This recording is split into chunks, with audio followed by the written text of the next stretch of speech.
Chapter 351. Two Bodyguards. Ning Aoxue smiled as she looked at the embarrassed Yan Yuntian. Her voice was light, but the words carried a sharp edge. It seems you have no objection to the dissolution of our engagement. Yan Yuntian remained silent. What could he do? He couldn't beat his opponent, and continuing to talk would only invite more trouble. He chose to swallow his pride in the face of his own helplessness. The atmosphere shifted as Ning Aoxue basked in her newfound freedom. She breathed deeply, feeling the air was fresher than she had ever known it. I suddenly have inspiration again. No more tea for me. Let us return to painting and sketching, Wang Haoran said. Now that the spectacle was over, he had no reason to linger in the living room. I will accompany you, Feng Xuansu responded immediately. Her devotion to her husband was clear in the way she moved to his side. Ning Aoxue stepped in front of Wang Haoran, her smile bright. I am also somewhat interested in painting. Might I have the honor of watching? No, Feng Xuansu replied before Wang Haoran could speak. Ning Aoxue frowned, her eyes narrowing. Who are you to decide for him? I am his friend. Feng Xuansu caught herself just in time, nearly letting her secret slip again. Just a friend?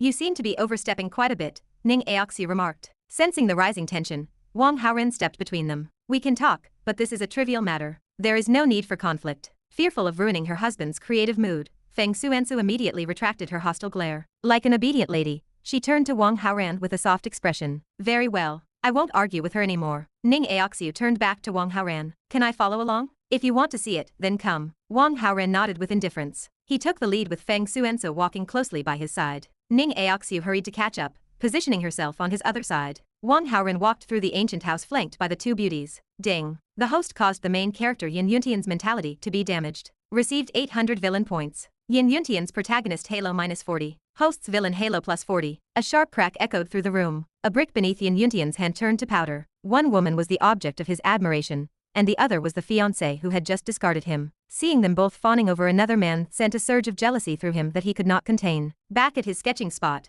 Wang Haoran began to pretend to paint. Ning Aoxue and Feng Xuansu stood behind him in respectful silence, careful not to disturb his focus. Halfway through, Wang Haoran felt his phone vibrate. He excused himself, citing a sudden need to use the restroom. Once out of sight, he met Yun Xuan is awake, Yuning reported. Lead the way. Wang Haoran knew the two women were waiting for him and didn't have much time. Yuning nodded and led him to a bedroom. Inside, a beautiful woman stood before a mirror, smoothing her blue silk hair which was slightly mussed from sleep. At the sound of footsteps, Yun Xuan turned. Her gaze brushed past Yuning and locked onto the man standing beside her. She found it impossible to look away. Ding. The host uses the charm halo on the female partner Yun Xuan to raise her favorability to full value. A few minutes later, Wang Haoran departed. Yuning, who is he? Yun Xuan walked to the doorway, watching his retreating back as if her very soul had left with him. Yuning smiled and leaned in to whisper the answer. Wang Haoran returned to the sketches. Suddenly, I am a little tired. We will stop here for today. His objectives were complete, there was no reason to stay. I'll help you pack up. Feng Xuansu knelt down,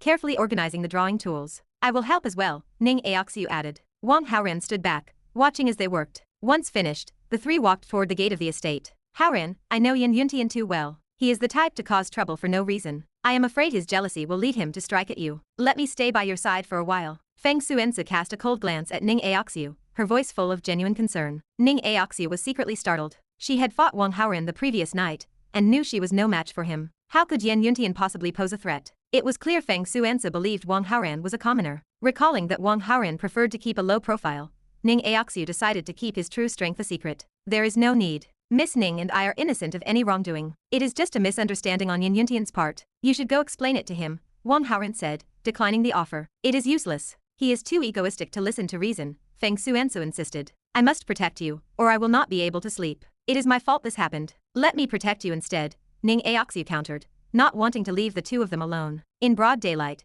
he wouldn't dare do anything. Don't worry, everything will be fine, Wang Haoran insisted, shaking his head. And at night, when the moon is black and the wind is high, with his skills, it would be too easy for him to hurt you. I must be there. Feng Xuansu remained firm. Wang Haoran felt a headache coming on. He decided to compromise. Fine. During the day, I will stay in crowded places where he won't strike. You don't need to follow me then. In the evening, you can provide protection as needed. That is acceptable, Feng Xuansu agreed reluctantly. Your villa is large. I will move in for a time to make it easier to guard you. The villa is big? It seems there is room for one more. Then, Ning Aoxue interjected. I am enough. You would only be a bother, Feng Xuansu snapped. If I am not mistaken, your cultivation is not equal to Yan Yuntian's. If he is determined, you cannot stop him alone. But I can. Ning Aoxue used logic to corner her rival, without revealing Wang Haoran's power. Feng Xuansu went silent. Her concern for Wang Haoran outweighed her dislike of Ning Aoxue. She didn't argue further. Wang Haoran felt a bit overwhelmed by the arrangement, yet a part of him looked forward to it. He usually lived alone in that large, quiet villa. Now, with 3 guests arriving,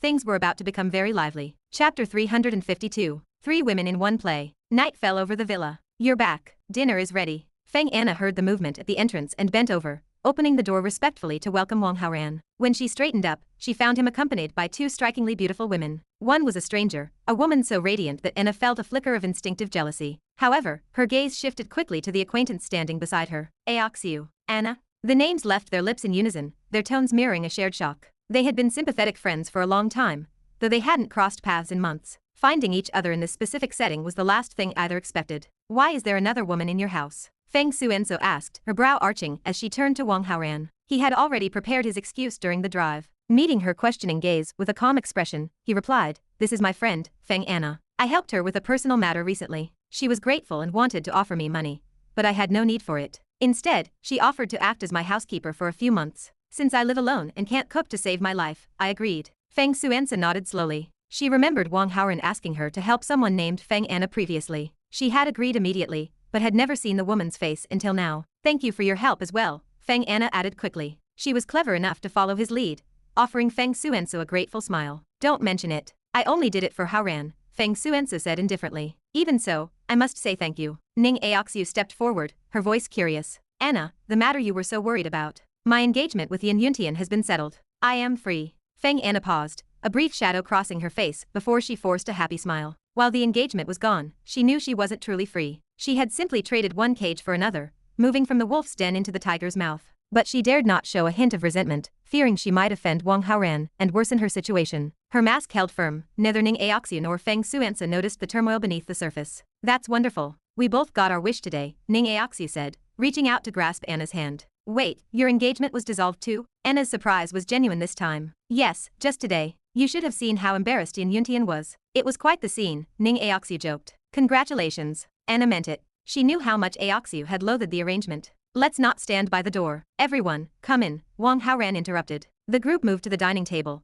which was laden with a rich spread of food. There were more than enough dishes to compensate for a slight lack of rice. "Anna, why aren't you sitting?" Ning Aoxue asked, noticing her friend remained standing. Anna didn't dare sit, but she kept her voice natural. "I've already eaten. Please, enjoy yourselves." Wang Haoran took a bite and raised an eyebrow. The flavor was exceptional. "Did you order this from a hotel?" "When I was a student, I studied culinary arts under several famous international chefs," Anna replied. As a woman intended to be a political chip for her family, Anna had been groomed from a young age. Her parents had ensured she mastered the piano, dance, and fine cooking. She was designed to be the perfect talented lady, a wife who could grace a ballroom or manage a kitchen with equal skill, all to better serve her future husband and secure benefits for her family. She only avoided heavy labor to keep her hands soft and delicate. Wang Haoran looked at her with newfound appreciation. "Eat a little more. The two of you are old friends. Use this time to catch up." He knew she hadn't actually eaten. Given the pleasant surprise of her cooking, he decided to be generous. "If you insist," Anna agreed, her stomach finally getting the better of her. After the meal, Anna began to clear the table. To her surprise, Feng Xuansu and Ning Aoxue both stood up to help. "No, please, let me handle it," Anna insisted. She knew her place, she couldn't let guests do the chores. "It's fine," Feng Xuansu said with a smile. "Yes, it doesn't matter at all," Ning Aoxue added. Both women were eager to display their domestic virtues and refused to back down. Anna could only step aside and let them help. With 4 sets of hands, the table was cleared in minutes. The actual washing was handled by an automatic dishwasher Anna had purchased earlier that day to protect her manicure. Once the chores were finished, they rested in the hall before heading upstairs to choose bedrooms. The second floor was lined with rooms. Wang Haoran and Anna already had their own, leaving the newcomers to pick theirs. Predictably, Feng Xuansu and Ning Aoxue chose the rooms flanking Wang Haoran's. Their excuse was identical, it was the best position to protect him. Anna was confused by the dynamic, but glad they were staying. If other people were in the house, Wang Haoran might be less inclined to toy with her. Delighted by the prospect of safety in numbers, Anna brought out a plate of sliced fruit. "This strawberry is incredibly sweet. Try it." Feng Xuansu held a strawberry to Wang Haoran's lips. "It is sweet," he agreed after a bite, leaning in to finish the rest. But Feng Xuansu pulled her hand back, popping the half-bitten fruit into her own mouth and swallowing it with a satisfied look. The atmosphere in the room instantly turned to ice. Ning Aoxue and Feng Anna stared at her, eyes wide. Ding. The host makes the heroine Ning Aoxue feel jealous. 500 villain points received. Feng Xuansu remained perfectly composed. Since he was her husband, she saw nothing wrong with the intimacy. To Ning Aoxue, however, this was blatant seduction. She found the display shameless, yet she realized she couldn't let herself fall behind. Taking a strawberry of her own, Ning Aoxue mimicked the move, holding it out to Wang Haoran. Feng Xuansu's eyes narrowed into a glare. Ding. The host makes the heroine Feng Xuansu feel jealous. 500 villain points received. Chapter 353. Change strategy. In a villa nearby, two women competed for attention in a display of mounting jealousy. In another villa not far away, a lonely young man sat before a computer, posting a rental advertisement. This was Yeqiu. A fire had previously gutted the villa, putting his plans on hold. Now that the renovations were complete, the rooms were ready for tenants again. This was Yeqiu's dream life after retirement, a goal that had bordered on obsession. Once the advertisement went live, he breathed a sigh of relief. It was still early. He clicked on a hidden folder on the computer, preparing to watch a movie to kill time. Just as the video started, the smart monitor connected to his network flashed to life. A man had hopped the fence and slipped into the yard. The intruder moved with agility, carrying a bucket filled with liquid that looked suspiciously like oil. After the previous fire, Yeqiu suspected the incident was man-made. He had installed secret surveillance cameras, and now, he finally had his proof. Cold light flashed in Yeqiu's eyes. He rose from the computer and moved toward the door. However, the moment he stepped outside, the intruder sensed him. The man turned and bolted, disappearing into the night, before Yeqiu could close the distance. Wang Haoran was enjoying the lively atmosphere in his own home when his phone vibrated. He read the message and excused himself. Urgent business. I need the bathroom. He left their field of vision and slipped into the restroom to call Bulletin Feiyan. I tried to set the fire, but he discovered me. Yeqiu is more powerful than I expected. I truly underestimated him, Bulletin Feiyan reported. Of course he's amazing. He's an international killer, Wang Haoran replied. So the rumors were right. Yeqiu, could he be One Leaf Nose Autumn, the man who retired recently? You know of him? I've never dealt with him personally, but as a colleague, I've heard the name. One Leaf Nose Autumn is legendary. He had a 100% task completion rate,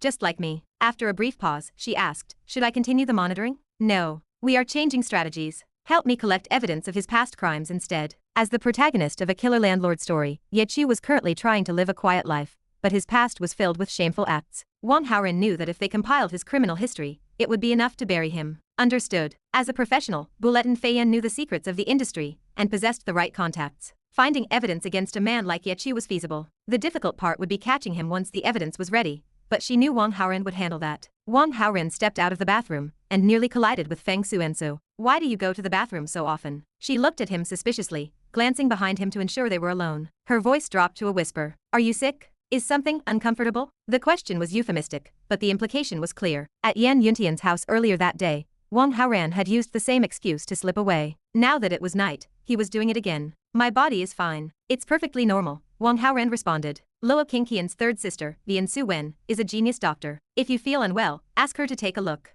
They live very close to here. Feng Xuansu didn't seem convinced. I'm really fine. I'm in great health. Wang Haoran couldn't help but laugh. It isn't good to avoid the doctor. Don't delay treatment just for the sake of your pride. Feng Xuansu's concern was twofold. She cared for him, but her future happiness also depended on his well-being. Wang Haoran felt helpless. He shook his head, too lazy to explain further, and walked toward the living room. There, Feng Anna was welcoming a new guest. I missed you, so I ran over to see you. But why are there so many people here? Chu Qianwei asked, looking around in confusion as Wang Haoran approached. Feng Anna's heart skipped a beat, feeling she had allowed an awkward situation to develop. Wang Haoran kept his composure. They are my friends and tenants, he explained. Chu Qianwei nodded, accepting the answer. If there were only one woman, she might have been suspicious. With 3 women present, the idea of a secret affair seemed less likely. She didn't think he would hide 3 of them at once. Besides, these women were all beautiful. She assumed they would be picky enough not to fall for the same man. Feng Xuansu had met Chu Qianwei before and knew she was Wang Haoran's girlfriend. She wasn't surprised. Ning Aoxue, however, was stunned. You see?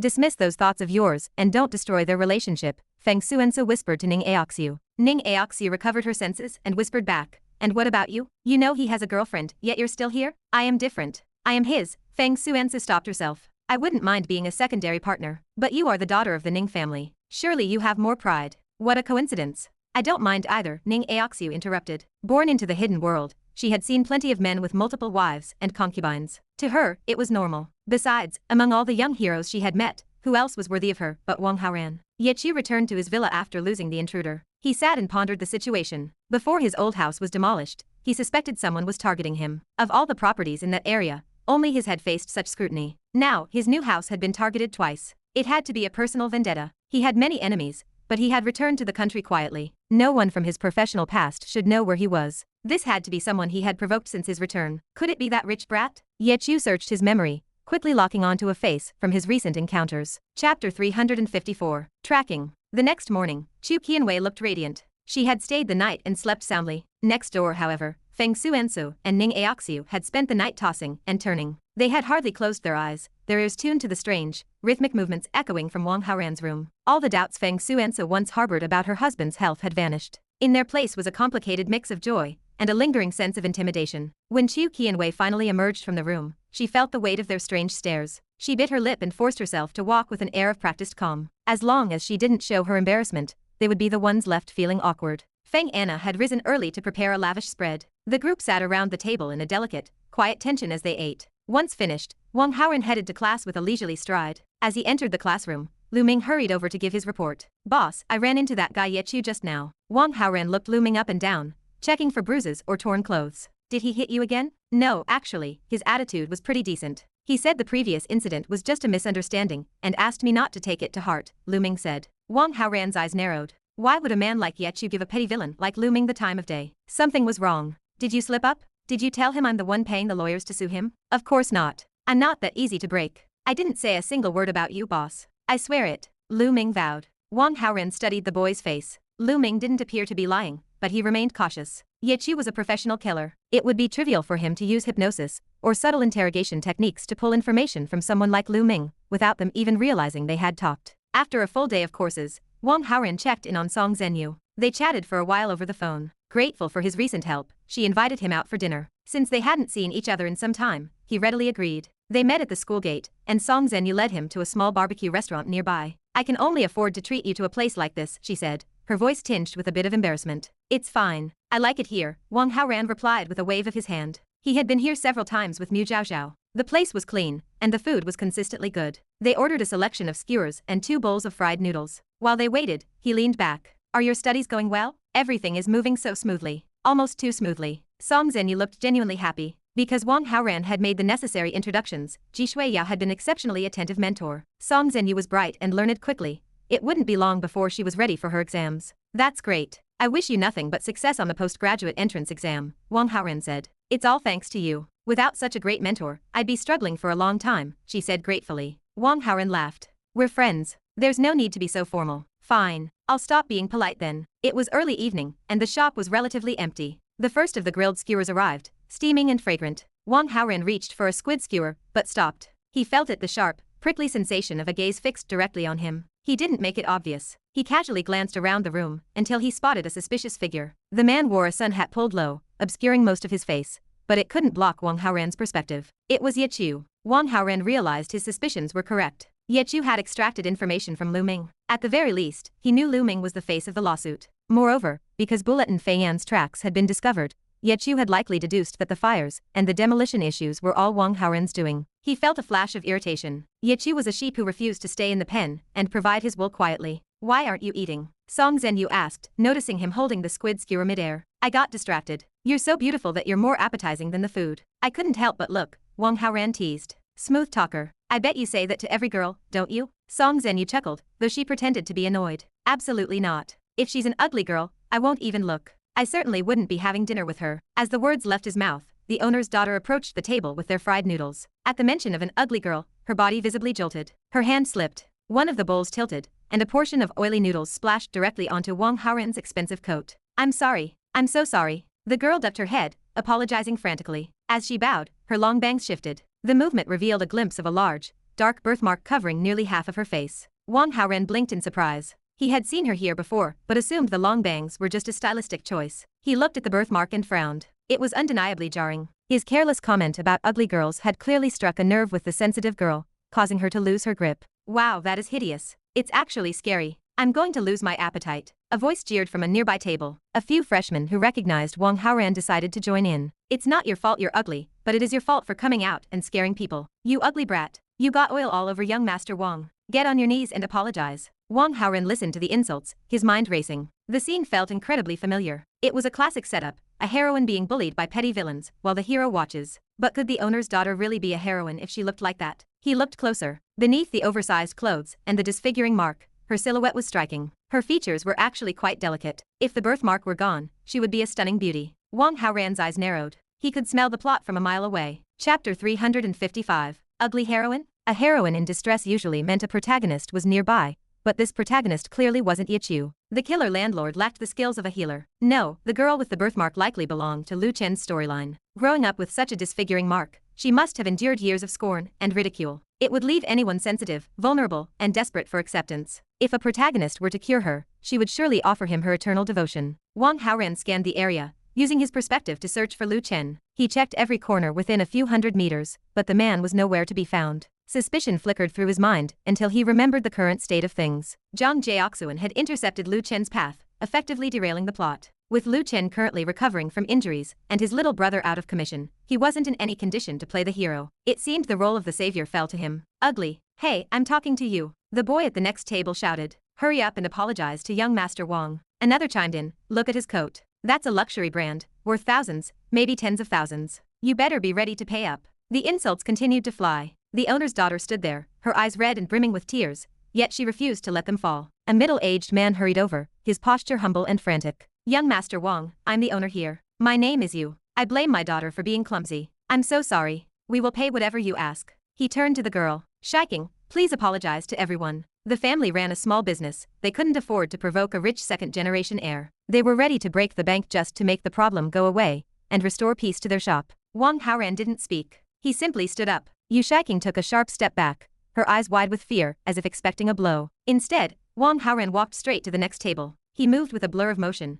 delivering 10 sharp slaps to the faces of the loudmouthed boys. The boys sat stunned, clutching their reddened cheeks, unable to process the sudden shift. The Yu family stared in disbelief. Apologize to the girl, Wang Haoran ordered. Though they didn't understand why the victim of the spill was defending the waitress, the boys were terrified of further violence. They stammered out quick apologies to Shiking. They tried to scramble away in disgrace, but Wang Haoran's voice stopped them cold. Hold it. Are you leaving without paying for your food? The boys fumbled for their cash, threw it on the table, and bolted before another blow could land. Silence settled over the restaurant until the boys disappeared from view. Shiking looked at Wang Haoran, her expression shifting from terror to something far softer. Ding. The female protagonist Yu Shiking's favorability rating for the host has increased by 20. Current total favorability 40. Status very friendly. Ding. The host influences the plot direction. Received 1500 villain points. Young Master Wang, I'm truly sorry about your clothes, the owner said, still visibly nervous. How much do we owe you for the damage? It doesn't matter, Wang Haoran said indifferently. It just needs a wash. Go back to your work.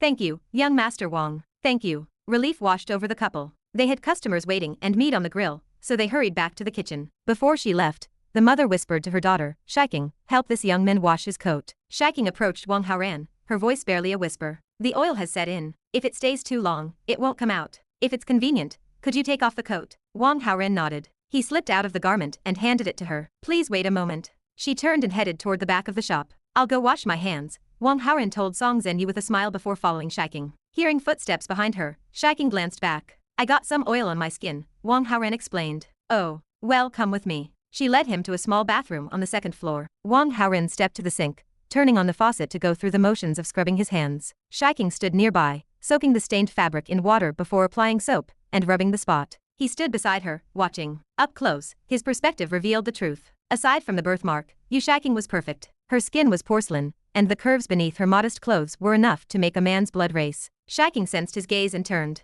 Seeing him looking at her, she immediately looked down, frantically tugging at her long bangs to ensure the mark was hidden. Her every movement radiated a deep sense of shame. You're actually very beautiful, Wang Haoran said, his voice warm and comforting. You should be more confident. Shiking froze. She kept her head down, her voice weak. If I were pretty, there would be no ugly girls left in the world. Don't focus only on your flaws. You have so many advantages. Your skin is delicate and white, and your figure is incredible. Most girls would be envious if they truly saw you. 1,000 advantages are destroyed by a single disaster, she replied sadly, her fingers instinctively brushing the mark on her face. There will always be someone who appreciates the beauty and ignores the rest, Wang Haoran insisted. I'm so ugly that if people look at me too long, they'll have nightmares. She gave a hollow, self-deprecating laugh. Wang Haoran saw that words weren't enough. He took a step closer, his expression turning serious. That isn't true. For example, I think you are wonderful. Shiking startled. She didn't believe him. In a moment of desperate honesty, she reached up and pulled back her thick bangs, exposing the dark, jagged birthmark that spanned nearly half of her face. Do you still think so? She challenged, her eyes searching for the lie in his. At this distance, less than half a meter apart, the mark was vivid. To be honest, it was jarring to look at. However, Wang Haoran suppressed any hint of revulsion. He knew Shiking's psychological defenses were at their absolute lowest right now. Once Lu Chen cured her and she became a world-class beauty, she would be much harder to reach. He had to strike now. Wang Haoran didn't flinch. He leaned in, closing the distance. He shut his eyes, picturing the beauty hidden beneath the mark, and pressed his lips to hers. Taken by surprise, Shiking's eyes went wide. She was helpless, caught in the sudden intensity of the moment. But under his practiced touch, her resistance melted away, replaced by a surge of raw emotion. Ding. The female protagonist Yu Shiking's favorability to the host has increased by 10. Current total favorability 50. Status, love from the heart. Ding. The host influences the plot direction. Received 1800 villain points. Lu Chen protagonist Halo -90. Host villain Halo +90. Chapter 356. The predator becomes the prey. Song Zhenyu waited at the small table, picking at a plate of grilled skewers. The evening air at the barbecue restaurant was thick with the scent of charcoal and spice. A shadow fell across her table as someone approached.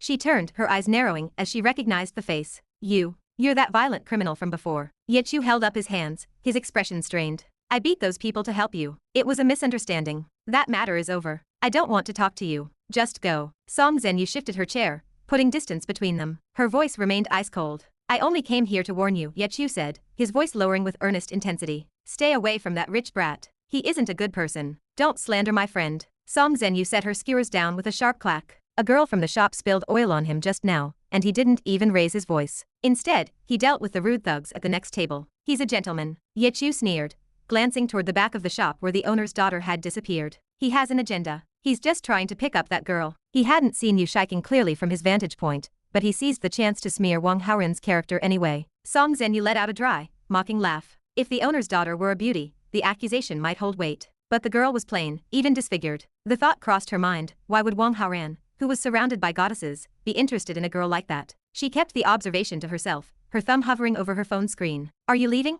or am I calling the police to report harassment? Fine, I'm going. The memory of the massive legal fees from the last lawsuit still stung. Yichu wasn't about to invite another round of litigation. He vanished into the shadows of the street. In the second-floor bathroom, the faucet hummed with rushing water. A half-washed coat lay forgotten on the tiled floor. Do you believe me now? Wang Haoran asked. He stood straight, a charming, confident smile playing on his lips. Yu Shiking couldn't bring herself to meet his eyes. Her face and ears burned a deep crimson. Her heart hammered against her ribs so violently she felt it might leap from her throat. Be more confident, Shiking. He let out a soft, satisfied breath and turned, leaving the room with a graceful stride. He decided to hold back on mentioning Bian Suwen, the genius doctor. Bringing up a cure for her birthmark immediately after a kiss felt too calculated. If he told her now that she could become a legendary beauty, she might question his sincerity. The treatment was necessary, but it could wait until their next meeting. Wang Haoran returned to the table and slid into his seat. That man, Yichu, was just here, Song Zhenyu whispered as he sat down. What did he want? He claimed you were trying to seduce the owner's daughter. Wang Haoran arched an eyebrow. Was Yichu a fortune teller? The man is delusional. If you see him again, don't engage. Just call the police immediately. Song Zhenyu nodded. They finished their meal in peace. As they were wrapping up, Yu Shiking descended from the second floor. She approached their table with cautious, hesitant steps. Do you want to take your coat now, or wait until it's dry? She asked. Let it dry. I'll come back for it another time. Okay. A small spark of joy lit up Shiking's eyes. She would see him again. Her gaze drifted to Song Zhenyu, and a flicker of insecurity returned at the sight of the beautiful woman. Wang Haoran caught the look. He settled the bill and turned to Song Zhenyu with a deliberate smile. Thank you for the treat, Professor Song. You're very welcome, she responded. Relief washed over Shiking. A teacher. They weren't together. Wang Haoran walked Song Zhenyu back to the university gates. Throughout the walk, he felt a presence in the darkness. Yichu was trailing them. Wang Haoran played the part of the oblivious student, saying his goodbyes before heading back toward his villa. The night grew deeper. From a concealed position outside the villa grounds, Yichu pulled out a pair of night vision binoculars. He scanned the windows, his jaw tightening as he spotted the silhouettes of three beautiful women inside with Wang Haoran. Jealousy burned in his gut like acid. This was the life he had earned. This was the retirement he had dreamed of. If it weren't for Wang Haoran's interference, he would be the one surrounded by beautiful tenants. I tried to walk away, Yichu hissed into the dark. But you keep pushing. No one bullies Yichu and lives. Hatred and envy sealed Wang Haoran's fate in his mind. He disappeared for an hour, returning with a small, perforated cage. Inside, a highly poisonous multi-banded kite, a silver ring snake, coiled in the shadows. He didn't want a noisy assassination. A physical weapon left a trail. An accident, however, was perfect. Poisonous snakes were native to the vegetation around the villas. A tragic bite in the night would be tragic, but believable. Confident in his invisibility, Yichu slipped over the perimeter fence. Inside the villa, Wang Haoran stood by the window. His perception, sharpened by a century's worth of internal energy, was flawless. Through the walls and across the yard, he watched the killer approach. He saw the snake. He saw the cage. He didn't move to intercept. There was no need. You really brought a snake to a master's house, he murmured. He had hoped Yichu would stay in his place and provide wool like a good little sheep. But the sheep had grown fangs. Feng Xuansu and Ning Aoxue had both felt the intrusion the moment Yechu crossed the line. They were already on high alert for Yan Yuntian, and their senses were far more acute than any modern surveillance. To them, Yechu's stealth was as loud as a drumbeat. Yechu crept through the garden, seeking a vent or an open window to release his silent killer. He didn't hear a sound, but suddenly, the air behind him grew heavy. He froze. His instincts, honed in 100 war zones, screamed a warning. He spun around, his hand reaching for a concealed blade. Two fists, moving with the force of a mountain, expanded in his field of vision. Chapter 357. Yechu under arrest. It didn't take long for Wu Hua to subdue Yechu. With his hands bound, the assassin was dragged unceremoniously into the living room and tossed before Wang Haoran. "Well, you look familiar. You're Yechu, aren't you?" Wang Haoran asked with a playful, dangerous glint in his eyes. Yechu felt a deep sense of indignation. He had been a professional ghost for years. He never imagined he would be outmaneuvered by a pampered heir with 2 bodyguards who moved with supernatural speed. "He was carrying a multi-banded kite, sir. The intent is clearly malicious," Feng Xuansu said, setting the small bamboo basket on the table. Wang Haoran squinted at the prisoner. "You were trying to murder someone. Don't go making wild accusations," Yechu retorted, his tone feigning innocence. "I noticed your garden had some lovely flowers, and I wanted a few cuttings for my own yard. As for the snake, I bought it from the market. I was going to stew it for dinner. At worst, you can accuse me of trespassing and attempted theft." Feng Xuansu rested her hand on the table, her eyes cold. "His intentions are clearly more sinister than that. If you ask me, we should just..." She made a sharp, clean gesture of wiping her hand across her throat. Yechu felt the air leave his lungs. That beauty looked like a fairy, but her heart was colder than his own. "We are law-abiding citizens. We don't do that sort of thing," Wang Haoran said with a smile, waving off the suggestion. "We call the police." He pulled out his phone and dialed Ning Duanya's number. Yechu let out a silent breath of relief. He knew the legal system well enough to know that without proof of murder, a trespassing charge was a slap on the wrist. Once the call was finished, Wang Haoran poured a glass of water, casually stirred in 2 ingredients, and handed it to Yechu. "You must be thirsty. Drink up." "What did you put in this?" Yechu demanded, though he had no choice but to drink as he was parched. "It's just water." "You're lucky I'm generous enough to offer you a drink after you tried to kill me, and you have the nerve to yell?" Wang Haoran rebuked him, then took a rag and stuffed it firmly into Yechu's mouth to silence him. Minutes passed in the quiet villa. Ding. The host caused Yechu to lose his ability to be a man. Received 800 villain points. Yechu's protagonist Halo -40. Host's villains Halo +40. Wang Haoran smiled to himself. He hadn't dealt with Yechu immediately precisely, because he wanted to shave the wool until the very last second. Before long, sirens wailed outside. Ling Duanya arrived with her team, stepping into the villa with professional urgency. "Officer Ling, it's him." Wang Haoran pointed to Yechu, who could only glare helplessly with a gag in his mouth. "Understood." Ling Duanya nodded grimly. She took a quick statement, and her officers hauled Yechu away. Ding. The host caused the protagonist Yechu to be arrested. Received 600 villain points. Yechu's protagonist's Halo -30. Host's villains Halo +30. "Leave this to me," Ling Duanya promised Wang Haoran, her expression fierce. "I will uncover the truth behind his actions." In the sterile, fluorescent-lit interrogation room, Yechu sat handcuffed to the metal table. Ling Duanya slammed a file down in front of him. "You broke into a private residence at night with a venomous snake. Was it attempted murder? Start talking." "I have no grudge against that man. Why would I want to kill him?" Yechu asked, feigning confusion. "Really? I know about the incident where you injured his classmates and ended up paying a fortune in legal fees because he called the police. You were jealous, weren't you?" Yechu sighed. "That was unpleasant, sure. But if I wanted revenge, I'd have targeted Lu Ming, the one who actually filed the lawsuit." He kept his story tight, confident that as long as he stuck to the theft narrative, he would be out in 48 hours. Ling Duanya was frustrated. She knew he was lying, but she lacked the hard evidence. As she paced, Yechu smirked. He knew the law trespassing and attempted theft were minor. He'd be out on bail by tomorrow, and then, he would ensure Wang Haoran never saw the sun again. He'd bypass the traps and the games. He'd go straight to the black market, buy a rifle, and end this from 500 meters away. The hours ticked by. 48 hours. The limit. Ling Duanya entered the room again, looking exhausted and deeply unhappy. "Beauty, is it time to let me go?" Yechu teased, gesturing to his handcuffs. She bit her lip, unwilling to let him walk. But the procedure was the procedure. She pulled out the key to unlock him. "Sister Ling." A colleague burst into the room. "What is it?" "We received an anonymous package. A massive stack of documents." Ling Duanya took the thick file and started to flip through it. As she read, her face transformed from frustration to pure, ecstatic realization. Yechu's blood ran cold. "One leaf knows autumn?" Ling Duanya whispered, her eyes locking onto his. "I don't know what you're talking about." "You will in a second." She spread the documents across the table. It was a complete, itemized history of every contract kill he had ever performed. Every location, every method, every victim. Panic gripped Yechu. He reached for the strength to break his cuffs. He had the brute force to shatter the steel, but as he tensed his muscles, he felt nothing. His body was limp. His fingers wouldn't even curl. How, that glass of water. The realization hit him like a physical blow. The game was up. Chapter 358. Yechu's End. Ding. The host manipulated events from behind the scenes, leading to the protagonist Yechu's capture and submission to justice. Received 1600 villain points. Yechu's protagonist Halo -80. Host's villain Halo +80. Ding.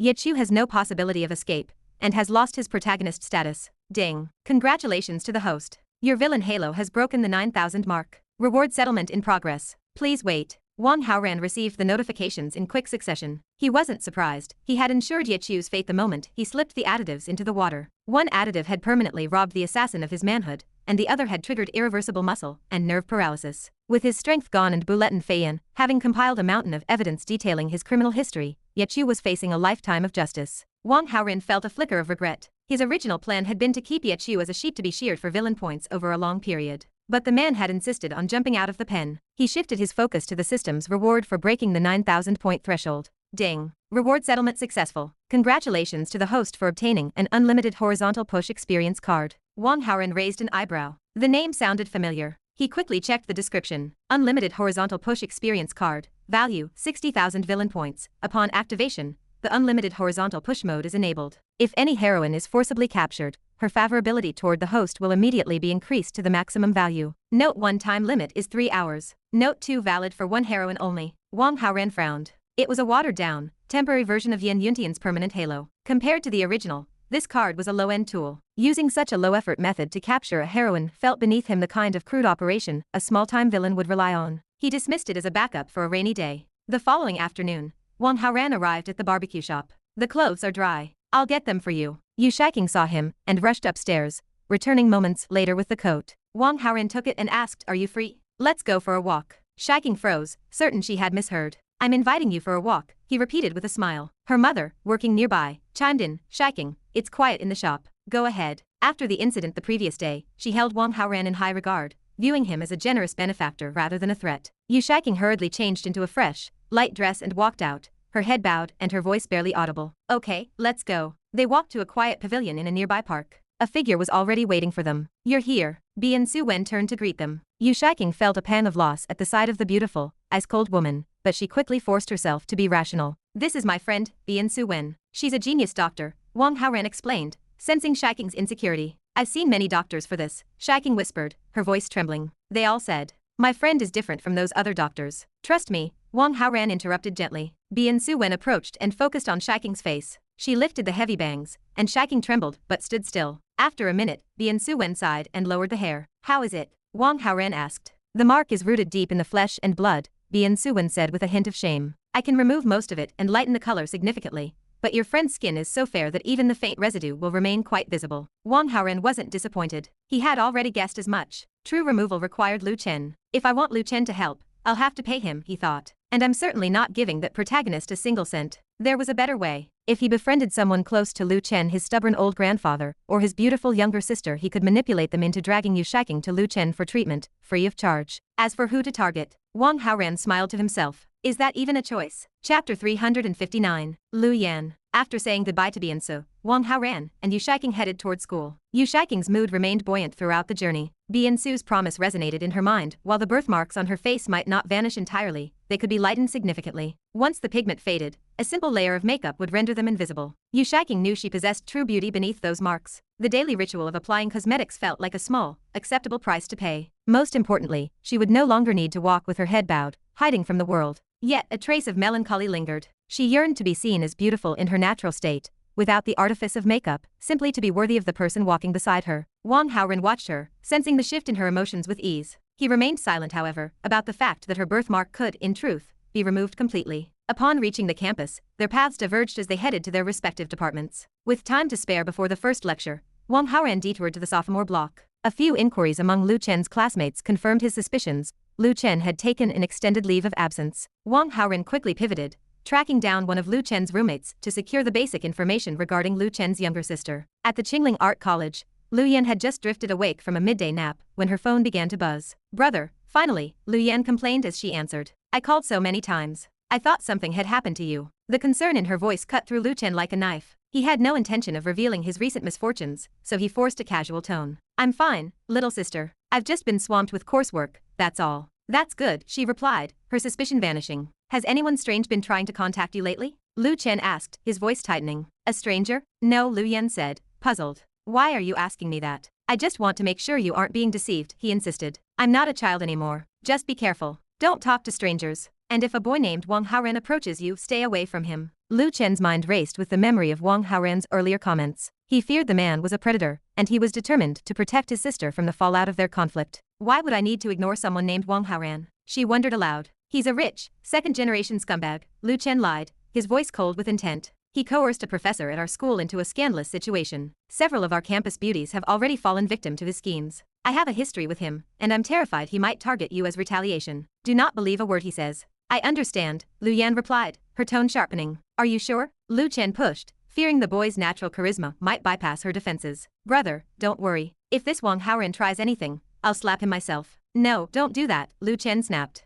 He's dangerous. Just avoid him entirely. I'm just talking. I won't actually hit him. If I see him, I'll just ignore him. He won't exist to me. Satisfied with her promise, Lu Chen ended the call. He trusted his sister to be obedient and sensible. As far as he was concerned, the warning had been delivered. Armed with the knowledge that Lu Yan was a freshman at the Qingling Art College, Wang Haoran bypassed his own afternoon classes. He climbed into his high-profile sports car and navigated the 20-minute drive to the art campus. He arrived as the students were shuffling toward their classrooms. A sleek, expensive car pulling up to the gate drew immediate attention from the passing students. As Wang Haoran stepped out, the crowd of young women fell silent, eyes drawn to his wealth and appearance. He ignored them, walking toward the campus buildings with purpose. A few students followed at a distance. One young woman, more daring than the rest, quickened her pace to catch him. Hello, handsome, she said with a bright smile. I'm Zhou Xiu, a freshman in the dance department. You aren't from around here, are you? Are you looking for someone? I know this campus well, maybe I can help. Wang Haoran stopped and turned. Is there a student named Lu Yan here? Zhou Xiu blinked. Lu Yan?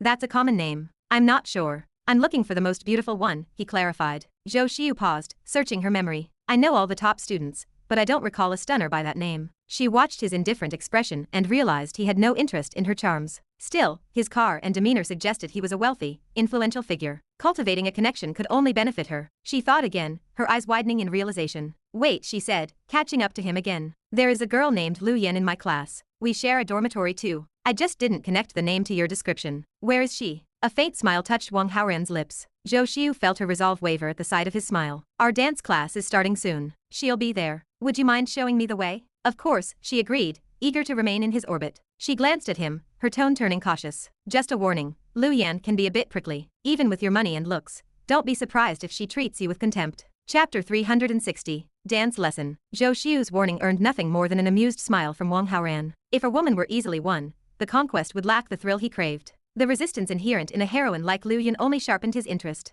Following Zhou Xiu into the dance studio, Wang Haoran scanned the room. As the freshman class trickled in, the atmosphere hummed with vibrant energy. The students were a cut above the average university crowd, though none initially caught his eye until a small group walked in. Leading them was a young woman with a striking presence and near-perfect proportions. Even from a distance, her grace was undeniable. Beside him, Zhou Xiu's expression soured. She leaned in, her voice dropping to a sharp whisper. That's her. That's Lu Yan. It seems you aren't fond of her, Wang Haoran observed. She doesn't fit in anywhere, Zhou Xiu spat. Most of the girls here can't stand her. Wang Haoran kept his counsel. The source of Zhou Xiu's animosity was clear enough: jealousy. Lu Yan was simply the more radiant of the two. Keep your distance, Wang Haoran murmured to Zhou Xiu. I don't need your presence complicating things. Zhou Xiu paled, clearly understanding that she risked drawing his ire if she interfered. She retreated to the far side of the room, careful to avoid catching Lu Yan's eye. The studio was predominantly female, making the presence of the few men in the room highly conspicuous. Wang Haoran's sharp features and composed demeanor did not go unnoticed. Clusters of girls glanced his way,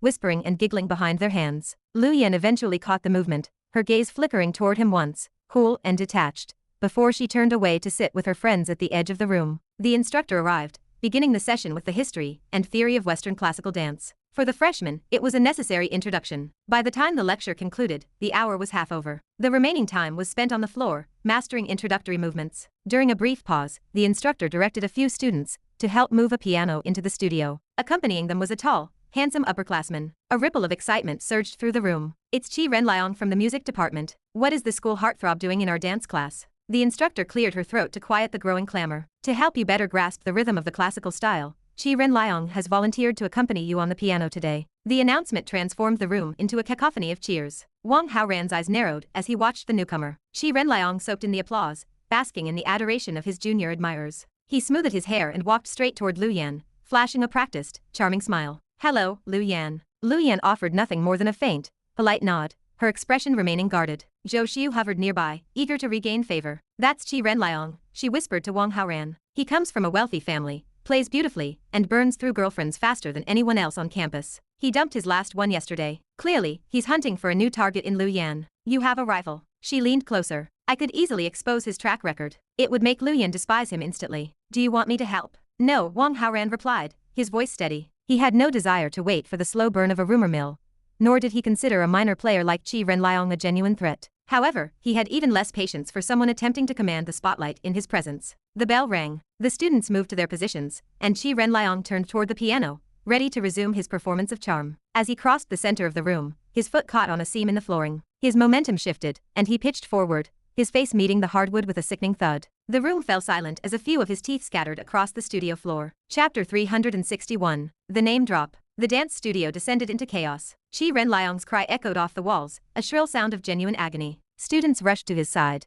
but the sight was grim, blood gushing from his nose, his face already turning a bruised, mottled red. The golden boy of the music department lay in a crumpled heap, his mouth a cavern of bright, mangled crimson. The instructor signaled for 2 students to haul him toward the infirmary, but the class could not stall. She pivoted, signaling a change from live accompaniment to recorded tracks. "Teacher, I can play," a voice called out. The instructor blinked, looking toward the young man who had arrived earlier. "Are you from the music department too?" "Yes," Wang Haoran replied, projecting a calm, unassuming confidence. He stepped to the piano and, to prove his claim, dashed off a complex, fluid melody with one hand. The instructor's skepticism vanished instantly. She nodded, and the room prepared to resume. As Wang Haoran began to play, the room transformed. His notes were rich, effortless, and technically flawless. He moved with a practiced grace, his handsome profile silhouetted against the morning light. As the students began their routine, Wang Haoran found himself the center of newfound attention. Ding. Heroine Lu Yan's favorability rating has increased by 20. Total favorability 40. Very friendly.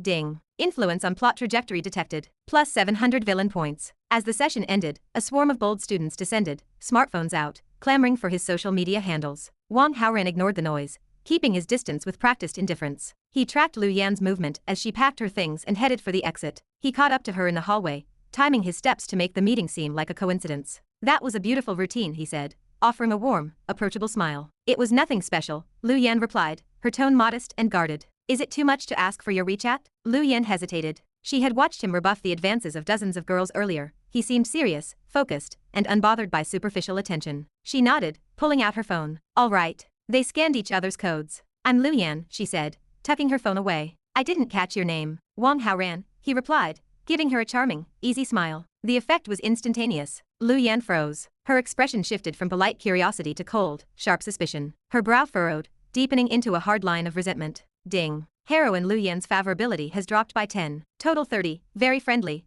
Ding. Heroine Lu Yan's favorability has dropped by 10. Total 20. Friendly. Ding. Heroine Lu Yan's favorability has dropped by 10. Total 0. Stranger. Ding. Heroine Lu Yan's favorability has dropped by 10. Total -10. Disgust. Ding. Heroine Lu Yan's favorability has dropped by 10. Total -40. Extreme disgust.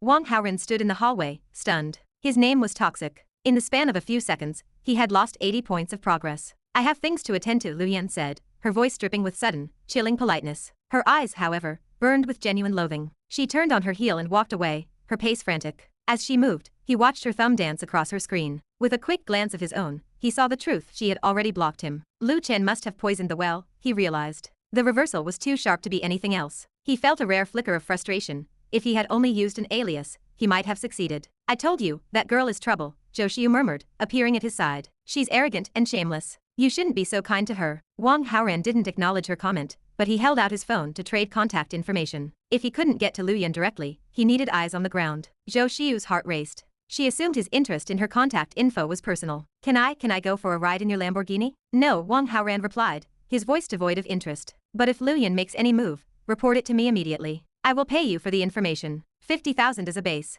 Zhou Xiu's embarrassment evaporated, replaced by a surge of greed. 50,000? It was a fortune. "I will keep you updated in real time," she promised, her voice trembling with excitement. She watched him walk away, his presence commanding the space, until he disappeared into his car. Zhou Xiu felt electric. Her living expenses were a drop in the ocean compared to this windfall. She realized that if she could help him actually win Lu Yan over, the payout would be 10 times that amount. She rushed back to the dormitory, her mind racing. I'm having a birthday KTV session tonight, she announced to her roommates. Everyone is invited. The others agreed, but Lu Yan, buried in a book, shook her head. Zhou Xiu's expression darkened instantly. Lu Yan, we're all roommates. Don't hold grudges. It's unreasonable to act so superior, isn't it? Her two closest friends chimed in, their voices sharp with synchronized insults. Some people are just too arrogant to be part of the group, one sneered. Lu Yan sighed, the pressure mounting. She didn't want to make life in the room impossible. Fine, she conceded, looking up from her book. I'll go. That's the spirit, Yan Yan, Zhou Xiu said, her smile wide and eerily affectionate. Chapter 362. The villain strikes.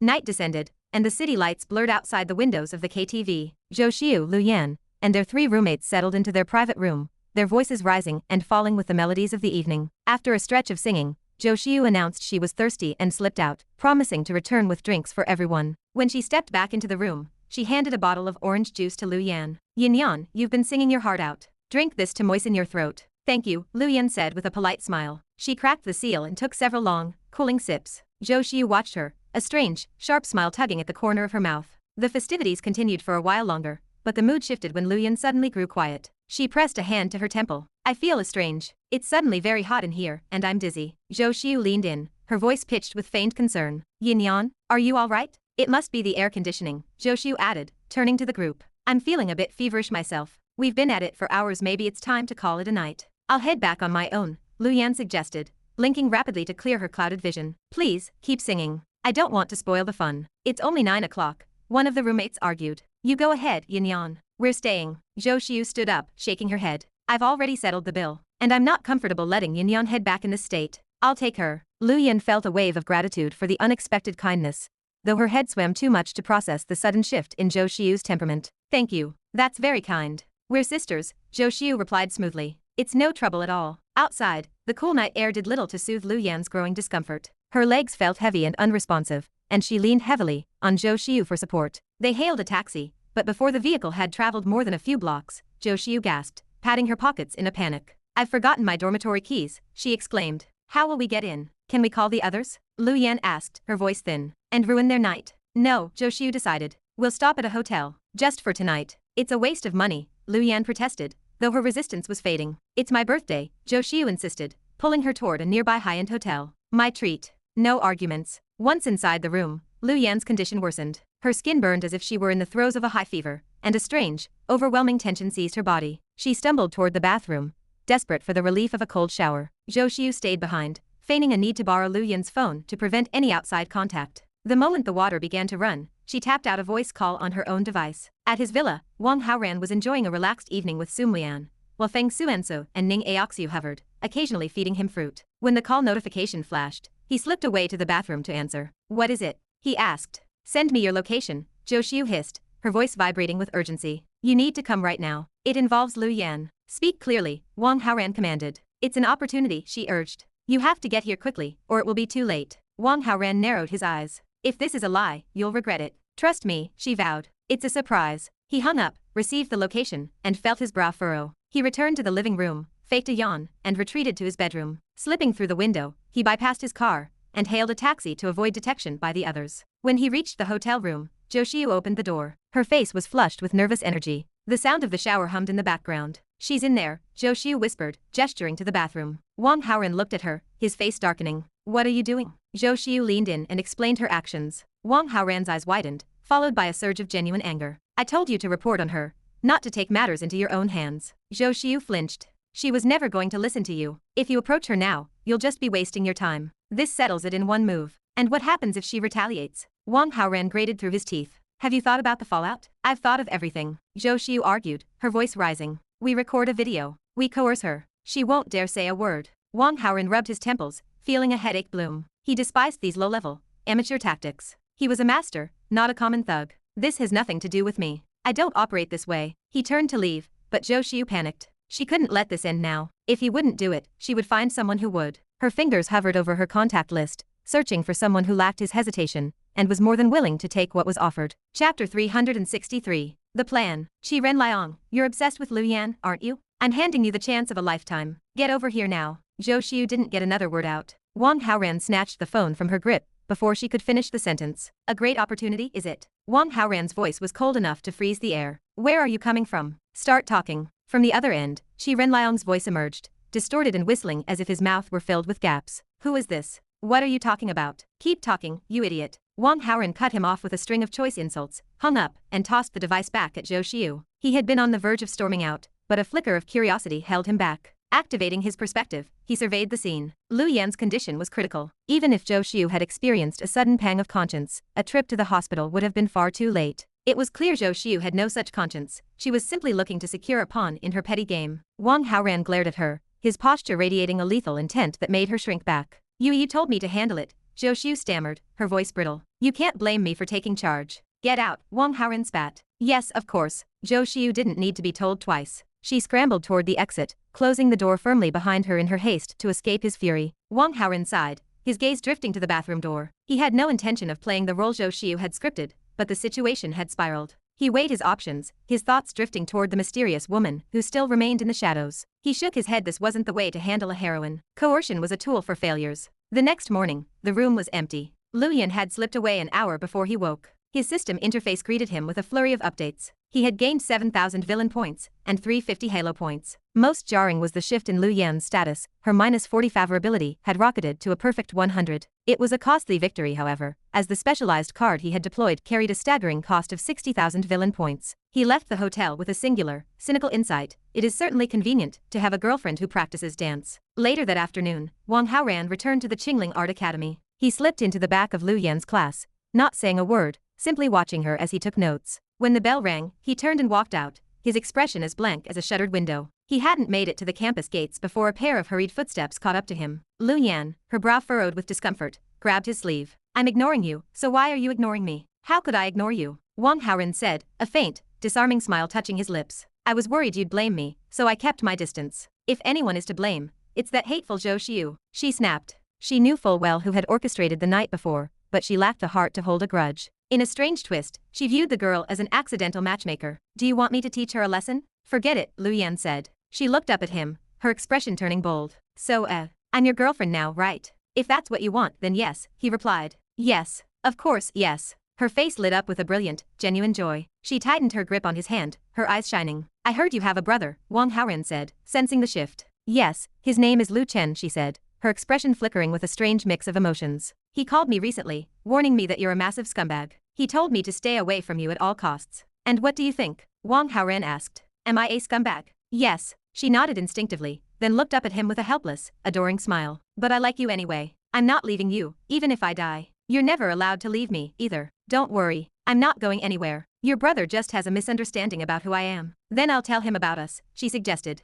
Maybe I can explain things and get the two of you to make peace. Not yet, Wang Haoran replied, steering the conversation. There's something you need to do for me first. I have a friend with a birthmark on her face. Take her to see your brother. Ask him to help her heal it. My brother is just a medical student, Lu Yan said, disbelief coloring her voice. He can't treat something like that. Just take her. Don't mention that you know me. And don't force him to treat her. Just let the situation develop naturally. Do you understand? Understood. She didn't press for details. She simply agreed, eager to please him. Call him now. Lu Yan dialed the number. Brother, where are you? I'm heading to the hospital to check on Grandpa. Lu Chen's voice sounded vibrant and energized. Wang Haoran listened, hiding a smirk. The protagonist of a genius doctor story truly is something else, he thought. Barely a day after being humiliated by Ning Aoxue, and he's already walking on his own. I'll come by, Lu Yan said. I have a friend I want you to look at. Okay, come on over, Lu Chen replied. Then, his tone sharpened. And that boy Wang Haoran, has he approached you? Wang Haoran watched Lu Yan, shaking his head slowly to signal her. No, she replied, her voice steady. Good.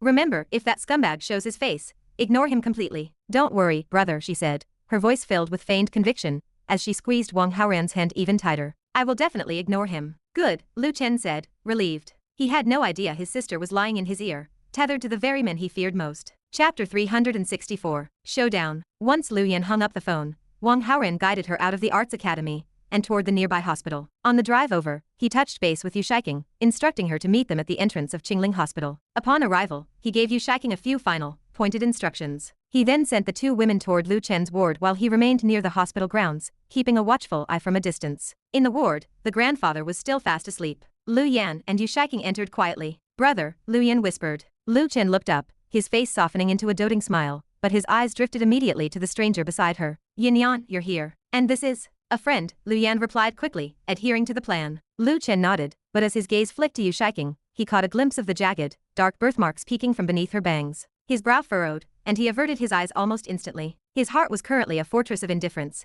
He had no interest in an ugly girl, and he certainly didn't look closely enough to realize the radiant beauty hidden beneath the surface. Yu Shiking felt the sting of his dismissal, but she kept her composure. "How is Grandpa?" Lu Yan asked, gesturing toward the bed. "Don't worry," Lu Chen said, a confident, self-assured smirk playing on his lips. "I've treated him personally. He's stable, and he'll be discharged in a few days." Lu Yan remembered Wang Haoran's prompt and pressed him further. "Brother, you've only been in medical school for 2 years. Are you sure you're qualified to treat something this serious?" "Of course I am," Lu Chen replied, bluffing effortlessly. "Your brother is a born genius. I'm extraordinary." Lu Yan took the opening. She reached out and pulled Yu Shiking forward. "Brother, if you're that good, can you help my friend remove that birthmark?" Lu Chen studied the mark for a heartbeat. His pride was too massive to admit hesitation. That's simple. As long as the price is right, I can make it vanish." "Brother," Lu Yan feigned outrage. "She's my good friend. You can't charge her." "Medicine isn't a charity," Lu Chen retorted. "You're too greedy." Lu Yan snapped, taking Yu Shiking's hand. "Fine, keep your money. We're leaving." She turned, her face a mask of indignation, and made as if to storm out.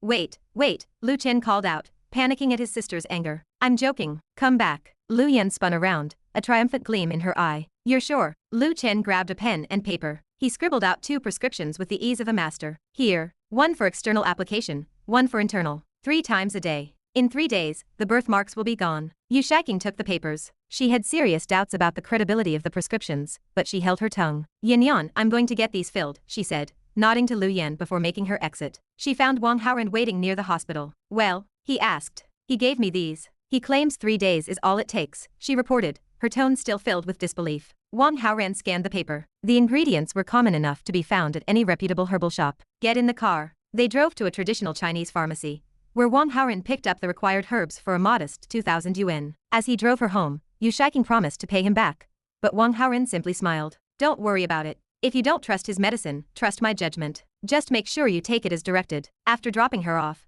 Wang Haoran circled back to the hospital. He knew exactly where the ward was from his previous surveillance of Lu Chen's orbit. He walked into the room just as Lu Chen was peeling an apple for Lu Yan. The apple fell, the knife clattered against the tray, and Lu Chen stiffened, his face twisting into a mask of pure loathing. "What are you doing here?" Lu Chen snarled. "You aren't welcome. Get out." "I'm here to pick up my girlfriend," Wang Haoran replied with a playful grin. "What nonsense are you babbling?" Lu Chen sneered, then glanced toward his sister. He felt a sudden, sickening jolt in his gut. Lu Yan stood up and, with a bright, adoring smile, rushed into Wang Haoran's arms. Lu Chen stood paralyzed, staring at them like a man turned to stone. Ding. Protagonist Lu Chen's mental state severely damaged. Plus 900 villain points. Lu Chen's Halo minus 45. Host's villain Halo plus 45. Yin Yan, what is the meaning of this? Lu Chen jumped up, the knife and apple forgotten. "Brother, calm down," Lu Yan said, leaning against Wang Haoran. "I know you two had issues, but we're together now. Just be generous and try to get along for my sake." "How could you?" Lu Chen shouted, his face reddening. "I warned you. You swore to me you'd stay away from him."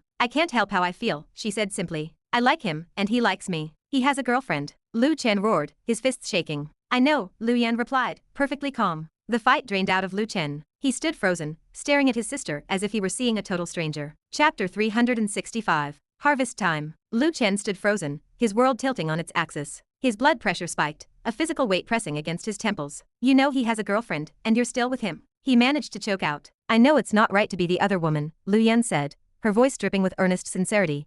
"But I love him so much, brother. I just can't leave him." Lu Chen felt his stomach churn. A violent, bile-filled urge to vomit rose in his throat. Ding. Protagonist Lu Chen's mental state severely damaged. Plus 900 villain points. Lu Chen's Halo minus 45. Host's villain Halo plus 45. "No. I forbid this," Lu Chen roared, his composure shattering. "If you don't break up with him, don't ever call me your brother again." "Brother, please," Lu Yan pleaded, her eyes welling up. "There is nothing to discuss." Wang Haoran stepped forward, placing a gentle, protective hand on Lu Yan's head. He sighed, his expression a masterpiece of soulful, resigned heartbreak. "I never imagined your brother held such deep prejudice against me. I don't want to be the reason for your pain. Maybe we should just separate." He turned away, shoulders slumped, playing the part of the tragic hero to perfection. Lu Yan's reaction was instantaneous. She gripped his hand so hard her knuckles turned white. "I am not separating from you." She whirled around to face Lu Chen. "Brother, is this really your final word? You refuse to accept him? It's him or me." Lu Chen shouted, his face purple with rage. "You choose." Lu Yan trembled,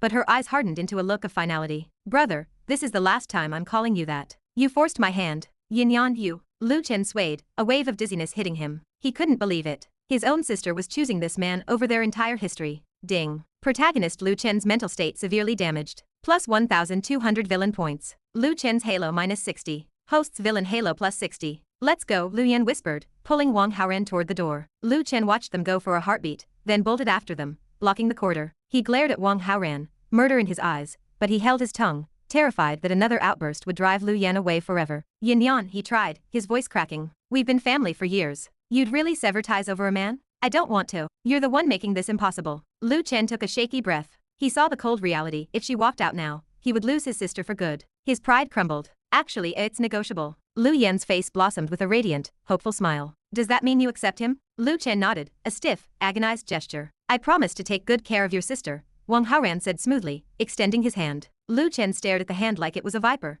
but eventually, he grunted and turned away. Brother, don't be rude, Lu Yan prompted, frowning. With a twitch of his lip, Lu Chen finally reached out and shook Wang Haoran's hand. That's wonderful, Lu Yan cheered, jumping with excitement. The sudden movement caused her to wince, her hand instinctively moving to her side as a look of discomfort flickered across her face. Lu Chen noticed, his eyes narrowing in suspicion. Wang Haoran caught the look and struck while the iron was hot, twisting the knife. I'm so sorry, Yin Yan. I suppose I wasn't gentle enough. I'll be more careful next time. No, it's quite all right, Lu Yan murmured, her face burning with shame and shyness. Lu Chen stood there, mouth agape, his brain stalling. Wang Haoran didn't stop there. He leaned in, casually asking, by the way, you're the medical student, aren't you? Surely you know a good remedy for swelling and pain? Lu Chen's knuckles went white as he gripped the tray on the bedside table, fighting the overwhelming urge to lunge for the fruit knife. Ding. Protagonist Lu Chen's mental state severely damaged. Plus 1,600 villain points. Lu Chen's Halo minus 80. Host's villain Halo plus 80. Wang Haoran basked in the system notifications, feeling refreshed. He didn't want to push Lu Chen all the way into a suicidal,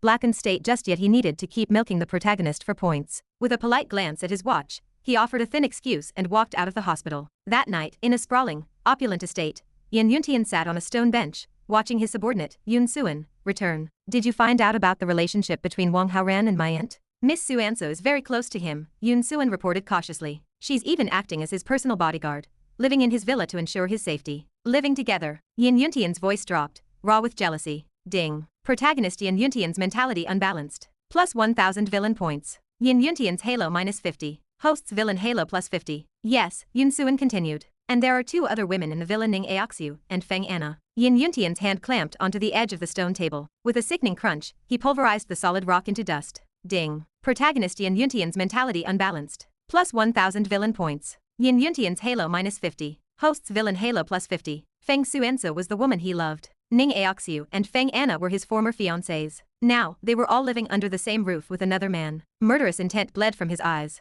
Miss Xuansu holds a position of immense power in Fengzi Mountain, Yun Xuan warned, sweating. If you harm Wang Haoran, she will know. Please, think of the consequences. Yan Yuntian forced a breath, his killing intent receding just enough to let him breathe. I won't kill him. Not yet. But I will destroy him. How? Is he just a rich second-generation brat? Yan Yuntian sneered, his eyes filled with contempt. I want to see his family group go bankrupt. I want to see the prince of the Wang group begging for scraps on the street. Chapter 366. Countermeasures. Yun Xuan absorbed Yan Yuntian's proclamation of war with a sinking heart. Miss Xuansu is so close to Wang Haoran, she reminded him quietly. If you move against him, I fear she will intervene. Yan Yuntian curled his lip in a sneer. If my aunt is going to prioritize her personal entanglements over the business interests of the family, she's become far too soft. Besides, this is my father's initiative. What does that have to do with her? Yun Xuan bowed, knowing the conversation was over. I understand. I will take my leave. Yan Yuntian nodded, but added a final warning, and keep this from Yuning. Do you understand? Why not tell her? Yun Xuan asked, masking her surprise. She's unreliable. She's disappointed me too many times. She'll just leak the news to my aunt. It's better she stays in the dark. As you wish. As soon as Yun Xuan stepped out of his sight, she made a beeline for Yuning. She didn't hesitate. She laid out every detail of Yan Yuntian's plan to bankrupt the Wang group. He's hateful, Yuning hissed. We have to warn the young master immediately. Are we sure? Yun Xuan hesitated, a flicker of guilt crossing her face. We grew up on Fengzi Mountain. Is betraying him really the right path? The young master and Yan Yuntian are destined to be mortal enemies, Yuning said firmly. Who are you protecting? Yan Yuntian, or the man we serve? The young master, of course, Yun Xuan blurted out. I would protect him with my life. Yuning smiled, her eyes dancing with mischief. Then call him. Maybe if you save his business, he'll show you a little extra favor one day. Stop talking nonsense. Yun Xuan swatted her shoulder, though she couldn't help but blush. Her curiosity got the better of her. Has he ever favored you? Yuning lowered her gaze, a shy, soft smile playing on her lips. I served him once, and I was blessed with that grace. It was, well, you'll understand if the chance ever comes your way. Yun Xuan felt a strange, fluttering heat in her chest. She grabbed the phone, eager to push the conversation out of her mind, and dialed. Ning, what is it? Wang Haoran's voice came through, clear and composed. Young master, it's Yun Xuan, she said, her voice steadying. I have something urgent to report. She recounted the entire conversation. Wang Haoran listened in silence, his mind whirring. Bankruptcy, you say? Yan Fipeng's consortium is worth $500 billion. That's a significant threat. It is, Yun Xuan confirmed. They have the influence to dismantle an industry overnight if they commit enough capital. Wang Haoran frowned. Even if they could pull it off, it would be a Pyrrhic victory. Would Yan Fipeng really let his son be that reckless? Yan Yuntian is his favorite, Yun Xuan affirmed. If he insists, Yan Fipeng will do it. Wang Haoran began to map out the board. He needed a wedge to drive between father and son. Tell me about Yan Fipeng. Does he practice martial arts? Is he the type to be swayed? He's a man of Huajin-level talent, though he's focused on business, Yun Xuan reported. He's stern, arrogant, and notoriously devoted to his wife, Feng Rao, the master of Fengzi Mountain. He hasn't looked at another woman in decades. Wang Haoran felt a spark of disappointment. He had hoped for a scandal mistress, or a secret child to exploit. But it seemed the man was a paragon of loyalty. And Feng Rao? He asked. Tell me about her. She is a martial arts genius, far beyond Huajin level, Yun Xuan said. She's cold, indifferent to matters of the heart, and obsessed with control. She is, quite simply, the most beautiful woman on the mountain, second only to Miss Xuansu. Wang Haoran committed the details to memory. If the husband was untouchable, he would have to look for cracks in the marriage or the hierarchy. Does he have any weaknesses? Wang Haoran pressed. Anything at all? Yun Xuan paused, a strange expression crossing her face. Well, he's terrified of his wife. Like a mouse before a cat. If Feng Rao doesn't give him permission to sit, he doesn't dare touch a chair. Wang Haoran's eyes lit up. There it is. One last thing, he asked, his tone dropping. Is Yan Yuntian Feng Rao's biological son? Of course. Why do you ask? Wang Haoran breathed a sigh of relief. If Yan Yuntian were a bastard, the political complications would be messy. But as a legitimate heir, he was a perfect target for manipulation. Feng Rao wasn't just a supporting character, she was the key to neutralizing the entire Yan family. If he could tether Yan Fipeng through his fear of his wife, the economic war would be dead on arrival. And if he played his cards right, he could use the master of Fengzi Mountain to systematically dismantle Yan Yuntian's sanity from the inside out. Chapter 367. Encounter. Wait, Wang Haoran said, his heart fluttering with a mix of anticipation and nerves. How old is Feng Rao, exactly? Even though he had steeled himself, the thought of his target having a son nearly 20 years old made him wince. In his mind, the word mother carried a weight that felt dangerously close to old woman. 36, Yun Xuan replied. Only 36? Wang Haoran's relief was palpable. The hidden world traditions are ancient, and early marriage is the norm, Yun Xuan explained. But be warned, never mention her age. Even Yan Yuntian wouldn't dare. It is the ultimate taboo. You said she was beautiful, Wang Haoran pressed. How does a 36-year-old maintain that? Is it just talk? Martial arts cultivation slows the aging process significantly, Yun Xuan clarified. With her regimen, she looks at least a decade younger than her true age. If you saw her, you would swear she was no more than 25 or 26. That eased Wang Haoran's mind completely. While he had encountered young martial artists like Feng Xuansu or Ning Aoxue, he hadn't fully grasped how well the higher-level masters maintained their vitality. How far is Fengzi Mountain? He asked, already planning his path. Nearly 1,000 kilometers. But sir, the mountain is a restricted area. Outsiders are barred from entry. Wang Haoran frowned. Sneaking into a stronghold of masters was a recipe for disaster. I need to meet her, he said. You know the mountain better than anyone. There must be a way. Yun Xuan pondered this.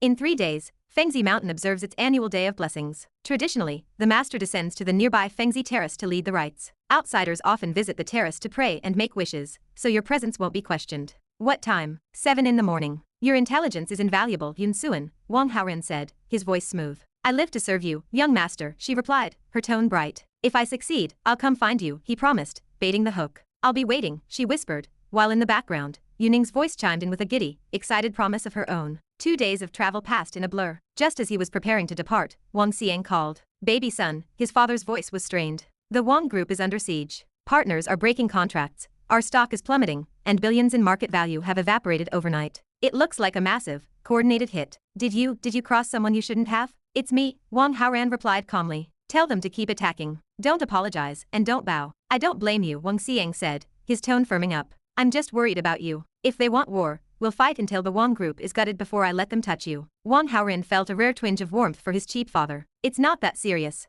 It will subside soon. Why? I'm going to pray for us. God bless the Wang family. Wang Xiang was left speechless, unsure if his son was being prophetic or just eccentric. He decided to let it go. By nightfall, Wang Haoran arrived near Fengzi Terrace. He secured a room in a local homestay and waited for the dawn. At 6 in the morning, he rose, gathered his things, and made the short walk to the terrace. The square was a hive of activity as women in flowing robes prepared for the ceremony. As Wang Haoran approached, a guard gently intercepted him. "This area is requisitioned for the rites. Please, come back in an hour." Her tone was polite, so Wang Haoran kept his distance, staying just outside the perimeter. He activated his perspective, his gaze sweeping across the architecture until it landed on the main hall. Inside, a woman in brocade robe sat in meditation, her eyes closed. Four maids stood in a silent semicircle around her, their presence so subdued they seemed not to breathe. Even from a distance, the woman's aura was chilling, a cold, sharp stillness that dominated the room. This must be her. Wang Haoran drifted toward the entrance, his feet moving with silent intent. "Stop," a maid commanded. Wang Haoran had only set one foot across the threshold.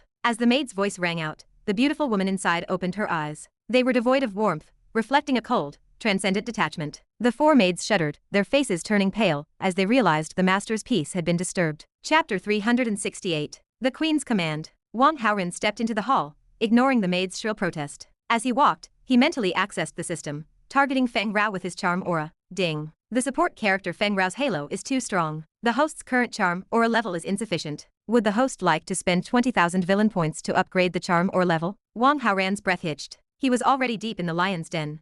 There was no turning back now. He hit yes without a moment's hesitation. Ding. Host spent 20,000 villain points to upgrade primary charm aura to intermediate charm aura. Ding. Intermediate charm aura successfully applied to Feng Rao. Favorability increased to maximum. Ding. Host has subdued the key character Feng Rao, significantly altering the plot trajectory. Plus 1,800 villain points. Yan Yuntian's halo minus 90. Host's villain halo plus 90. The notifications flooded his vision, and the physical tension in the room evaporated. The icy, murderous detachment in Feng Rao's eyes softened. She straightened her posture, her gaze lingering on him with a new, intoxicating intensity, a shimmer of obsession masked by her natural, regal grace. Presumptuous. Get out. The four maids surged forward, their faces twisted with aggressive, protective zeal. Stop. The command was soft, yet it sliced through the air with absolute authority. Feng Rao had spoken. The maids froze, spinning around in confusion. "Master, slap yourselves," Feng Rao said, her voice devoid of emotion. "But, do you need me to repeat myself?" The maids didn't dare breathe another word. Trembling, they began to slap themselves, their confusion mounting as they looked at Feng Rao. She offered no explanation. She was the master of Fengzi Mountain, and her whims were law. "Get out," she commanded.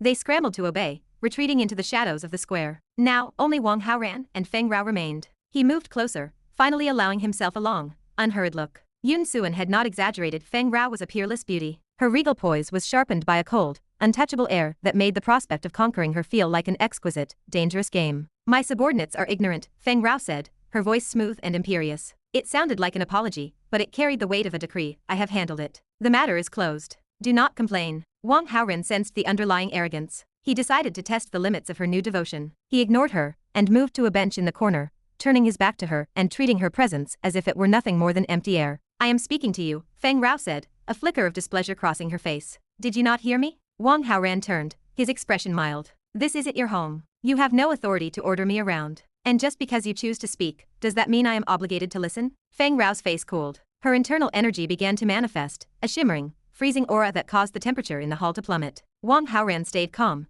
though his heart hammered against his ribs. He had learned the hard way that true strength required a deep reservoir of villain points. He didn't want to burn through them defending against a master unless he absolutely had to. Then, as quickly as the frost had appeared, it vanished. "My attitude was lacking," Feng Rao said, her posture shifting from queenly to approachable. "Please, do not take it to heart." "It's fine," Wang Haoran replied with a friendly, disarming smile. "Who are you and why have you come here?" "My name is Wang Haoran, from Qingling. I'm here to offer prayers. I am Feng Rao." "Nice to meet you, Aunt Rao," Wang Haoran said, letting the name slip with faux innocence. Feng Rao's expression tightened instantly. "Aunt, am I very old?" "Nice to meet you, Sister Rao," he corrected immediately. She relaxed, satisfied. "How old are you?" "I'm 24. Feng Rao paused, her gaze flickering as she considered that he was roughly the same age as her son. "And you, Sister Rao, how old are you?" Wang Haoran asked, playing a dangerous game. "I am 24, Feng Rao replied, her face completely deadpan. Wang Haoran suppressed a laugh. If he hadn't known the truth, he might have been fooled by her absolute conviction. "And are you married?" "Never," she lied with the grace of a saint. Wang Haoran maintained a mask of total belief, leaning into the role. "Do you have a girlfriend?" Feng Rao continued, her tone bordering on the inquisitive. "I've never even been in love. Where would I find a girlfriend?" he said, scratching his head and feigning the bashful shyness of a naive youth. Feng Rao, the master of the hidden world, was playing a game of deception,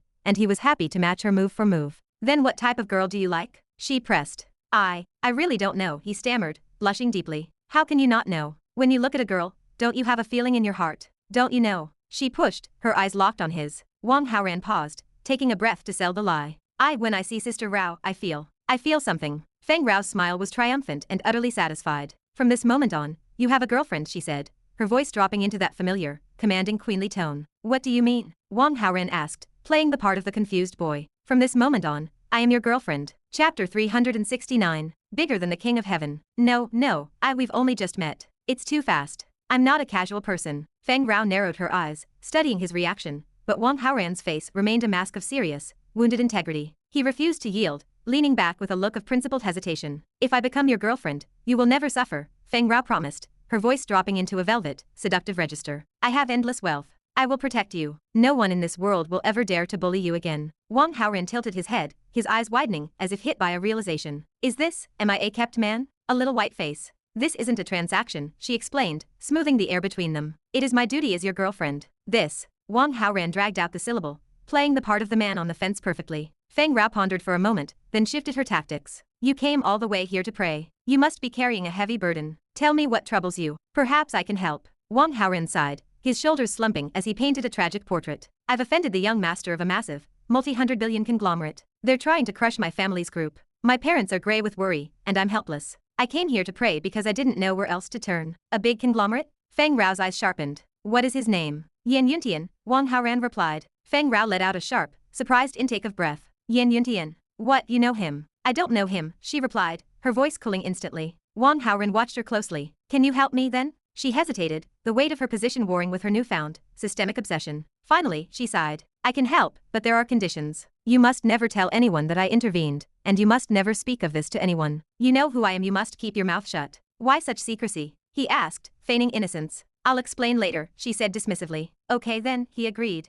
Come here, she commanded, beckoning him with a slender finger. Come to my side. Wang Haoran approached, stopping just half a meter away. Up close, Feng Rao's regal beauty was overwhelming, and for a fleeting second, he caught a flicker of raw, undisguised longing in her eyes before she clamped down on it. Sister Rao, you are truly beautiful, he whispered. A rare, genuine smile touched her lips. So, will you be my boyfriend? Yes. Before the conversation could deepen, the muffled voice of a maid echoed from the square outside. The time for the blessing rites is at hand. Wait for me here, Feng Rao said, her gaze lingering on him with a look of pure doting affection, before she turned and swept out of the hall. As her silhouette vanished, Wang Haoran's bashful expression hardened. He had no intention of becoming a new iteration of some historical conqueror. His goal was far more surgical. He wanted to see the look on Yan Fipeng and Yan Yuntian's faces when the mother of the household started dismantling their plans. He wasn't going to be the one to light the fire, he was simply going to ensure the fuel was perfectly positioned. Meanwhile, at the Yan estate, Yan Yuntian was in high spirits. He had received word that his father's suppression of the Wang family was yielding massive results. He stepped into the courtyard, inhaling the morning air,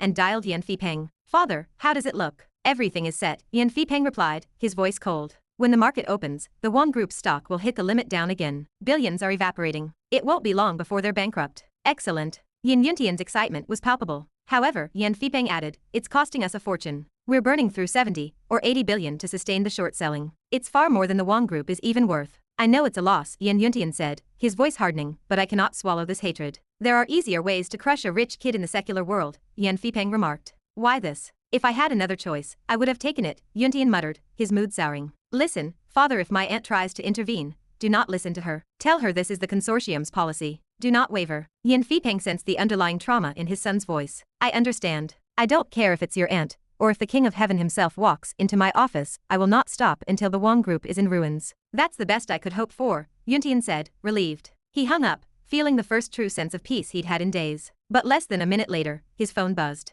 It was his father again. Father, something wrong? Yuntian, Yan Fipeng's voice sounded hollow, drained of its earlier ferocity. The suppression of the Wang Group. It may not go as you intended. Yan Yuntian's heart stopped. A surge of pure, unadulterated rage flooded his veins. Father, you gave me your word. You said not even the King of Heaven could stop you. Are you playing me? I meant it, Yan Fipeng replied, a dry, bitter edge to his voice. But someone much higher than the King of Heaven has just given me an order. Chapter 370. The Aftermath. Yan Yuntian stood frozen, the phone pressed against his ear. The realization hit him like a physical blow. Mother, she contacted you? Yes, Yan Fipeng's voice was hollow, defeated. She called immediately after our conversation. She ordered me to cease all suppression of the Wang Group, and to provide full compensation for every cent they lost during this volatility. Father, did you agree? Yan Yuntian's voice rose, edged with betrayal. I have no choice. If I make her angry, I'm a dead man. That's the end of it. Yin Fipeng sounded small, stripped of the prestige that usually accompanied the head of a multi-hundred-billion consortium. Yan Yuntian felt his blood boil. He hung up, his hands trembling, and dialed Feng Rao directly. Mother, what did my aunt tell you?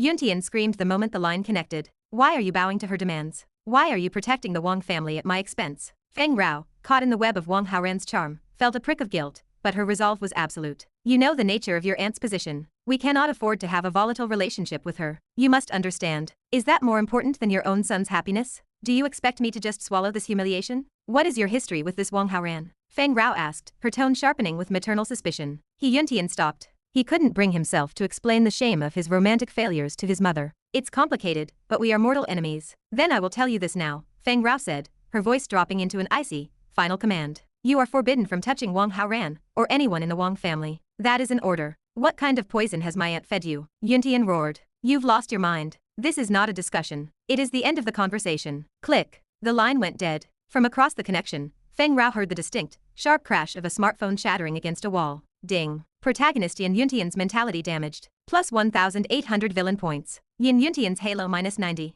Host's villain Halo plus 90. Feng Rao exhaled. It wasn't that she didn't love her son, but the intoxicating pull of Wang Haoran made every other priority seem trivial. She turned back to the hall, her expression shifting instantly to one of warmth. I've solved your troubles, she said to Wang Haoran. Your family's losses will be repaid in full. So soon? Wang Haoran asked, feigning shock. He knew perfectly well what she had done, but he played the role of the skeptical, grateful outsider. You will see, she said with a regal nod. Wang Haoran sighed, looking suitably impressed. I came here to pray for a miracle. I suppose I found it. Fengzi Mountain is famous for its beauty, she offered, her tone softening. Since you're finally here, let me be your guide. They spent the afternoon wandering the mountain paths. In the quiet, secluded groves, Feng Rao made several unsubtle overtures, a lingering touch here, a suggestive hint there, but Wang Haoran played the innocent youth card with masterful precision, leaving her both frustrated and even more enchanted by his perceived purity. By evening, he insisted on returning to Qingling. Feng Rao, though reluctant, allowed him to leave, exchanging contact information with an instruction to call her whenever he was lonely. Back in his mansion, Yan Yuntian sat in the dark for hours. The defeat had hollowed him out.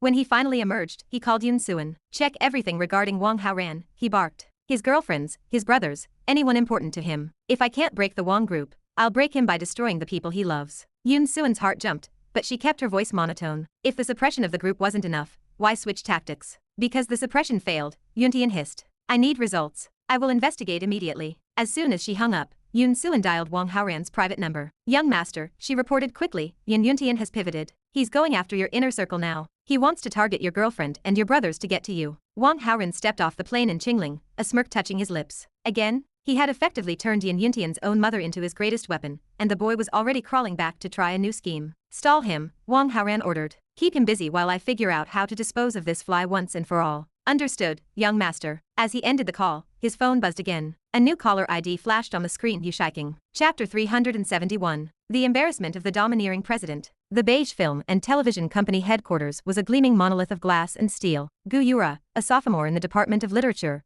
walked through the lobby with a mixture of excitement and disbelief. A hobbyist screenwriter, she had submitted her script on a whim, only to be told the company's president was so impressed he wanted to negotiate a high-stakes purchase. The lobby was nearly deserted, the silence of the late evening amplifying her footsteps. She approached the front desk, but it was empty. Just as she was wondering where to go, a woman swathed in heavy makeup and designer clothing emerged from the elevator. Gu Yura's eyes lit up. Hello, could you tell me where the president's office is? Also, you're the actress Yu Fei. I love your work. May I have an autograph? Yu Fei, who had initially been inclined to sign, froze. She took in Gu Yura's natural, effortless beauty, which made her own surgically enhanced features seem artificial by comparison. A flash of sharp, visceral jealousy cut through her. No time, Yu Fei snapped, rushing past with enough force to deliberately slam her shoulder into Gu Yura. Gu Yura winced, her excitement replaced by a stinging frustration. She bit her tongue, suppressing the urge to retort, and turned her attention to a wall-mounted directory. 39th floor. She reached the executive office, her pulse drumming in her ears, and knocked. Come in. She pushed the heavy oak door open. Inside, a man sat in a high-backed ergonomic chair, facing away from her. She introduced herself with a tremulous voice, only for the chair to slowly swivel around. The man was undeniably handsome, but his face was carved into a mask of bitter, jagged resentment. It was Liu Beige, the youngest, most successful self-made CEO in the industry. Gu Yura, he said, his voice dripping with an inexplicable, freezing mockery. Do you still recognize me? Have we met? Liu Beige smiled a cruel, hollow thing. Of course you wouldn't remember. 7 years ago, you were a wealthy princess. You wouldn't deign to remember a poor boy from junior high. Gu Yura's breath hitched. She had been a wealthy heiress before her family went bankrupt 7 years ago, a life she had since buried. Who are you? The boy you laughed at for sending a love letter, Liu Beige snarled. The boy you ridiculed until he had no choice but to drop out. The memory hit her like a physical blow. It's you. Your laughter didn't just ruin my school life, Gu Yura. My mother moved us to a new town because of it. We got into a car accident during the move. She died. It was all because of you. Liu Beige stood up, his face reddening, his composure splintering into a wild, animalistic obsession. It's all your fault. I'm sorry. I didn't mean it. Gu Yura backed away, her heart hammering against her ribs as she realized she was trapped. Liu Beige ignored her, his eyes glassy with madness. He approached her, step by step, and began stripping off his jacket. You'll see exactly what I mean to do. Gu Yura backed into a corner, her path to the door completely blocked. But as Liu Beige loomed over her, preparing to pounce, he suddenly halted. A look of profound, agonizing confusion crossed his face. He tried to force his body to respond to the surge of vengeful adrenaline, but nothing happened. It was as if a vital connection within him had been permanently severed. Why is this happening? He whispered, his face twisted in horror. Gu Yura saw her opening. She ducked past his paralyzed, bewildered form, threw herself at the door, wrenched the lock, and fled into the hallway. Ding. The host's behind-the-scenes manipulation has caused the protagonist, Liu Beige, to lose his virility, permanently altering the plot trajectory. Host gains 1600 villain points. Gu Yura's protagonist Halo -80. Host's villain Halo +80. Wang Haoran, who had just arrived at the barbecue restaurant to meet Yu Shiking, stared at the sudden influx of notifications. Can't you recognize me? Yu Shiking's voice cut through his distraction. He looked up, and his confusion turned into stunned silence. He had to look twice to make sure his eyes weren't deceiving him. Chapter 372. Another school flower. The moment Yu Shiking offered a smile, the world around her descended into chaos. A boy walked blindly into a wall, his forehead striking the brick with a dull thud. Nearby, another student stood frozen with a mouthful of water, forgetting to swallow as a steady stream spilled down his chin, creating a scene of complete absurdity. Further away, a boy stared at Yu Shiking with such intensity that he remained oblivious to his girlfriend's grip, despite her pulling his ear with enough force to turn it bright red. Wang Haoran stood his ground, the only one among the mesmerized crowd who managed to maintain his composure for more than a few seconds. Counting the days, Yu Shiking had been taking her medication for 3. When she called, asking him to meet her at the barbecue restaurant, she kept the reason vague. Wang Haoran had already guessed the truth. The birthmarks that once marred her face had vanished, and she wanted him to see the results. He had prepared himself for the change, but the reality was far more striking than his expectations. Among the heroines he had encountered, only Feng Xuansu surpassed her in elegance. Yu Shiking shifted under his scrutiny. The heat climbed up her neck and settled on her cheeks, as she finally broke the silence. After watching for so long, have you not recognized me yet? Qingling University has a new campus flower, Wang Haoran teased. He offered a mental nod of approval to Lu Chen, the genius doctor. The man certainly possessed a unique talent for his craft. Gone were the dark, heavy birthmarks. In their place sat skin as smooth and pale as snow, delicate enough that it seemed one breath might shatter it. Yu Shiking longed to linger in the conversation, but the prying eyes of the crowd made her restless. She turned to her mother. Mom, may I step away for a while? Her mother smiled, waving a hand toward the pair with a light, dismissing gesture. Go ahead. I have everything under control here. As a mother, she felt a profound joy seeing her daughter's transformation. Her attitude toward Wang Haoran had warmed significantly. During the days when her daughter was considered ugly, he had been nothing but kind. Now that Yu Shiking was blossoming, his continued presence felt like a blessing. She knew from her daughter's own lips that Wang Haoran was the catalyst for the birthmark's disappearance. Yu Shiking practically skipped toward the sidewalk, Wang Haoran following at her side. She pulled out her phone, eager to square her debts. I am transferring the money for the medicine to you now. Wang Haoran did not accept the transaction. Instead, he flashed an enigmatic smile. What about the interest? Yu Shiking froze, her fingers hovering over the screen. She hadn't expected a demand. How much interest? The interest I want is not monetary. He looked at her, his gaze heavy and deliberate. If you do not want money, what do you want? Yu Shiking tilted her head, searching the sharp, handsome profile of his face for a hint of a prank. Wang Haoran turned to her, his voice dropping to a low, singular word. You. The air stilled. Her eyes widened, and a deep, crimson blush bloomed across her face. Ding. The host has stirred the heart of the heroine, Yu Shiking. Gained 600 villain points. They locked eyes, a silent, electric tension hanging between them until she shyly averted her gaze. You are not joking? Her voice held a fragile mix of fear and desperate hope. If you believe it is a joke, then treat it as one. Wang Haoran tossed the choice back into her court, reading her pulse through her trembling posture. If I choose to believe you, can it be real? Her heart hammered against her ribs, but she stood her ground. Wang Haoran reached out, his fingers grazing hers. Yu Shiking smiled, an expression of genuine warmth, and interlaced her fingers with his. Gu Yura collapsed against the wall outside the lobby of the Beige Film and Television Company, gasping for air. She had fled the president's office in a panic, and when the elevator failed to arrive immediately, she had taken the stairs, running 38 floors to reach the street. She clung to the building's exterior, trying to regulate her ragged breathing. As she stood there, a car pulled to the curb and a woman emerged. It was the star, Yu Fei. Gu Yura tensed, bracing for another confrontation. But Yufei only offered a soft, conciliatory smile. I was in a foul mood earlier. I am truly sorry. Yufei pulled a signed business card from her bag and offered it. If you still want an autograph, please, take this. Of course. Thank you, Gu Yura replied, her voice cautious as she accepted the card. What is your name? Yufei asked. Gu Yura. Are you a student or are you working? I am a sophomore in the Department of Language and Literature at Qingling Normal University. Gu Yura spoke plainly, assuming it was idle chatter. An excellent major, Yufei praised. It is fine, thank you. Gu Yura offered a polite, strained smile. The memory of the danger waiting on the floors above surged back, and she moved to leave. I have something I must attend to, so I must go. She hurried away. Yufei watched her retreating figure, her friendly expression curdling into a jealous scowl. She pulled out her phone and dialed. Young Master Wang, I have just spotted a rare beauty. Are you interested? Wang Haoran, walking beside Yu Shiking, ignored the screen for a moment, before stepping aside under the pretense of finding a restroom. Once out of sight, he leaned against the wall. The memory of a recent system notification flickered in his mind, and he asked a leading question. Is the woman you are referring to named Gu Yura? Chapter 373. The heroine Gu Yura. Wang Haoran paused, his brows knitting together. You know this Gu Yura?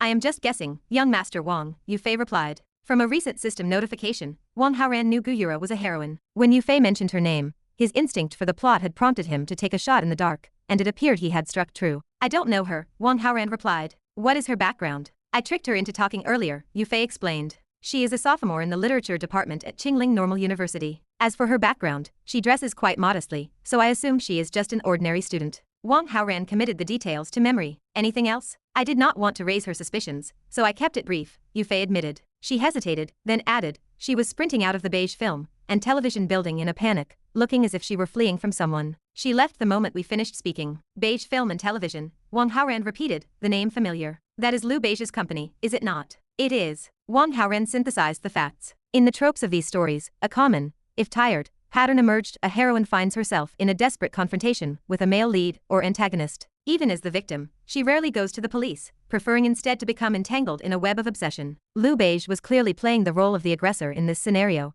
but the narrative had swerved. Either he lacked the power to finish his schemes, or Gu Yura had managed to escape his grasp. After ending the call, Wang Haoran decided to visit Qingling Normal University the following day. He needed to assess the situation before formulating a strategy. He returned to Yu Shiking's side, intending to resume their walk. However, he checked his perspective, spotting a group of familiar figures: Qin Yunhan, Su Muyan, Mu Zhaozhao, and Wen Jing approaching from down the path. A chill went down his spine. He stepped toward the car and spoke to Yu Shiking. It is getting late. We should head back. Understood, she nodded. They walked back to the barbecue restaurant hand in hand. As they neared the entrance, Yu Shiking shyly withdrew her hand, afraid her parents might see them together. Wang Haoran sensed her anxiety and leaned in to whisper. Since you are not ready for your parents to know, we will keep our relationship quiet for now. We can wait until you are comfortable. Yu Shiking looked at him, her heart swelling with gratitude. You are so kind. I will try to get used to it soon. Take your time, Wang Haoran said, his voice gentle. Privately, he suppressed a bitter smile. If she moved too slowly, his ability to walk with her would be severely hampered by the logistics of hiding their affection. The next afternoon, Wang Haoran parked his Lamborghini at the gates of Qingling Normal University. Compared to the art schools, the atmosphere here was subdued. A luxury vehicle turning heads was rare,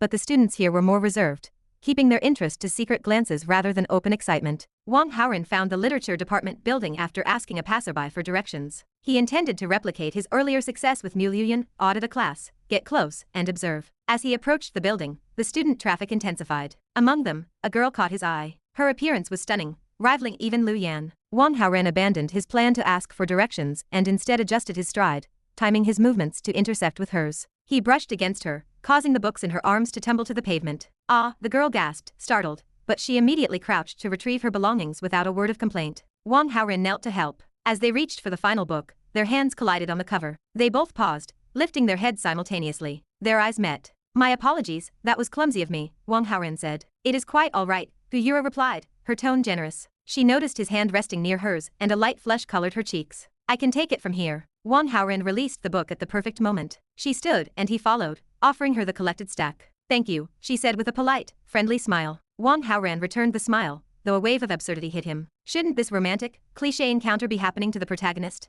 I am the villain. How did I end up in the lead role of such a trope? Even more baffling was her immediate, gentle attitude toward him. He triggered his system to probe her profile. Heroine Gu Yura. Combat Strength 21. Charm 232. Protagonist Halo 5888. Skill, Golden Finger Super Lucky Halo. When facing persecution, she can turn danger into safety, and depending on the severity of the act, manifest misfortune for the perpetrator. Reverse unlimited favorability halo. If she is pressured or forced by a male character, his favorability toward her will max out. He will then lose interest in all other female characters and be promoted to a male lead. Chapter 374. The Poisonous Heroine. After internalizing the details of Guyura's profile, Wang Haoran felt a wave of cold reality wash over him. Guyura possessed a personality far more grounded and normal than the previous heroine, Ning Aoxue, and for a moment, he had been tempted to pursue her. However, the system's revelation of her golden finger acted like a bucket of ice water, dousing his enthusiasm instantly. The idea of treating a heroine as a primary romantic interest was a risky game, but Guyura's halo was uniquely, impossibly unreasonable. While someone like Yan Yuntian could be damaged or fought,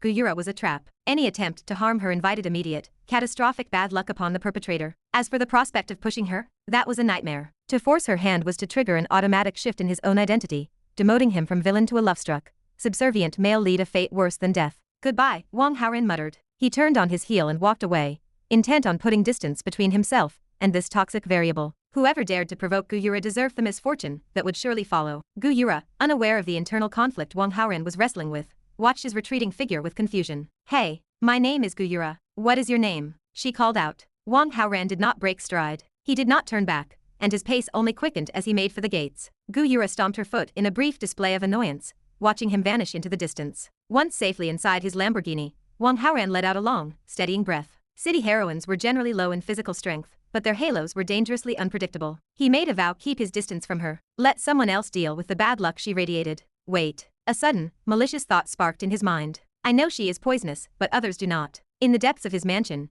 Yan Yuntian was pacing, his anxiety palpable. He called his subordinate, Yun Xuan, into his presence. I sent you to monitor those close to Wang Haoran. What have you discovered? Yun Xuan had spent the morning pretending to patrol, and she met his gaze with a practiced calm. I have only just begun. Wang Haoran spent the day in classes, interacting only with his peers. There are no notable figures in his orbit as of yet. Then keep digging. Yan Yuntian snapped. I want results by the end of the day. Yun Xuan nodded and departed, but the moment she was out of sight, she pulled out her phone and dialed Wang Haoran to report the pressure she was under. He is growing impatient, Wang Haoran noted, a playful tone coloring his voice. Young master, he will not hold out much longer, Yun Xuan replied. What should we do? If he wants you to investigate me, then let him investigate, Wang Haoran instructed. I am currently at Qingling Normal University. After ending the call, Wang Haoran exited his car and headed toward the literature department. After a few inquiries, he located Guyura's classroom. He entered, scanned the room, and sat down in the empty chair beside her. Wang Haoran, he said, finally answering the question she had asked earlier. Guyura looked stunned, her confusion at his sudden departure replaced by surprise at his return,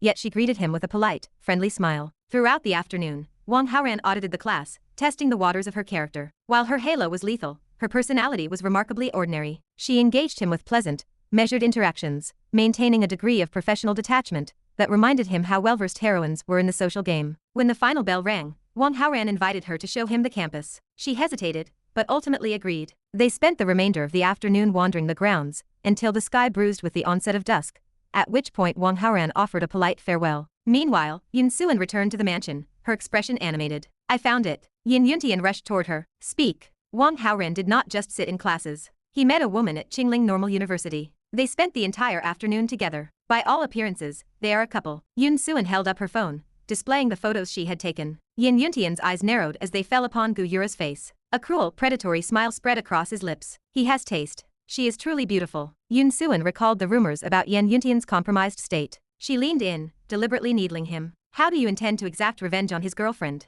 Do you plan to forcibly? She stopped, letting the implication hang in the air. Yan Yuntian felt the sting of her words like a knife to the chest. Ding. The host has manipulated events behind the scenes. Protagonist Yan Yuntian's mental state is damaged. Gained 1000 villain points. Yan Yuntian's protagonist halo -50. Host's villain halo +50. The thought had indeed crossed Yan Yuntian's mind, but he lacked the capacity to act on it. Frustrated and hollowed out, he turned his focus to the photo, memorizing Guyura's face before stalking out of the room in silence. As soon as he was gone, Yun Xuan contacted Wang Haoran to report the successful trap. Chapter 375. It looks like a meteor. Night fell over the campus. After spending hours in the library, Guyura was exhausted and headed toward the dormitory. As she passed the artificial lake, a sudden, sharp pain erupted at the back of her neck, and her vision vanished into darkness. She collapsed to the ground, unconscious. Yan Yuntian stepped from the shadows, a wicked grin twisting his face. How painful will it be when Wang Haoran realizes the woman he loves is dead? He muttered. He worked quickly. Ensuring the coast was clear, he staged the scene to look like an accidental fall, then shoved Guyura into the deep,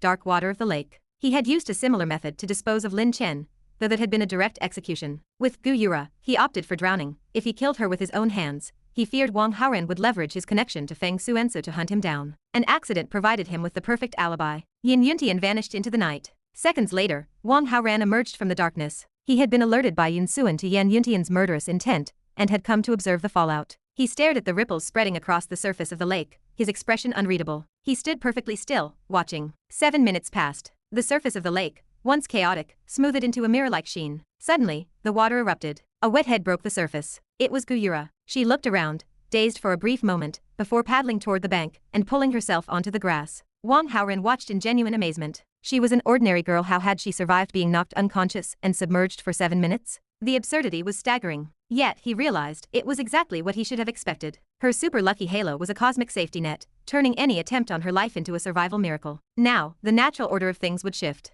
Depending on the severity of the persecution, the bad luck would boomerang back onto the perpetrator. Yan Yuntian had attempted murder. The consequences would be severe. Wang Haoran couldn't wait to see what kind of disaster would befall him. He didn't stick around to watch the aftermath. He had come quietly, and he left the same way. Yan Yuntian walked away from the university, his mood soaring. He strolled leisurely, intending to walk back to the mansion, when a truck suddenly swerved, mounting the curb and hurtling toward him at an impossible angle. Yan Yuntian's reflexes were elite.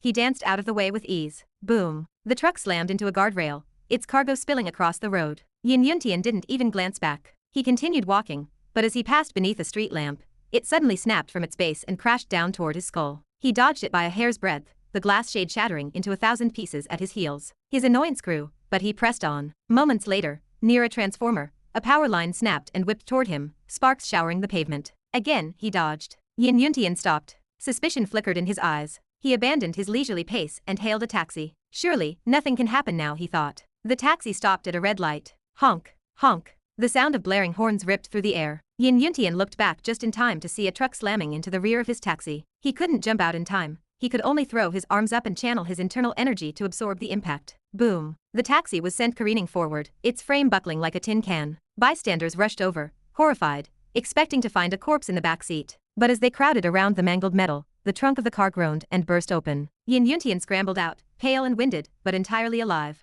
The crowd stared at him as if he were a monster. To survive such a crash was impossible for a normal human. Uncomfortable with the attention, Yan Yuntian shouldered his way through the stunned onlookers and fled. He finally reached home without further incident. His nerves slowly settled, and he retreated to his bedroom, eager for the morning, when he would hear the news of his rival's grief. Meanwhile, Wang Haoran scaled the wall of his own villa and slipped through his bedroom window. Knock, knock. Come in, he called, diving under the covers to feign sleep. Do not sleep yet, Feng Xuansu said, walking in with an excited air. The news reports say there is a meteor shower tonight. Let us watch it. Really? Fine. Go ahead, I will join you once I am dressed, Wang Haoran replied, relieved she hadn't caught him sneaking out. Feng Xuansu felt a twinge of resentment at his need for secrecy, but she retreated to wait. A short time later, Wang Haoran joined her on the balcony, where Ning Aoxue and Feng Anna were already waiting. They stared at the sky. Soon, a gorgeous trail of light streaked across the darkness. Feng Xuansu closed her eyes, clutching her hands in a pious prayer. Ning Aoxue and Feng Anna followed suit. Wang Haoran looked up, unimpressed. The light trail grew brighter, more brilliant, and blindingly intense until it suddenly vanished. Why did you not make a wish? Feng Xuansu asked. Meteors are not always omens of good fortune, Wang Haoran joked. In ancient times, they were known as the broom star. As if on cue, a massive object slammed into the distant horizon. A deafening boom echoed through the city, and the ground beneath their feet trembled, sending the balcony chandelier into a violent sway. Wang Haoran and Feng Xuansu exchanged a look of pure shock. That was the impact of a meteorite, Ning Aoxue murmured. Qingling is densely populated, Feng Anna added, her voice chillingly cold. The odds are high that it hit a building. I wonder who is unlucky enough to be in its path. Chapter 376. The unlucky Yan Yuntian. The weight of Feng Anna's words settled over Wang Haoran, stirring a sudden, sharp idea. Yan Yuntian was currently drowning in a sea of misfortune. Was it possible for a literal meteorite to strike his mansion? He shook his head privately, dismissing the thought. Even for this world, such a scenario felt a bit too absurd. Just then, a digital chime echoed in his mind. Ding. The host has successfully manipulated events from behind the scenes, causing the protagonist Yan Yuntian to suffer extreme misfortune and serious injury. Reward, 2,600 villain points. Yan Yuntian's protagonist halo, minus 130. Host's villain halo, plus 130. Wang Haoran's eyes widened. It was actually possible. A meteorite had truly leveled Yan Yuntian's home. It was a shame the man's lingering luck was just strong enough to keep him from the grave, leaving him only severely injured. Still, for a man like Yan Yuntian, this was a devastating blow. A laugh bubbled up in Wang Haoran's chest, but it died quickly as a realization struck him. His brow furrowed. Masking his sudden tension with a fake yawn, he bid Feng Xuansu good night and retreated to his bedroom. The moment the door clicked shut, he dialed Yuning's number. Yuning and Yun Xuan both lived in that mansion. If a celestial rock had crushed the building to hurt Yan Yuntian, his two beautiful maids might have been caught in the crossfire. He had intended to ruin Yan Yuntian's life, but he hadn't anticipated a literal strike from the heavens. He was not about to lose those two over a freak accident. The situation was irreversible now. He could only listen to the rhythmic ringing of the phone, his heart tight, hoping the worst had not come to pass. Finally, the line connected. Yang, master, it was so scary. Yuning's voice trembled, brittle with terror. Hearing her speak was enough to make Wang Haoran exhale. If she could answer the phone, she was alive and functional. To be certain, he kept his voice steady and asked, "What happened?" "A meteorite just fell from the sky," Yuning said, her voice shaking. "It hit the mansion. Are you and Yun Xuan all right?" "We're fine," Yun Xuan's voice chimed in from the background. The tension drained out of him. He realized then that the bad luck surrounding Guyura was precise. When it targeted someone like Yan Yuntian, it focused its malice on the individual. Those nearby might feel the shockwaves, but the true devastation was reserved for the victim. Putting his worries aside, a playful glint returned to his eyes. "And what of Yan Yuntian?" "Yun Xuan and I live in the backyard," Yuning explained. "Yan Yuntian stays in the front yard." The impact was centered right on the front buildings. "I don't know the status there yet." "Go and check," Wang Haoran urged. "Yes, master." The line filled with the sound of hurried footsteps as the two women rushed toward the wreckage. After a few tense moments, Yuning's voice returned. "The meteorite landed on the left side of Yan Yuntian's bedroom. The entire structure has collapsed. He's likely buried under the rubble." She paused, her voice turning uncertain. "Master, how should we proceed? Should we just stay back and let it be?" Wang Haoran considered this. If Yan Yuntian were meant to die so easily, the rock would have crushed his skull. Since he was still breathing, his protagonist's luck would likely keep him alive even without immediate help. Besides, a meteorite strike would draw emergency services from across the city. Having his maids stand by and watch would serve no purpose. "Call for a rescue team as you normally would," Wang Haoran instructed. "Understood, master." "One more thing," he added. "Notify Yan Fipeng and Feng Rao about the accident." Yan Yuntian was broken and bloodied. It was only natural for his parents to rush to Qingling to see their son. Wang Haoran had been looking for a way to use Feng Rao's influence to further dismantle Yan Yuntian, but her status as a mountain owner made it difficult for her to leave her sect. Now, she had the perfect excuse to come to him. Later that night, Wang Haoran sought out Xiao Wanwan. He gave her a specific directive: keep a close watch on Guyura. After seeing the sweetness of the meteorite incident, he was eager for more. Guyura was a protagonist, making her a dangerous direct target, but she was a perfect tool for destroying others. As a woman, Xiao Wanwan could easily embed herself in Guyura's life without raising suspicion. In the local hospital, Yan Yuntian lay in a deep coma. His injuries were massive, but he was stable. Yuning had already sent word to his parents, and the confirmation came back quickly. They were on their way. Both were figures of immense power, one a titan of industry, and the other a master of a hidden world sect. The following morning, Wang Haoran found himself with a clear schedule. He headed to the university, content to wait for the arrival of the parents while enjoying the peace of the campus. Inside the finance department building, a female teaching assistant pushed open an office door. She found a man slumped over a desk. "Up all night again? It's time to wake up. Professor Liu Yui has an important lecture this morning, and we need to prepare the materials." She nudged his shoulder, but he didn't budge. A cold chill ran down her spine. She reached out, trembling, and held her fingers beneath his nose. There was no breath. "Ah!" A scream tore from her throat as she bolted from the room in a panic. Seconds after she vanished down the hall, the man's eyelids flickered. His eyes opened slowly. He sat up, staring blankly at the unfamiliar office. "I was working overtime at the company," he muttered, his voice raspy. "Why am I here?" He looked at his hands, realizing with a jolt that this body was not his own. Floods of foreign memories surged into his mind. He had transmigrated. The body belonged to a man named Lin Mo, a 29-year-old graduate student and teaching assistant. While the title sounded prestigious, the reality was bleak. The original Lin Mo had mediocre talent and had spent years struggling just to get into the program. He was weak, exhausted, and had finally worked himself to death the previous night. The newcomer took a breath, accepting the situation. Being a graduate student was certainly an upgrade from being a corporate slave. Even the name was the same: Lin Mo. Ding. Host identity verified. The super teacher system is now activated. A mechanical voice rang inside his head. Lin Mo froze, then a grin spread across his face. Every traveler needed a golden finger, and it seemed his had finally arrived. Super teacher system, he whispered, beginning to explore the interface. Chapter 377. The super teacher system. The sound of hurried footsteps echoed in the hallway. Liu Yui and the female teaching assistant rushed into the office, their faces tight with concern. "Is Lin Mo all right?" Liu Yui asked, her expression dignified and sharp. However, when she saw a straight, healthy figure standing by the desk, her features softened into a relieved smile. The female assistant stood frozen, her eyes wide with astonishment. "I just checked his pulse. I couldn't feel a thing. Professor Liu, I am so sorry. I must have made a mistake." Liu Yui did not scold her. The assistant meant well, and in this field,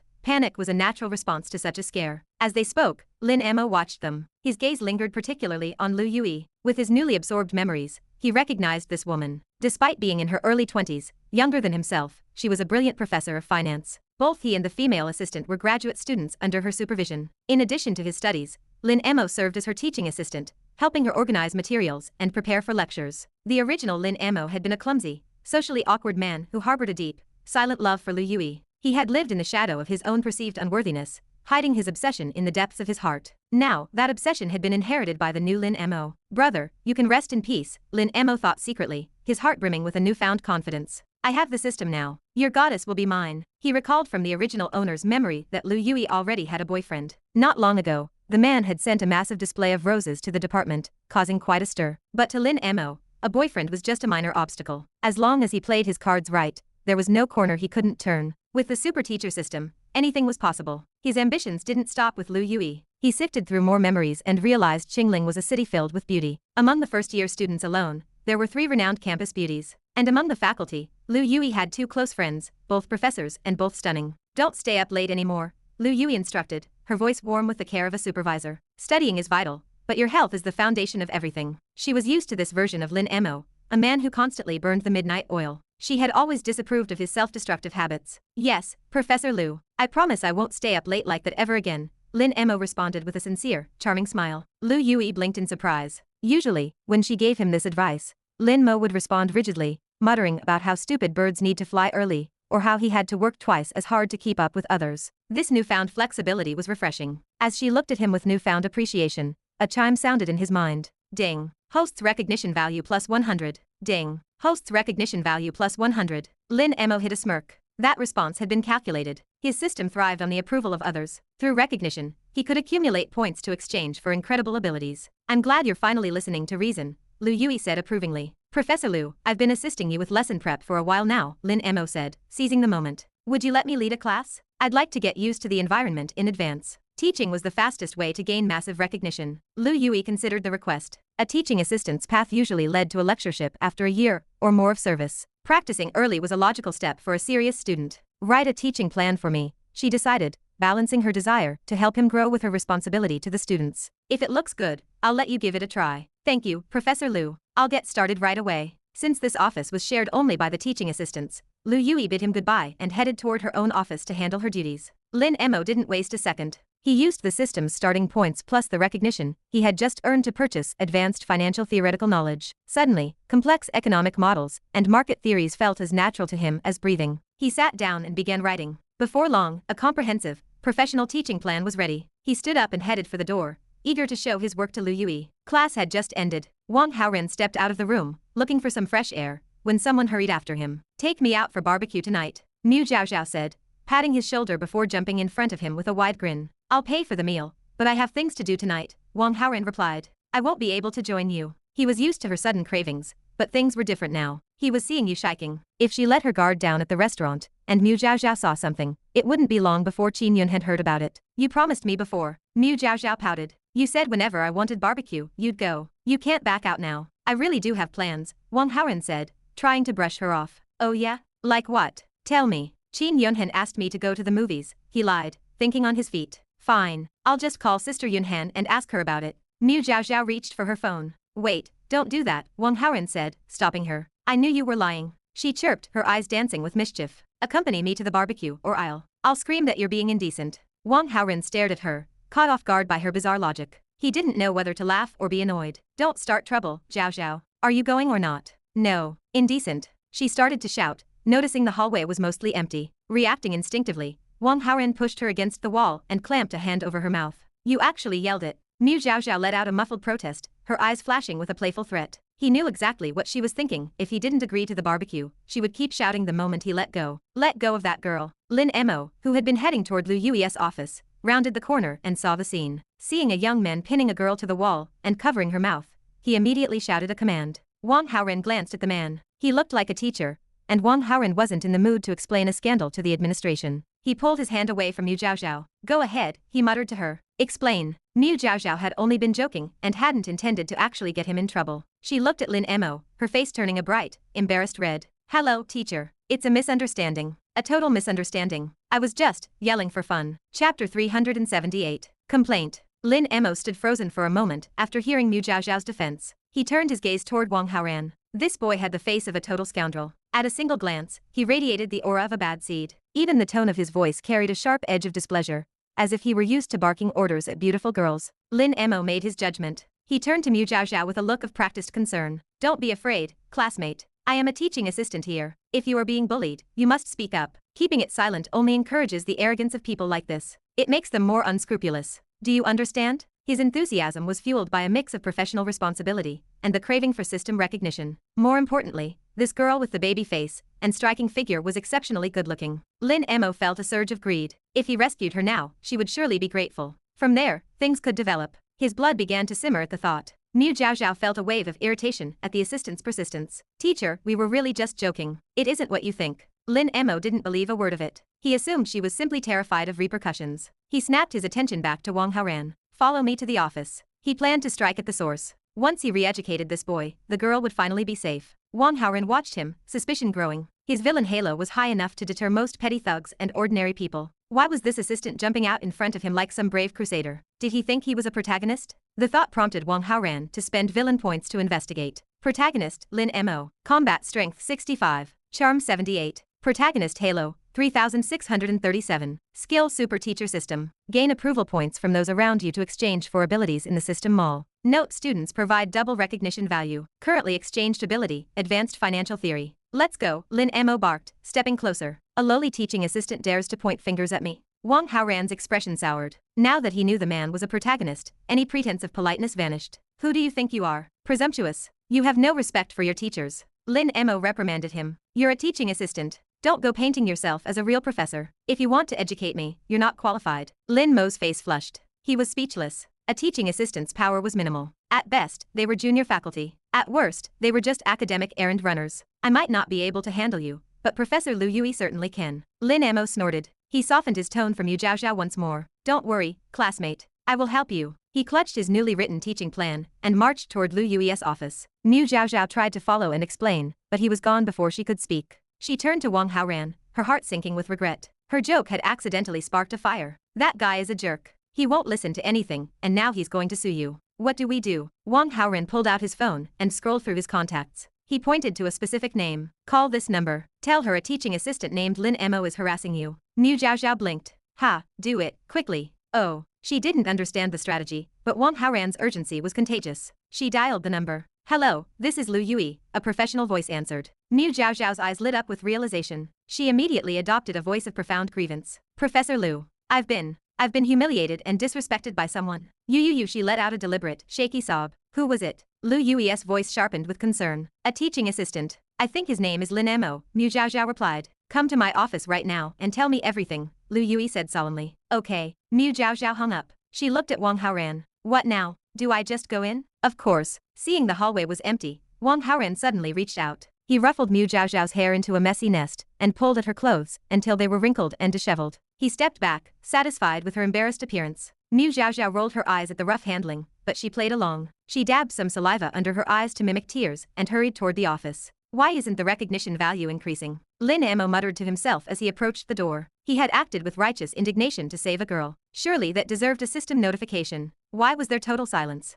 He pushed the thought aside as he reached Lu Yui's office. He was ready to see that arrogant boy punished. He knocked and entered, but before he could utter a single word of his complaint, Lu Yui spoke. Did you molest a student? She remained rational, her voice level as she sought to understand the situation. Lin Mo gasped. How could I do such a thing? Who told you that? Woo-oh. A burst of crying erupted from the doorway. Lin Mo spun around to see the baby-faced girl walk in. She looked like a wreck. Zhao, look at him, Lu Yui said, pointing at Lin Mo. Is this the man? Yes. He insulted me. He grabbed my hair and pulled my clothes and he rubbed my woo-woo. Mu Zhaozhao broke down into fresh sobs, looking utterly devastated. Lin Mo's head spun. Classmate, I was trying to help you. Why are you framing me? Did that boy tell you to do this? What exactly happened? Lu Yui asked, her brow furrowed in confusion. Heaven and earth as my witness, I didn't touch her. Lin Mo launched into an explanation of what he had seen in the hallway. Lu Yui listened, her mind working quickly. She had mentored Lin Mo for a long time. He was honest, quiet, and possessed a strong, if sometimes misguided, sense of justice. It was hard to imagine him committing such an act. She looked at Mu Zhaozhao. Despite the disheveled hair and the sobbing,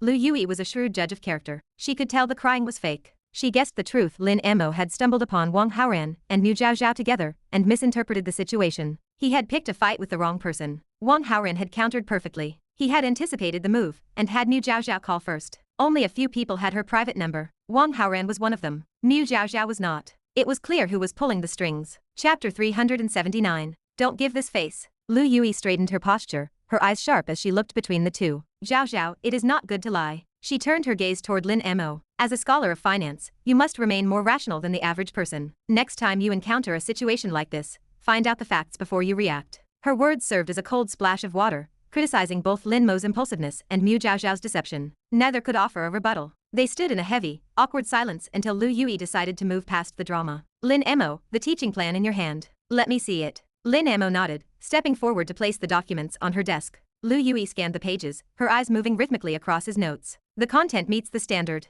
I have finance class 113 for the 4th period this morning. You will take that class for me. If the students respond well, I will consider letting you handle specific courses in the future, perhaps even an independent elective. Thank you, Professor Lu. I won't let you down. I'll give it everything I've got. Lin Mo's voice rose with excitement. Zhaozhao, since the air is cleared, you may return to class. Mu Zhaozhao gave a quick nod and hurried out of the office. She found Wang Haoran waiting in the classroom. How did it go? He asked the moment she stepped through the door. She recounted Lu Yui's verdict, and a flicker of dissatisfaction crossed Wang Haoran's face. He had hoped to tarnish Lin Mo's reputation, but Lu Yui was far too clever to be swayed by Mu Zhaozhao's amateur dramatics. The assistant, Lin Mo, is coming to teach our 4th period, Mu Zhaozhao warned. You should probably hide in the back, so he doesn't try to make your life difficult. Lin Mo is giving a lecture? Wang Haoran's heart sank. He knew Lin Mo possessed advanced financial knowledge. If the man were allowed to teach a normal, successful class, he would reap a massive harvest of recognition points. Wang Haoran could not let that happen. The bell for the 2nd period rang, shrill and demanding. Wang Haoran sat through the lecture with forced patience, his mind spinning. As soon as the bell dismissed them, he sprinted back to Lu Yui's office. Professor Lu, I heard you're letting that assistant Lin Mo teach our class. Is that true? Lu Yui looked up from her work. It is. Is there a problem? 5th sister, to be honest, I find this Lin Mo incredibly annoying. Can you cancel the arrangement? Wang Haoran used the affectionate title, hoping to cash in on their connection through Chu Qian Wei. Public life is public, private life is private, Lu Yui replied, her tone professional and unyielding. Don't try to get too close. I won't suppress a talented graduate student just because you're my junior sister's boyfriend. Mistress, won't you give me even this much face? Wang Haoran tried a different angle, his voice dropping into a playful, pleading tone. A small smile tugged at the corner of Lu Yui's mouth, before she suppressed it. You can ask for help with other things, but I won't agree to something that hurts a student's prospects. Please, just this once? Mistress. Lu Yui felt a surge of secret joy at the nickname, but she held her ground. The answer is no. She leaned back, her eyes flashing with curiosity. Lin Mo said he saw you pushing Mu Zhaozhao against a wall. What exactly is your relationship with her? We've known each other since high school. We're close friends and classmates. What Lin Mo saw was just a joke between us. Is that really all it was? Lu Yui watched him deeply, her gaze searching for a crack in his story. I swear it on my master's vitality and his future happiness. Mu Zhaozhao and I are not together. If I'm lying,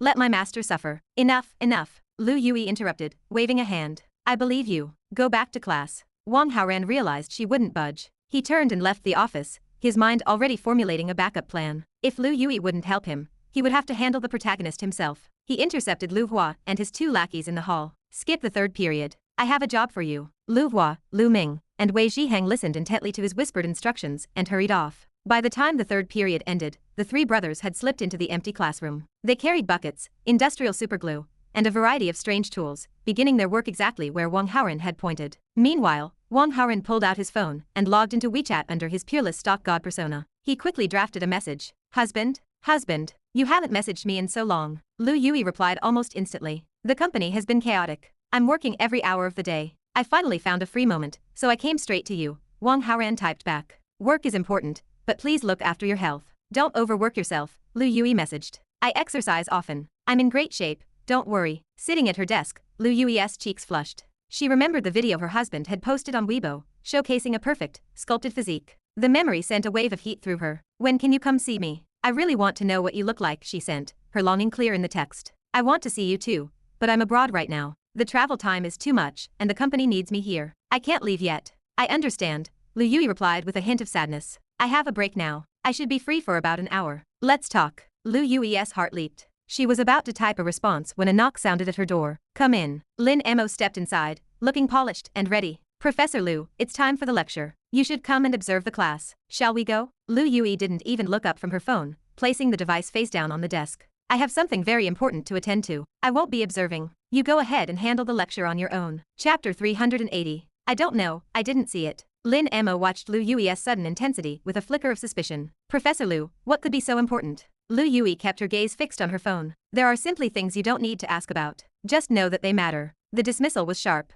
Lin Mo wanted to press further, but he knew his place. But if you don't attend the lecture, how can you accurately judge my performance or the effectiveness of the teaching? The classroom is equipped with multimedia recording tools, Lu Yui replied, her answer ready. Record the session. I will review the video later today. All right then. Lin Mo didn't argue. Sooner or later, she would see his brilliance. The recognition points would find their way to him regardless. Hurry along to class now, Lu Yui urged, her tone impatient. Lin Mo gave her one last curious look before stepping out and closing the office door. He clutched his lesson plan, his stride light and confident. A deep smile spread across his face as he anticipated the coming hour. His preparation was flawless. By the end of this period, he would have a mountain of recognition points to spend. He needed them. Years of late nights and poor habits had left his new body weak and fragile. The system's recognition points could directly upgrade his physical state, transforming this sluggish frame into a picture of health. With a strong body, his potential would be limitless. He reached the classroom door and paused to straighten his clothes, ensuring he looked every bit the professional academic. With a bright, practiced smile, he pushed the door open. Classmates. The word good died in his throat. Icy water crashed over his head. A heavy plastic bucket followed, slamming down and trapping his head in darkness. Lin Mo stood shivering, a drenched wreck. He ripped the bucket off his head and slammed it onto the floor. Who did this? He scanned the room. Every student sat perfectly upright. Their faces were masks of studious innocence. Silence filled the room. Lin Mo turned to an honest-looking boy sitting near the front. You, tell me, who put that bucket on the door? I don't know, teacher, the boy said with a serious shake of his head. Lin Mo shifted his glare to another student. Did you see who did it? I didn't see anything, the student replied. He asked 3 more, then 4. The answer was a rhythmic, maddening loop. I don't know. I didn't see it. Every person in that room had seen the prank. They knew exactly who was responsible. But no one was brave enough to cross Wang Haoran. Even his lackeys, Lu Hua, Lu Ming, and Wei Zhihang, were enough to keep the class silent. Lin Mo's eyes narrowed as he spotted a familiar face in the crowd. The scoundrel. Wang Haoran sat there openly fiddling with his phone, completely indifferent to the chaos. Lin Mo's pulse thundered in his ears. It had to be him. He wanted to scream at the boy, but the lecture was too important. He would deal with the brat later. Lin Mo shook the water from his hair, suppressed his rage, and walked toward the podium. The multimedia system was off. He needed to activate the computer to begin the recording for Lu Yui. He sat on the stool and reached beneath the podium to find the power button. His fingers brushed against something thick and viscous. He yanked his hand back. A brownish, yellow substance coated his skin. Then, the smell hit him. A foul, pungent stench filled his nostrils. Lin Mo retched, frantically grabbing blank teaching papers to scrub his hand clean. He started to stand, ready to roar at the class. Hiss. The sound of tearing fabric stopped him cold. A sudden draft hit his backside. He glanced over his shoulder and felt his blood run cold. The stool had been bolted to the floor and coated in industrial-strength superglue. A large, jagged patch of his trousers remained stuck to the seat. Lawless. This is impossible. Lin Mo covered his exposed skin with one hand and slammed the other onto the desk to steady himself. His palm hit the wood and stayed there. His voice froze. He gritted his teeth and heaved his hand upward, skin peeling painfully away from the adhesive. The school bell rang, marking the official start of the period. Wang Haoran looked up from his phone, his expression one of bored curiosity. Teacher, aren't we starting? Why aren't you teaching the class? Lin Mo fantasized about dragging the boy to Lu Yui's office right then and there. But he knew Wang Haoran wouldn't go quietly, and a physical struggle would ruin the little time he had left. I will deal with you after class, Lin Mo hissed. Let's begin. He reached for the chalk box, intending to write the day's topic on the blackboard. He paused, his fingers hovering inches from the lid. After the last few minutes, he was moving like a man in a minefield. You, Lin Mo pointed to a student in the front row. Hand me a piece of chalk. Yes, teacher. The student pulled a fresh white stick from the box and handed it over. Nothing happened. No glue. No trap. Lin Mo exhaled, took the chalk, and turned to the board. Clack clack clack. A rain of hard objects pelted his back and head. Lin Mo ducked as dozens of small projectiles bounced off his shoulders. He looked at the floor. The ground was littered with hundreds of broken pieces of chalk. You people. His face twisted, turning a deep, angry purple. It wasn't just one person. Half the class had thrown them in a synchronized volley. Lin Mo knew the battle was lost. The lecture was a disaster. He clutched his lesson plan over the hole in his trousers and fled the room, his face burning with humiliation. He had to find Lu Yui. Ding. The host has manipulated events from behind the scenes, preventing the protagonist Lin Mo from teaching. Reward 1,100 villain points. Lin Mo's protagonist Halo, -55. Host's villain Halo +55. Chapter 381. Yun Xuan. Lin Mo stormed toward Lu Yui's office, his face flushed with a mixture of rage and humiliation. He threw the door open without a second thought. Inside, Lu Yui sat at her desk, her attention buried in her smartphone. A soft, sweet smile played on her lips, a look of genuine happiness that vanished the instant the door slammed against the wall. Do you not understand basic manners? Lu Yui snapped.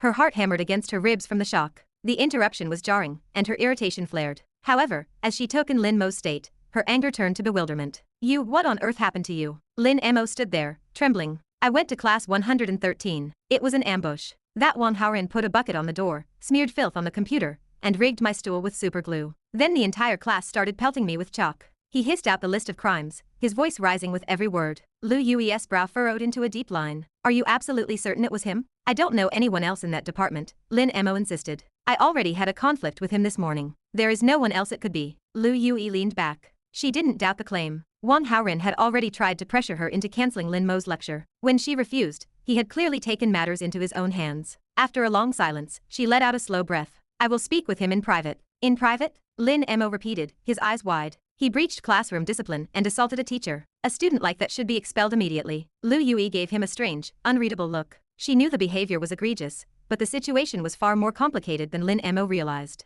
Wang Haoran was her seventh sister's boyfriend, and the disciple of her husband. If she moved to have him fired from the university, she would be inviting a storm of trouble from the people she cared about most. Expulsion is too extreme, Lu Yui said, her tone turning dismissive. I will punish him in other ways. What exactly do you intend to do? Lin Mo pressed. The students are clearly lacking discipline. I will sentence the class to a period of mandatory self-study. As for Wang Haoran, I will make him clean the classroom and pay for everything he damaged. Lin Mo stood stunned. That's it. The punishment was a joke. Cleaning a room was a minor chore, and the cost of some chalk and a stool was pocket change. A teacher should be tolerant and generous, Lu Yui countered, waving her hand as if to brush away his complaints. Since this is a first offense, we won't dwell on it. Furthermore, your guest lectures are postponed. I need to do some ideological work with those students before I consider letting you back in front of a class. She leaned forward, her eyes scanning his disheveled appearance. Look at yourself. Hurry back to the dormitory and tidy up. Classes are in session right now, so the halls are empty. If you stay here until the bell rings, the entire student body will see you like this. Go, quickly. Lin Mo felt a bitter sense of grievance. He disagreed with her leniency, but he couldn't deny the logic of his own embarrassment. He was terrified of the goddess seeing the massive hole in the back of his trousers. Keeping his body squared toward her, he began to back out of the room, desperate to preserve what little dignity he had left. He needn't have bothered. The moment she finished speaking, Lu Yui's eyes returned to her phone. That blissful, love-struck smile returned to her face instantly. Is she chatting with her boyfriend? Lin Mo wondered. He couldn't think of any other explanation for her erratic behavior. She had always been a workaholic, yet today she had skipped his lecture, and now ignored a serious disciplinary matter just to send text messages. The realization stung. This woman was deeply invested in her current relationship, making the prospect of winning her over seem like a daunting climb. Back in the classroom, the atmosphere remained tense. Many students sat like statues, fearing Lin Mo would return with Professor Lu Yui in tow. But as the minutes ticked by and the bell finally rang for the end of the day, no authority figure appeared. A collective sigh of relief swept through the room. Wang Haoran remained perfectly composed. He had ended his chat with Lu Yui under a fake excuse minutes after the prank succeeded. Now, he gestured for Lu Hua, Lu Ming, and Wei Zhiheng to join him. Keep your eyes on Lin Mo, he ordered quietly. With a protagonist halo of over 3,000 points, Lin Mo was a fat sheep even riper than Lin Chen had been. Dealing with him would be straightforward since his entire life revolved around the university campus. As the sun began to set, Wang Haoran headed back toward the villa, looking forward to a meal prepared by Feng Anna. His phone buzzed in his pocket. It was Yuning. Sir, Yan Yuntian has regained consciousness, Yuning reported. His father, Yan Fipeng, just arrived at the hospital. They're talking now. Also, Feng Rao and a woman named Yun Xuan have just landed in Qingling. Yun Xuan is picking them up to bring them to the hospital. Who is Yun Xuan? Wang Haoran asked. The parents arriving was expected, but the new name piqued his interest. Yan Yuntian's fiancée, Yuning replied. Wang Haoran let out a short, dry laugh. The man has an endless supply of them. Is this another one coming to break off the engagement? Actually, no, Yuning said. Yun Xuan is different from Ning Aoxue or Feng Anna. She is the daughter of a major hidden world sect. Her family's power rivals that of Fengzi Mountain. This is considered a perfect match of status. From what I've gathered, she doesn't object to the marriage at all. A playful, wicked grin spread across Wang Haoran's face. She didn't object? He wondered if her opinion would change once she realized Yan Yuntian was no longer a complete man. He hung up and pulled into the villa driveway. As he stepped through the front door, he collided with Feng Xuansu, who was hurrying toward the exit. Where are you going in such a rush? He asked. Feng Xuansu hesitated, her eyes darting away. Promise you won't be angry if I tell you. Just tell me. I won't be angry. I know you and Yan Yuntian have your differences, she said softly. But by seniority, he is still my nephew. I just heard about the meteorite hitting his house. He's in a bad way, so I'm going to the hospital to check on him. Chapter 382. The Unlucky Yan Yuntian. The meteorite hit Yan Yuntian's house. Wang Haoran's voice rose in feigned shock. He widened his eyes, the perfect image of a man hearing the news for the first time. A mask of deep sympathy settled over his features. That man is truly cursed. Across the hall, Ning Aoxue and Feng Anna exchanged looks before joining the conversation. What kind of evil did he commit? Ning Aoxue scoffed. Qingling is a massive city, yet the heavens chose to aim directly at his bedroom. That isn't just bad luck. He's always been domineering and arrogant, Feng Anna added, her voice tinged with schadenfreude. Maybe the universe is finally balancing the scales. Why else would a rock fall from space just to level his residence? The two women spoke with a palpable sense of relief. Their hatred for Yan Yuntian, born from the shackles of their marriage contracts, ran deep. To them, his catastrophe was a cause for celebration. Feng Xuansu turned her gaze away from the women and focused on Wang Haoran. I'm going to the hospital to see him. You won't be angry, will you? The man is in a miserable state. How could I be angry? Wang Haoran's tone was magnanimous. Actually, I'll come with you. He wanted to witness the aftermath firsthand, but more importantly, he wanted to meet Yun Xuan. Feng Xuansu hesitated for a heartbeat, then gave a slow, silent nod. Inside the hospital's advanced nursing ward, the air smelled of antiseptic and ozone. Yuning slipped back into the room after her clandestine call to Wang Haoran. Yan Yuntian lay motionless on the bed. Bandages swathed his body like a shroud, leaving him looking more like a mummy than a man. One leg was suspended in a high, rigid frame. Only his eyes and mouth remained uncovered, darting restlessly around the room. Yan Fipeng stood by the bedside, his face etched with distress. He had already consulted the doctors. While the injuries were severe, his son would live. However, the internal damage was extensive, and his bones were shattered in multiple places. Even with his naturally strong physique, it would be at least 3 months before he could even attempt to walk. How could a meteorite hit your home by such a staggering coincidence? Yan Fipeng muttered, his voice a mix of anger and helplessness. It was a question Yan Yuntian couldn't answer. His last clear memory was returning from Qingling Normal University in high spirits and drifting into a peaceful sleep. He had woken up in a world of pain and white linens. It was only after Yuning explained the news reports that he accepted the truth. He hadn't been poisoned or ambushed by a rival. He had been struck by a star. Father, is it just you? Yan Yuntian croaked, desperate to change the subject from his own humiliation. Your mother is in the city. She's on her way, Yan Fipeng replied. And someone very important to you came with her. She's quite worried about your condition. Yan Yuntian's heart skipped. A flicker of hope warmed his chest. Is it, Churan? It is. Yan Yuntian's tense expression softened. Yun Xuan was not like Ning Aoxue or Feng Anna. She was his destined wife, a woman who held the full approval of both his parents. She came from a background as prestigious as his own, yet she remained traditional, valuing the marriage contract and her parents' wishes above all else. In his memories, she was always gentle, her voice soft and her smiles frequent. As he pictured her beautiful face, a cold realization dawned on him. His relief curdled into suspicion. Father, how did Churan hear the news so quickly? Her sect is far from Fengzi Mountain. Mother wouldn't have called her just to spread bad news. Unless, he realized, she was already at Fengzi Mountain when the accident happened. Why would she be there? Was she there to retreat from the engagement like the others? After 2 failed contracts, he had become conditioned to expect the worst. Yan Fipeng saw the flicker of doubt in his son's eyes and chuckled. She didn't come to break things off. She and her elders arrived at Fengzi Mountain to discuss a wedding date with your mother. They want the 2 of you married as soon as possible. Overjoy surged through Yan Yuntian, followed immediately by a sharp, stinging annoyance. If he married now, his physical abnormality would be exposed on the wedding night. He had intended to seek out the divine doctor, Fiancée, but his pride had kept him from acting. Now, this injury would delay his search even further. Son, you don't look happy, Yan Fipeng noted, his brow furrowing. I just think 18 is a bit early to get married, Yan Yuntian lied, grasping for a plausible excuse. You aren't worldly commoners.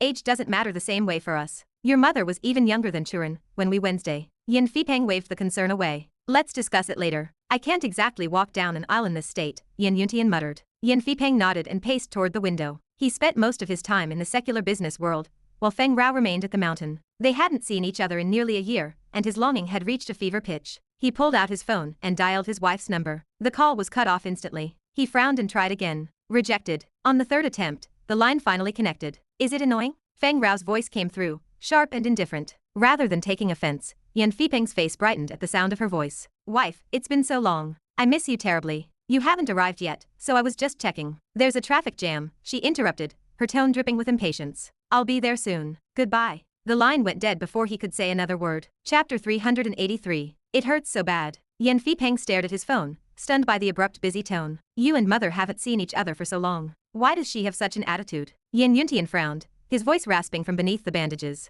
Between his parents, Yan Yuntian had always preferred his father. His resentment toward his mother had only grown since she sided with his aunt, Feng Xuansu, during their previous conflict. Hearing her speak so unkindly made him feel a sharp sting of injustice on his father's behalf. After the initial shock, Yan Fipeng forced a small smile and slid the phone into his pocket. Your mother has always been like this. I'm used to it. Father, didn't you hear her? Before, she was just indifferent. In those words just now, there was a clear sense of disgust. Was there? Yan Fipeng asked. As a man blinded by his own devotion, and far too tolerant of Feng Rao's coldness, he truly didn't perceive a problem. Yan Yuntian fell silent, unsure how to respond. If it weren't for his mother's high status and rigid discipline, he might have suspected she was having an affair. But he knew Feng Rao was obsessed with martial arts. Her character was domineering, and she remained notoriously indifferent to all men. The idea of her hooking up with someone else felt impossible. After a quiet talk at the villa, Wang Haoran drove Feng Xuansu toward the hospital in his McLaren P1. My sister and brother-in-law are likely at the hospital, Feng Xuansu reminded him as they sped through the city. When we meet them, try to speak as little as possible. Especially, do not stare at my sister. It is best if you don't look at her at all. Who are they exactly? Wang Haoran asked. He knew perfectly well who they were, but he maintained his clueless facade. He couldn't let her know about his history with her sister. My brother-in-law is the head of a massive consortium worth hundreds of billions. My sister is the leader of a hidden world sect. She is a person of immense power. These people have strange temperaments that are easily provoked. You must be careful. She gripped the door handle slightly tighter. My brother-in-law is fine, but my sister is moody. She hates seeing strangers. If you look at her the wrong way, she might snap. I might not be able to protect you if she gets angry. I'll remember. I'll keep my eyes down, Wang Haoran promised, nodding solemnly. They arrived at the hospital and made their way to Yan Yuntian's private ward. Auntie. Yan Yuntian's eyes lit up with joy when he saw Feng Xuansu. That joy died instantly when he saw the figure following behind her. Wow, that is a serious injury, Wang Haoran said. He scanned the room, feeling a flicker of regret that Feng Rao wasn't there yet. He looked at the mummy-like shape of the protagonist and shook his head in feigned surprise. Yan Yuntian's eyes flashed with venom. What are you doing here? He brought me here. He wanted to check on you, so please be more polite, Feng Xuansu interjected, her voice sharp with displeasure at hearing her friend yelled at. Xuansu, who is this? Yan Fipeng asked, his brow furrowing. Brother-in-law, this is my friend. Then you take this friend very seriously, Yan Fipeng noted, his voice growing cold. Yuntian was about to dismantle his family's company, yet you went to Rao to oppress me. Feng Xuansu stood there, confused. She hadn't known about the business conflict, nor had she contacted her sister. Yan Fipeng continued, misinterpreting her silence. Rao chose to help you instead of her own son. You must have paid a massive price. I'm truly curious, what exactly did you give her? He allowed a smug smile to touch his lips. Even if his son had been wronged, he assumed his wife had squeezed a great treasure out of Feng Xuansu. It was no secret in Fengzi Mountain that Xuansu held the legacy resources of an ancient sect. I have no idea what you're talking about, Feng Xuansu said. The information made her uneasy, but she didn't let it show. Brother-in-law, whether it is Yuntian, you, or even my sister, if any of you move against my friend, I will stand by him. Do not target him again, or I won't be polite. Yan Fipeng's face darkened. Xuansu, Fengzi Mountain took you in. Are you suggesting you want to betray us? The mountain was kind to me, but I have paid that kindness back in full. I owe nothing. Feng Xuansu took a step forward. I don't want to leave, but if you hurt him, we will be enemies. Grit, grit. In the sudden silence of the room, the sound of Yan Yuntian's teeth clenching was audible. Ding. The host has caused Yan Yuntian's mentality to be damaged. Reward 1,200 villain points. Yan Yuntian's protagonist Halo, -60. Host's villain Halo +60. Anti-you. Yan Yuntian gasped. He knew she was protective, but he never imagined she would threaten to abandon her sect for this boy. Maintain that attitude when Rao arrives, Yan Fipeng sneered, his tone completely estranged. She will be here momentarily. Feng Xuansu's confidence wavered. She wasn't afraid of the men in the room, but Feng Rao's cultivation was unfathomable and her temper was legendary. If Yan Fipeng complained, the fallout would be disastrous. She wasn't worried about herself, but she feared for Wang Haoran. Let's go, she whispered urgently to him. Yuning stood in the corner, keeping her head down, but she shot Wang Haoran a frantic look, signaling him to leave. Wang Haoran had come for the show and wasn't ready to miss the climax. He moved to respond to Feng Xuansu, but his keen ears caught light footsteps approaching in the corridor. Using his perspective vision, he saw three women: Yun Xuan, a beautiful stranger, and Feng Rao leading the way with a stony expression. A malicious idea took root. He nodded to Feng Xuansu as if agreeing to leave. Then, suppressing the sound of his footsteps, he moved toward the door. As he reached the threshold, he intentionally staggered, his feet tangling. He pitched forward just as Feng Rao reached the doorway. His body unbalanced, Wang Haoran reached out to steady himself. His hands moved with surgical precision, grabbing forward to find purchase. The hallway froze. Silence descended so heavily it felt physical. Wang Haoran held on tight, stabilizing himself against the woman who had just walked in. The expressions around the room shifted in an instant. The ward was so quiet that even a needle hitting the floor would have sounded like a thunderclap. Chapter 384. What did you say? Feng Xuansu froze. A fine, cold sweat broke out on her snow-white forehead. She knew Feng Rao's character all too well. Even being stared at by a strange man for too long could trigger her sister's legendary temper. But now, Wang Haoran had gone much further. Even if it were an accident, would Feng Rao's temperament allow her to spare him? Any woman would be furious encountering such a thing, let alone the master of a hidden sect. Xuansu stepped forward quietly, shifting her weight. She was already making plans to save Wang Haoran, even if it meant a desperate, losing battle. Nearby, Yun Xuan and Ning exchanged a fleeting, silent glance. They, too, braced themselves to intervene. Wang Haoran, however, did not panic. He suppressed the urge to laugh. The expressions on the faces of Yan Yuntian's family were priceless. No one else in the room realized that Feng Rao was more terrified than anyone else present. The reason was simple. Feng Rao had previously told Wang Haoran she was single and unmarried. Now, with Yan Fipeng and Yan Yuntian standing right there, her secret was out. Panic surged through her. If the truth came to light, what would Wang Haoran think? Would he view her as a deceitful woman and, in a fit of rage, sever their ties forever? A flicker of hope remained in her heart. She looked at Wang Haoran and shook her head slightly, a silent plea for him to keep their connection hidden. He caught her meaning immediately. He helped her straighten up slowly, and as his hand left her body, he gave a deliberate, firm squeeze. Her skin had amazing elasticity. As a martial artist, she had aged far more slowly than ordinary women, maintaining the vitality of someone in her 20s despite being 36. Most notably, her figure was far more than a handful. Among all the women Wang Haoran had met,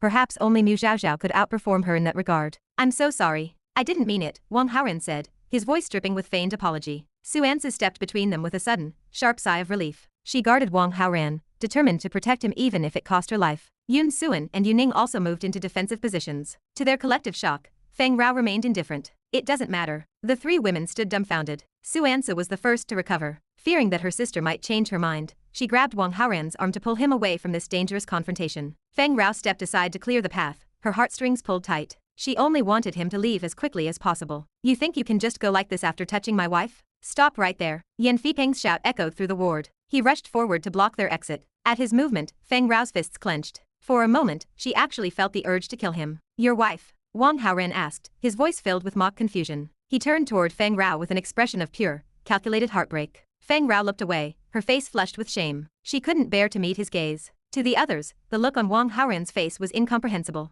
They had no idea of the history between them. "Brother-in-law, my sister already said she doesn't care," Xuansu argued. "What do you want?" He was frivolous. "I want to chop off one of his hands." Yan Fipeng's rage burned white-hot. "No, cut them both off." Yun Yuntian added from the bed, his face dark with malice. "If you want to move him, you'll have to kill me first." Xuansu's expression turned resolute. Wang Haoran stepped out from behind her protection. Under the astonished eyes of everyone in the room, he walked directly up to Feng Rao. "My hand is here. Please, do it yourself." He stretched his arm out toward her. Feng Rao felt a stab of agony in her chest. She assumed his reckless behavior was born of a broken heart now that he knew she was married. She wanted nothing more than to embrace him and offer comfort, but the timing was impossible. "Mother, what are you waiting for? This man was indecent with you. If you don't kill him, you're already being too kind. At least cut off his hand." Yan Yuntian urged. "Wife, let me do it." Yan Fipeng stepped forward, reaching for his son's attacker. "Shut up, both of you." Feng Rao's sudden, icy scream cut through their demands. Her annoyance had boiled over. Yan Yuntian and his father froze, utterly confused by the shift in her demeanor. Knowing she had to justify her outburst, she spoke quickly. "He is Xuansu's friend. That makes him one of us. It was a minor accident, and I don't care. Why are you so obsessed with it?" Father and son looked at each other, certain they had misheard. A minor accident? Frivolous contact with the sect leader was a trivial matter? Even out of respect for Xuansu, this level of forgiveness was unheard of. "Thank you for your generosity, sister. I will remember this," Xuansu said quickly. "It's nothing," Feng Rao replied. She tried to catch Wang Haoran's eye, attempting to convey her apology through a glance, but he refused to look at her. He did this intentionally. He wasn't just there to take advantage of the situation. He wanted a reward. Yan Fipeng was just a supporting character. His anger provided no points. He had to target the protagonist. Wang Haoran walked over to the hospital bed. He leaned down and whispered a single sentence into Yan Yuntian's ear, his voice so low only the injured man could hear. Yan Yuntian's eyes bulged. He lurched upward, fueled by sudden, manic energy, trying to strike at Wang Haoran. But as he twisted, his massive wounds reopened. A miserable, bone-chilling cry tore from his throat. Ding. The host has caused Yan Yuntian's mentality to be damaged. Reward 1,500 villain points. Yan Yuntian's protagonist Halo, -75. Host's villain Halo, +75. Satisfied with the haul, Wang Haoran retreated behind Xuansu. Yan Fipeng rushed to the bed to steady his screaming son. He whirled around, shouting at Wang Haoran. "What did you say to him?" "I just told him to take care of his body," Wang Haoran said solemnly. Father, he said. Yan Yuntian gasped, unable to get the words out. What did he say? Yan Yuntian gritted his teeth and pulled his father close, whispering the truth into his ear. As he spoke, Yan Fipeng's entire face turned a sickly, vibrant shade of green. Chapter 385. Seeking a divine physician for healing. Feng Xuansu watched the exchange with growing suspicion. She glanced back at Wang Haoran, her mind racing with questions, but the tension in the room made silence the only safe option. She stood firm, a living shield between the boy and the looming threat of the Yan family. Yan Fipeng's face cycled through shades of sickly green before settling into a mask of pure murderous intent. He surged from the bedside, lunging toward Wang Haoran. Halfway there, a hand clamped onto his shoulder. Feng Rao held him back with effortless strength. For Xuansu's sake, let this go. Why few? Yan Fipeng's teeth ground together as he glared at the boy. Do you have any idea what he whispered? Curiosity flickered in Feng Rao's eyes. Well, what did he say? The boy is a degenerate. Yan Fipeng's face flushed a deep, embarrassed crimson. He struggled to force the words past his lips. He said you were soft. He called you playful. His voice shook with hatred. He did that on purpose. He mocked you to your face. We cannot let him walk away. Feng Rao's gaze dropped instinctively to her own chest. Despite her age, her figure remained flawless, rivaling any young socialite in the city. A secret spark of vanity flickered within her, though she kept her expression cold and professional. He must be lashing out because I lied about being single, she thought. The boy is heartbroken and vengeful. She found she didn't mind the insult at all. If anything, it confirmed his passion for her. The matter is closed, Feng Rao declared. Her tone carried the weight of a sect leader's decree, sharp and final. Do not cause further trouble. Yan Fipeng opened his mouth to protest, but one look from Feng Rao silenced him. He swallowed his rage, though his chest heaved with the effort. I see Uncle Fipeng is busy. The voice was calm and melodic. Yun Xuan, who had remained a silent observer, stepped forward with a polite bow. Yan Fipeng forced a tight, artificial smile onto his face, shifting instantly into the role of a gracious elder. Xuan, you grow more beautiful every time I see you. Yuntian is truly blessed to have a fiancé like you. The blessing is mine, uncle. Yun Xuan offered a warm, practiced smile. She turned gracefully, acknowledging Feng Xuansu with a nod before moving to Yan Yuntian's bedside. Her eyes softened with apparent grief. Yuntian, the news of your injury left me frantic. I came as fast as Aunt Rao could travel. How do you feel? Thank you for coming, Xuan. Yan Yuntian's voice held a rare note of genuine warmth. The injuries are significant, but the doctors say I'll be back on my feet after a few months of rest. Wang Haoran watched the girl closely. While everyone else had been focused on the drama with Feng Rao, he scrutinized this newcomer. As the primary candidate for Yan Yuntian's wife, she was impeccable. Her posture, her speech, and her gentle demeanor screamed of high society breeding and sect tradition. She was the perfect proper wife. Yet, something felt off. To a casual observer, her concern looked deep,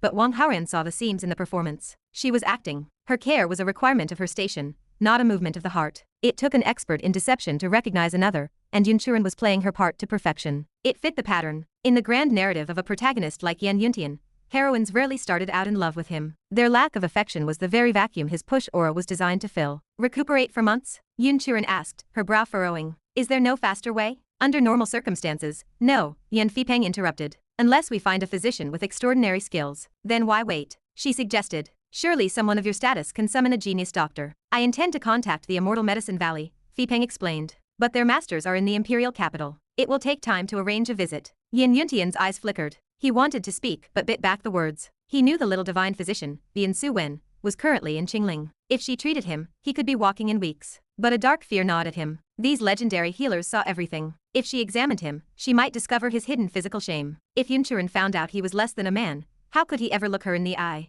Bian Su Wen is actually living here in Qingling, Feng Xuansu said. The room went still. Yan Yuntian's pulse quickened with a mix of hope and dread. Where is she? Yan Fipeng demanded. Xuansu remained silent. She still resented the way the man had treated Wang Haoran, and had no desire to help him. Xuansu, would you tell me? Feng Rao stepped forward, her voice softening. Feng Xuansu sighed. She held no grudge against her sister, especially after Feng Rao had protected Wang Haoran from Fipeng's wrath. She provided the address. Immediately, Feng Rao turned to Yuning and ordered her to fetch the physician. I need to use the restroom, Wang Haoran whispered to Xuansu. He slipped out of the ward and hurried down the hall. Inside the quiet of the bathroom, he pulled out his phone. He didn't need to use the facilities. He needed to make a call. Bian Su Wen was utterly devoted to him. With a single word, he could ensure Yan Yuntian never received a drop of medicine. But that was too simple. If Bian Su Wen refused, Fipeng would just find another doctor, perhaps someone like Lu Chen, whose skills rivaled hers. No, it was better to let her go. Treatment required payment, after all. And more importantly, it was the perfect opportunity to give the perfect fiancé, Yun Xuan,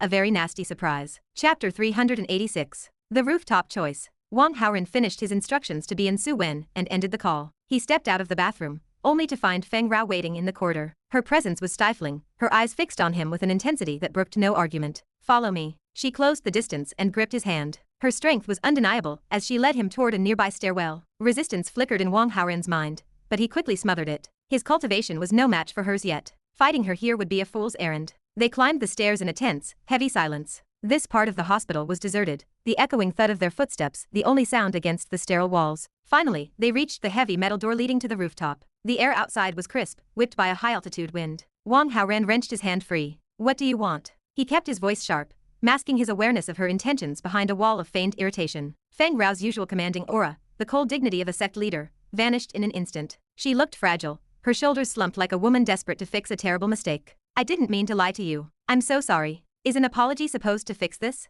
I'm a young man in my 20s. I've never been in a relationship, and I was deceived by you. He turned his face away, the picture of righteous indignation. Does a simple sorry make that disappear? Ashamed, she took a step toward him. I lied about my status, yes. But my feelings for you? Those are real. Save it. Let's just pretend none of this ever happened. From now on, we have nothing to do with each other. He turned to leave. Panic flared in her eyes. She lunged forward, blocking his path to the door. I know you despise me now, but I can't live without you. The marriage is a fact I cannot change. Her expression crumbled into deep sadness as she recited a classic verse. I dropped tears for the bright pearls you gave, wishing we had met before I wed. If we miss our chance in this life, we must meet in the next. She seized his hand again and pulled him toward the ledge of the rooftop. Cold realization struck Wang Haoran. The height was staggering, over 30 floors up. This woman was truly mad. She intended to drag them both over the edge, hoping for a romantic reincarnation. Even with a century of true chi protecting his body, a fall from this height carried a grim probability of death. Without it, he was a corpse. Wait, just wait a second.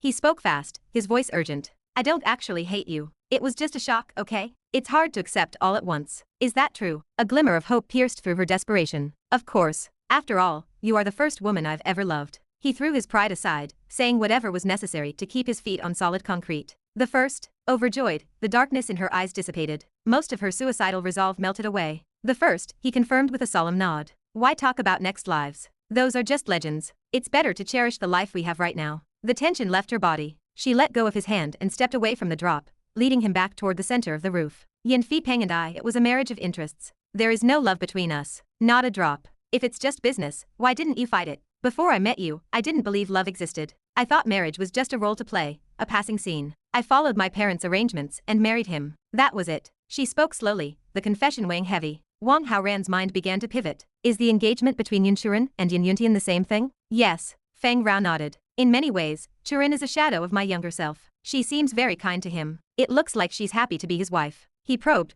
hoping to draw out more information. Why do you care so much about her? You know Yan Yuntian and I are enemies. I don't like the kid, and I want to destroy his happiness. Tell me everything you know about her. His tone was blunt. Now that her affection for him was at its peak, he didn't fear her temper. Feng Rao sighed, feeling helpless against his charms. The reason I say she is like me is because of our private conversations. Xuan's attitude toward the marriage is purely transactional. She sees the benefits the union brings to her sect. The marriage itself, and the man she is marrying, are secondary. Her words confirmed his suspicions. If Yun Xuan was only in this for the benefits, he had found the perfect lever to shatter the contract. Is there no way for you and Yuntian to find peace? Feng Rao asked, her brow furrowing. No. His response was instant and icy. He raised an eyebrow, challenging her. So, who are you helping? Me or him? Please, don't make me choose. Fine. Wang Haoran's face turned stone cold. Then I'll take that as you siding with him. From this moment on, we are enemies. A wave of heartache washed over her. You are a wealthy man in the secular world, but you cannot fight the hidden sects. Even with Xuansu's help, you will be the one who suffers. I'm trying to protect you. You have 3 seconds to make a new choice. He ignored her warning and threw the ultimatum back at her. Please, no. 3, 2, 1. I will stay out of it. She cried out, forced into a corner. I will help neither side. Is that enough? Wang Haoran smiled, satisfied. He didn't expect her to help him kill her own son, but her neutrality was a major victory. Let's go back. Can't we stay a little longer? She seemed reluctant to leave the privacy of the rooftop. Aren't you worried Yan Fipeng will get suspicious if you're gone too long? I don't fear him, she snorted. If I keep my face stern, he's too frightened to ask questions. Fine. We can stay. What do you want to talk about? Who said anything about talking? She cast him a look of pure, raw seduction. Wang Haoran's heart skipped a beat, and he instinctively took a step back. Am I that scary? She stepped into his personal space, leaning forward until he could smell her perfume. You praised me earlier. You said I was soft. Don't you want to see if you were right? Wang Haoran felt a tingle at the base of his scalp. The older woman was far more daring than the girls at school. Chapter 387. The 100 billion diagnosis. Wang Haoran stood on the rooftop,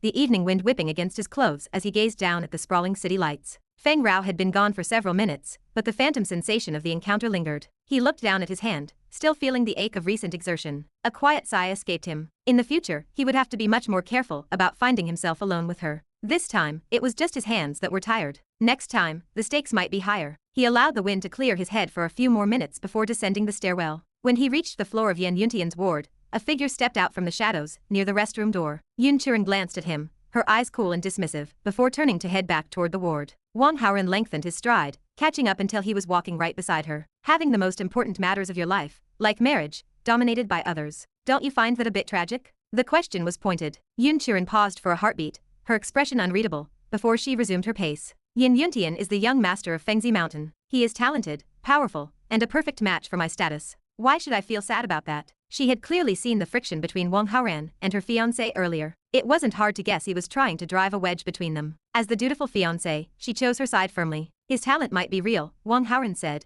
his voice dropping to a meaningful silkiness. But he can never give you actual happiness. Yun Xuan didn't care about happiness, she didn't even like the man. But she couldn't break character. You needn't worry yourself. I will be very happy. I think you're misinterpreting me. Wang Haoran tilted his head, a playful, sharp smile cutting across his face. I was talking about the physical nature of his character. Yun Xuan froze, realization dawning as her face flushed with embarrassment and anger. You son of a bitch. If you speak such nonsense again, do not blame me for being impolite. I'm just giving you a friendly warning, Wang Haoran said, sounding like a concerned saint. Don't ignore the truth. Once you're married, it will be far too late for regrets. Absurd. She spat the word out, losing all interest in the conversation. She marched ahead, disappearing into the ward. Wang Haoran lingered in the hall, a strange smile playing on his lips, before following her inside. It's getting late, Feng Xuansu whispered as he approached. Do you want to head back and rest? Not yet. Just wait a little longer. He winked at her. The main event was about to begin, and he wouldn't miss it for the world. 10 minutes later, Yuning returned, leading Yan Yuntian into the room. Yan Fipeng and Feng Rao hurried forward to greet the divine physician with hushed, respectful tones. Yan Yuntian responded with professional politeness.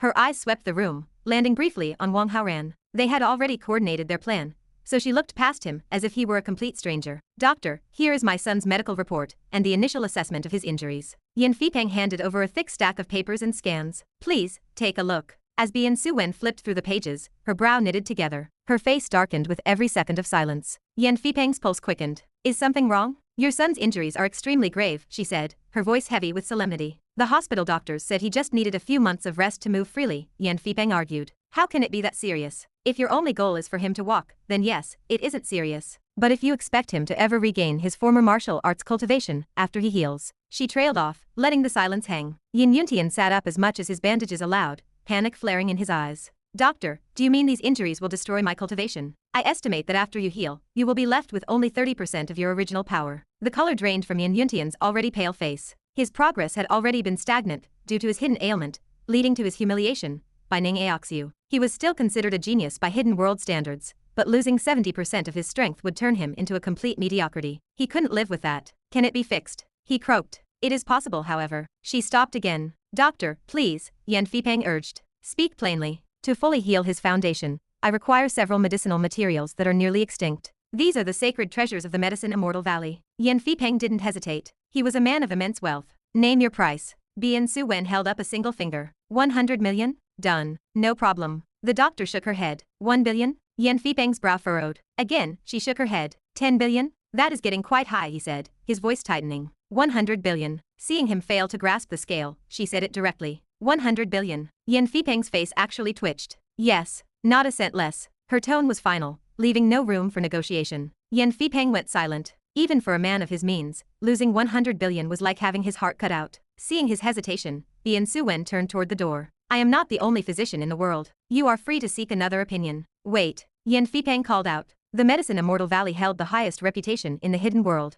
If the Valley Master herself couldn't fix this, no one could. 100 billion it is. I don't have that much liquid cash, so I will have to settle the balance with assets. That is acceptable. Yan Yuntian turned back, a small, professional smile returning to her face. She walked to the bedside. I need to perform a detailed examination to confirm the specifics of your condition. Yan Yuntian nodded. He looked at his family. Father, everyone, please step out for a moment. The fear of his hidden shame being exposed was eating him alive. He needed to be alone with the doctor. There is no need to leave. I will use the hanging silk method to diagnose your pulse. She pulled a spool of fine thread from her medical kit and sat on a stool by the bed. With a precise flick, the silk flew out, wrapping securely around Yan Yuntian's wrist. She closed her eyes, her pale fingers pressing against the vibrating thread. The room fell into a suffocating silence. After nearly a minute, she opened her eyes. Her expression was more solemn than before. "Doctor, whatever you found, tell me privately," Yan Yuntian blurted out, his voice high with anxiety. "Doctor, just say it," Yan Fipeng insisted. "We need to know everything. What is the status of my fiancé?" Yun Xuan added, leaning in with practiced concern. Chapter 388. A lifelong sentence.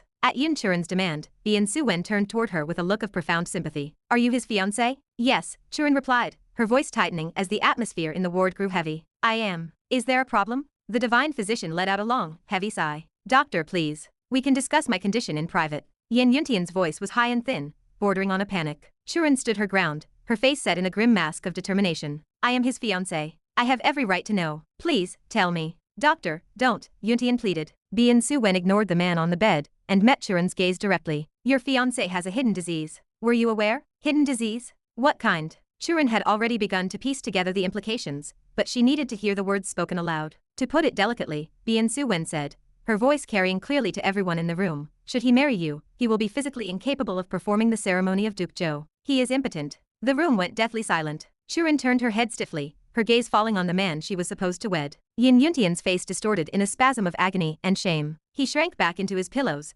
unable to meet her eyes. Ding. The host manipulated events from behind the scenes, causing the protagonist Yan Yuntian's mentality to be damaged. Reward 1,200 villain points. Yan Yuntian's protagonist Halo, -60. Host's villain Halo +60. "My son is a genius," Yan Fipeng stammered, breaking the silence. "How can he have such an illness? Hidden diseases are either congenital or acquired," Yan Wen explained. "His pulse confirms a powerful, healthy physique. The possibility of this being a birth defect is non-existent. This was caused by an external factor. Doctor, I need to know why." The secret was out, and Yuntian's desperation now outweighed his shame. He had felt healthy before. The change had been sudden and inexplicable. Yan Wen leaned back, her eyes narrowing as she recalled her secret instructions from Wang Haoran. "Have you practiced any special or unorthodox cultivation techniques?" Yuntian hesitated, his jaw tightening. "Speak up," Xuan snapped, her anxiety rising. This issue affected her future just as much as his. She didn't love him, but she refused to spend her life childless. "The doctor can only help you if she understands what you've done. I have practiced a technique called the extremely free and unfettered gong," Yuntian admitted. "You bastard.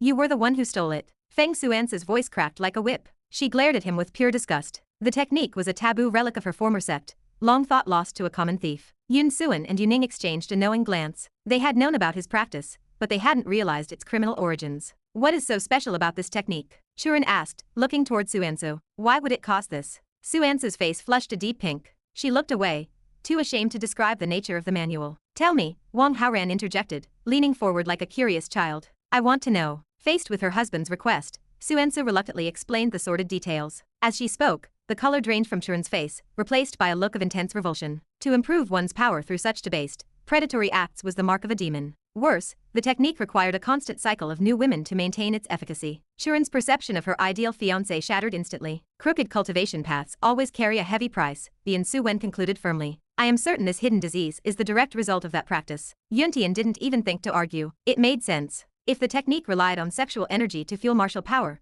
a backlash in that area seemed logical. He never suspected that the most respected doctor in the land was lying to his face. "Is there any hope for a cure?" Yuntian asked, his voice trembling. "The damage caused by such a technique is irreversible," Yan Wen said, delivering the final blow. "There is no way to recover." Yuntian sat frozen, his mind reeling under the weight of a lifelong sentence of incompetence. Ding. The host manipulated events behind the scenes, causing Yan Yuntian's mentality to be shattered. Reward, 2,000 villain points. Yan Yuntian's protagonist Halo, -100. Host's villain Halo, +100. Xuan's face was ashen. She was already mentally drafting the letter to break the engagement. A political marriage was one thing, but losing her right to be a mother was a price she would not pay. Yan Fipeng looked equally devastated. Yuntian was his only son, the last of their line. If the boy was sterile, the Yan family died with him. Desperate thoughts began to swirl in his mind. He glanced toward his wife, Feng Rao. He was in his 40s and still strong. Perhaps there was another way to secure an heir. With the diagnosis complete, Yan Wen prepared to leave. She instructed Fipeng to send a representative to the Medicine Immortal Valley to collect the supplies for Yuntian's physical recovery.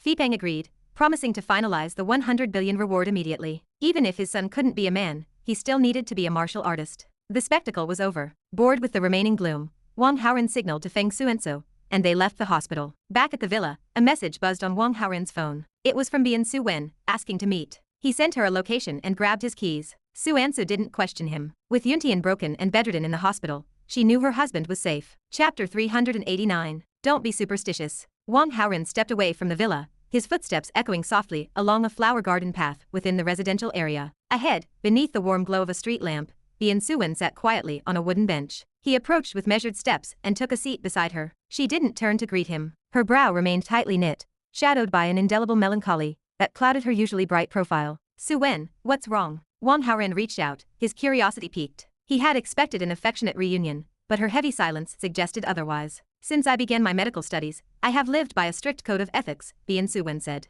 Her voice was small, burdened by a mix of remorse and shame. "Today, I committed a deceitful act. My conscience is disturbed. I feel I have humiliated the medicine Immortal Valley and disgraced the title of Little Doctor Immortal." Wang Haoran shifted, a flicker of surprise crossing his face. He had focused so entirely on setting a trap for Yan Yuntian that he hadn't considered the toll it would take on her spirit. "If you were truly against it, you could have refused," he noted softly. During their phone call, she hadn't voiced these concerns. She had hesitated, yes, but ultimately agreed to the plan. I was afraid you would be angry." She turned to him then, her eyes searching his for any sign of disappointment. "I don't blame you, Haoran. It is my own hurdle to overcome. Give me a few days, and I will adjust. I was negligent. I didn't take your feelings into account." Wang Haoran reached over, his hands finding her shoulders to offer a slow, comforting rub. The tension in her muscles began to give way. "As your girlfriend, I want to support you," she whispered. "This isn't your fault. It's mine." They sat in silence for a while, the evening air cooling around them. Slowly, the sadness between her eyebrows began to dissipate. She leaned into his touch.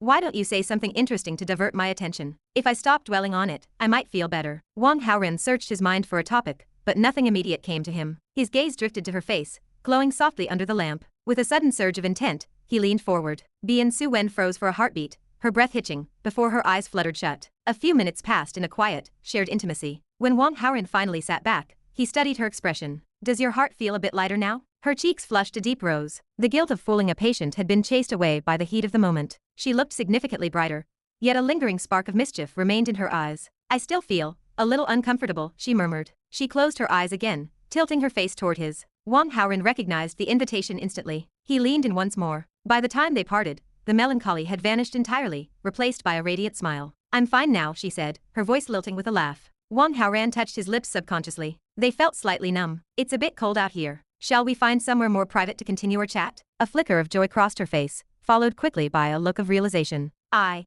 afraid I'm inconvenient today." A wave of disappointment hit him. Between the recent encounter with Feng Rao and this emotional roller coaster with Yan Yuntian, the sudden halt was jarring. "In a few days, I'll let you know when the time is right," she promised, noticing his gloomy expression. His mood lifted slightly. They exchanged a few more quiet words before he said his goodbyes. He turned back toward the path, planning to return home and reach out to Chu Qianwei. As he neared the villa, two figures emerged from the shadows. Lu Chen and Lu Yan, the two siblings, were walking toward him. They hadn't noticed him yet, their heads bent together in conversation. "Is it true, brother? You actually bought a villa here?" Lu Yan asked, her voice filled with disbelief. "Why would I lie? Your brother makes a fortune treating patients." Lu Chen sounded triumphant. He pointed toward a row of houses. "See the third building from the left? I picked it up at a court auction for over 3 million yuan. 3 million? That's incredible." "It was a bargain," Lu Chen explained. "The place caught fire once and had to be renovated. Plus, the previous owner was a criminal." Lu Yan shivered slightly. "Living in a place like that sounds like a bad omen." Lu Chen laughed, shaking his head. "Silly girl. You've read so many books, yet you're still superstitious? Was there nowhere else? There's nothing better this close to Qingling University. For the sake of getting to class on time, this is the spot." Lu Yan nodded, letting the matter drop. "What a coincidence," Wang Haoran called out as he approached. Lu Yan looked up, her face lighting up with joy. She trotted forward and threw herself into an impulsive hug. "What are you doing here?" "I live nearby." Wang Haoran smiled at her, but his eyes drifted to Lu Chen. The older brother stood a few paces back, his face a mask of jealousy and irritation. He walked over slowly, pointedly ignoring Wang Haoran as he spoke to his sister. "Yin Yan, it's late. We should go." "Wait a minute." She squeezed Wang Haoran's arm, clearly unwilling to end the encounter. "Do you live in this area too?" Wang Haoran asked, playing along despite having overheard their conversation. "Yes. My brother just bought a villa." "How wonderful. Congratulations." Wang Haoran offered a polite smile to Lu Chen. "I don't suppose it's convenient for me to stop by as a guest." He had abandoned his plans for Chu Qianwei. A new opportunity had presented itself. "It's too late for guests. We're going home," Lu Chen snapped. Wang Haoran didn't argue. He simply looked at Lu Yan with an expression of soft, lingering affection. "Brother, go to the villa yourself then. I'm staying here," Lu Yan declared, her voice sharp with dissatisfaction. "Yin Yan, you." Lu Chen sighed, defeated by her stubbornness. He glared at Wang Haoran. "Fine, follow us." Wang Haoran followed them toward the house, suppressed amusement bubbling within him. As they reached the front door, he realized why the location looked so familiar. This was Yichu's old villa. After Yichu's conviction, the state had seized his assets. It was a strange twist of fate that Lu Chen had unknowingly purchased the home of a fallen rival. Chapter 390. Tracking. Wang Haoran stepped into the villa, but he had barely settled into a chair before Lu Chen issued an ultimatum. It's late. You've played the guest. Now, please leave. Wang Haoran offered a thin, effortless smile. Since he had already made it through the front door, he had no intention of departing so easily. You're right, it is late. Perhaps I should just stay the night? Surely I'm welcome. Lu Chen's face tightened. He stared at Wang Haoran, eyes burning with a silent, focused intensity. It appears I'm not quite the favorite guest, Wang Haoran remarked, glancing toward Lu Yan as she approached with a tray. Brother, what has gotten into you? Lu Yan set a cup of tea on the coffee table,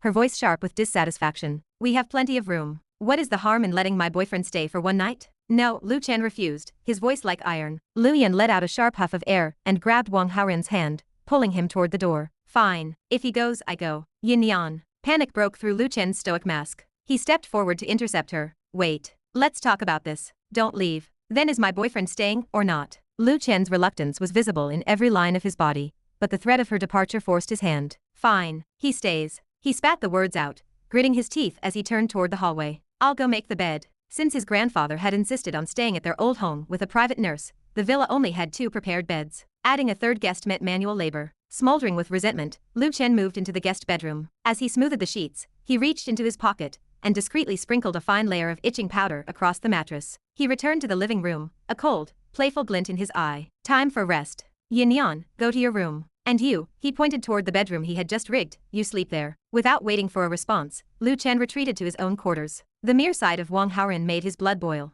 Go on, get some sleep, Lu Yan whispered once her brother was out of earshot. I will. Wang Haoran nodded, but instead of heading for the guest room, he began walking directly toward Lu Yan's bedroom. He had already seen Lu Chen's petty trap through the walls. He wasn't about to spend the night scratching his skin off. Besides, he had much better reasons for staying. Wait, that's... Lu Yan started to point out the mistake, her eyes wide. Wang Haoran pressed a finger to his lips. The realization hit her, and a deep flush crawled up her neck. She went silent, closing her mouth tightly as they slipped into her room together and clicked the door shut. Down the hall, Lu Chen sat on his bed, trying to study a medical prescription. He was drowsy, but the thought of the itching powder kept a smirk on his face. He imagined Wang Haoran tossing and turning in a fit of irritation. He crept out of his room and stood outside the guest door, leaning in to listen for the sound of frantic scratching. Instead, he found the door ajar. The room was empty. Suspicion turned to a cold, sinking dread. He turned toward his sister's closed door. He pressed his ear against the wood, listening intently. Within seconds, his eyes bulged like copper bells. A white-hot fury surged through his chest.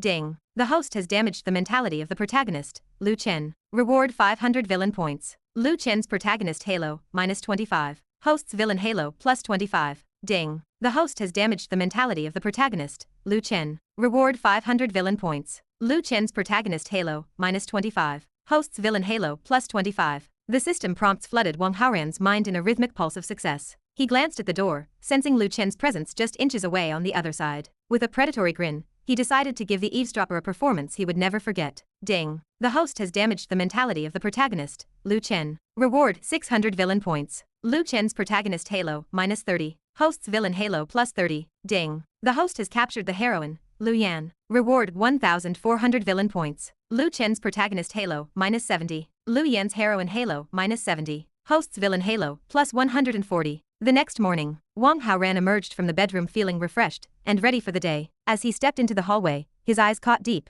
jagged nail scratches on the wooden frame of the door. He paused, letting out a soft, mocking laugh. I think I'll stay here tonight too, he murmured to the empty hall before heading for the exit. The sound of the front door clicking shut brought Lu Chen out of his room. He marched to the gate, his fists clenched so tight his knuckles turned white. He watched Wang Haoran's retreating figure, his teeth grinding in silent rage. Good morning, brother. Lu Yan stepped into the hall behind him. Her skin was radiant, and she wore a smile as bright as a spring breeze. The sight only deepened Lu Chen's internal agony. I cannot let her continue to suffer like this, he thought. I have to find a way to end him. Later that afternoon, Wang Haoran wandered through the university campus, debating which of his acquaintances to call for a chat. He quickly sensed a presence lurking behind him. He stopped, pretending to tie his shoelace, and used his peripheral vision to scan the area. He spotted Lu Chen ducking behind a pillar. It seemed the previous night's entertainment had pushed the protagonist over the edge. He continued walking down Hongfeng Road, feigning ignorance. He pulled out his phone to message Sumuyan, but a figure suddenly blocked his path. How did you know about Yan Yuntian? Yun Xuan stood before him,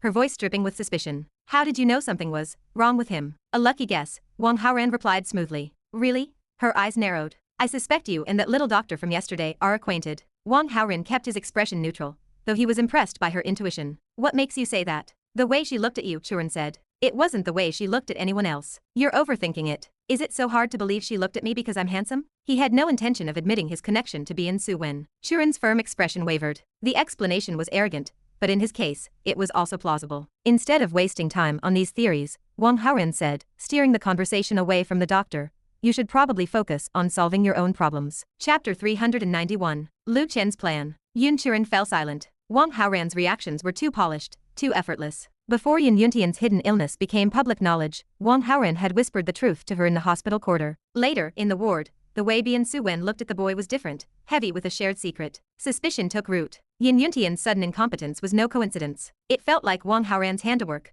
perhaps a poisonous instruction carried out by the doctor. The old saying echoed in her mind, pick the softest persimmon first. Dealing with Wang Haoran would be far easier than confronting the little doctor immortal. After tracking his movements across campus, she cornered him. She wanted a confession. Wang Haoran, however, refused to take the bait. I don't need you to worry about my engagement, Yun Xuan said, her eyes narrowing. But before that, I intend to seek justice for myself. From a cold, political perspective, Yan Yuntian was the perfect match for her sect. Now that his virility had vanished, he was useless to her. Where would she find another match capable of bringing such benefits? The resentment burned. She had to know if he was a victim of his own cultivation, or a target of a silent assassin. What justice? Wang Haoran asked. He leaned back against a maple tree, his posture casual. I'll find the murderer. Then, I'll make them compensate me with another Yan Yuntian. Hee hee. You came all this way just to tell me you think I'm a killer? Wang Haoran smiled, genuinely amused by her intuition even as he prepared to lie. Don't bother arguing. I know it was you. Her tone was absolute, a bluff designed to crack his composure. Believe whatever helps you sleep at night. Wang Haoran closed the distance between them, stepping into her personal space. A charming, predatory smile played on his lips. Even if this has nothing to do with me, I truly sympathize with your loss. Replacing a man like Yan Yuntian isn't difficult at all. What are you talking about? Look at me. I'm certainly a step up from him. Why don't I be your husband instead? For a fleeting second, the charisma in his eyes held her captive. Then, reality snapped back. She sneered, the mask of the polite lady shattering. I've done my research. You're nothing but a second-generation rich kid playing at power. You hide behind Feng Xuansu's skirts for protection. To put it bluntly, you're a parasite. Disdain dripped from every word. Forget being my husband. You aren't even qualified to carry my shoes. Wang Haoran studied her. The graceful, courteous daughter of a sect was gone, replaced by a sharp-tongued 18-year-old girl. This was the real Yun Xuan. She didn't feel the need to maintain a facade for a soft target like him. I'll take back my offer, Wang Haoran said, his warmth vanishing into an icy stare. From now on, even if you crawled to me and begged for a look, I wouldn't give you the time of day. She snorted, dismissing him as a man who called the grapes sour because he couldn't reach the vine. She turned on her heel and marched away. 10 paces in, the anger flared. Her palm curved, and a fallen maple leaf whistled into her hand. With a sharp flick of her finger, the leaf blurred through the air. It grazed Wang Haoran's cheek, missing him by a fraction of an inch, before embedding itself deep into the trunk of a tree dozens of meters away. It wasn't meant to kill, only to terrify. I'm giving Feng Xuansu a face, she called back over her shoulder. Otherwise, you wouldn't be standing. Wang Haoran watched her retreat. If you were really facing me, he muttered, you wouldn't be standing either. Behind the trees, Lu Chen gasped. The maple leaf was lodged in the bark right next to his head. He stepped closer, staring at the leaf with wide eyes. His worldview shifted in an instant. Masters of this caliber actually existed outside of stories. A wave of regret washed over him. He wished the leaf had nailed Wang Haoran's forehead instead of the tree. If the girl wouldn't kill him, perhaps he could make it happen. He considered poison or a blade in the dark, but those were the desperate moves of a common thug. He didn't want to spend his life in a cell. Seeing Yun Xuan gave him a spark of inspiration. He didn't need to swing the blade himself. He just needed to borrow one. Lu Chen abandoned his shadow and walked away, lost in a new, detailed plan. He failed to realize that every move he made was perfectly visible to Wang Haoran. Why stop now? Did you finally think of a way to kill me? Wang Haoran murmured as he watched the boy leave. After the commotion at the villa the night before, Lu Chen's hostility was a given. Wang Haoran felt no panic. Lu Chen's physical strength was non-existent. His only weapon was medical knowledge. But Wang Haoran was a master of the Supreme Poison Sutra. In the art of harming others through chemistry and biology, Lu Chen was a mere amateur. The boy's inheritance was for saving lives, while Wang Haoran's was for ending them. Night fell over the campus. Wang Haoran contacted Lu Yan and suggested another stay at the villa. She agreed instantly, though she insisted on calling her brother first. Yan, when are you coming home? Lu Chen's voice sounded through the speaker. I'm on my way. I'll be back soon. She hesitated, preparing to mention her guest. Is that boyfriend of yours coming over tonight? Lu Chen's tone was surprisingly gentle, devoid of his usual snarl. Lu Yan blinked, surprised. Brother, can I bring him? Yes, bring him over. There was a strange urgency in his voice. You're the best. Lu Yan ended the call, her face beaming. Wang Haoran stood beside her, his mind working. Lu Yan was naive enough to believe her brother had finally accepted the relationship,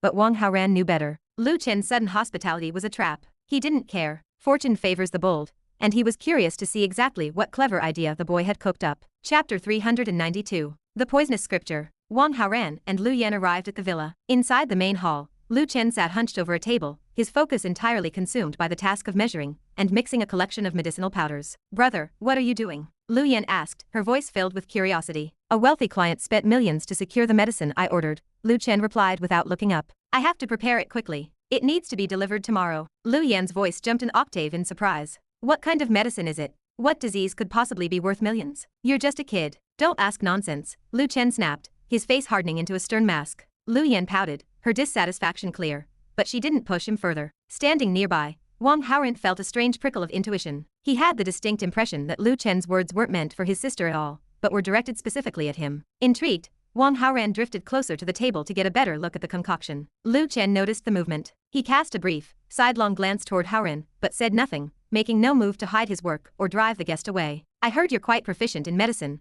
Wang Haoran remarked casually. So what? Do you need a consultation? Lu Chen said, his tone light but dismissive. I'm not sick. I was just a little tired last night, and my waist is a bit sore, Wang Haoran said, layering his voice with deliberate meaning. The effect was instantaneous. Lu Chen's hands, busy distributing the fine powder, went rigid. Ding. The host caused the mentality of the protagonist Lu Chen to be damaged. Obtained 500 villain points. Lu Chen's protagonist Halo -25. Host villains Halo +25. After a few seconds of frozen silence, Lu Chen resumed his work. He finished the preparation without another word. Once the powder was packed, he stood to leave, but as he rose, a small slip of paper fluttered from his pocket and hit the floor with a soft click of a nearby latch. Lu Chen walked into the bedroom and shut the door behind him. Wang Haoran waited until he was gone, then stooped to retrieve the note. It contained a list of rare herbs, clearly a prescription, but it was the commentary at the bottom that made his heart skip a beat. According to the notes, this was a medicine designed for women. The description claimed that once a woman ingested it, no amount of natural restraint could hold her back. Furthermore, it suggested that after the detoxification process,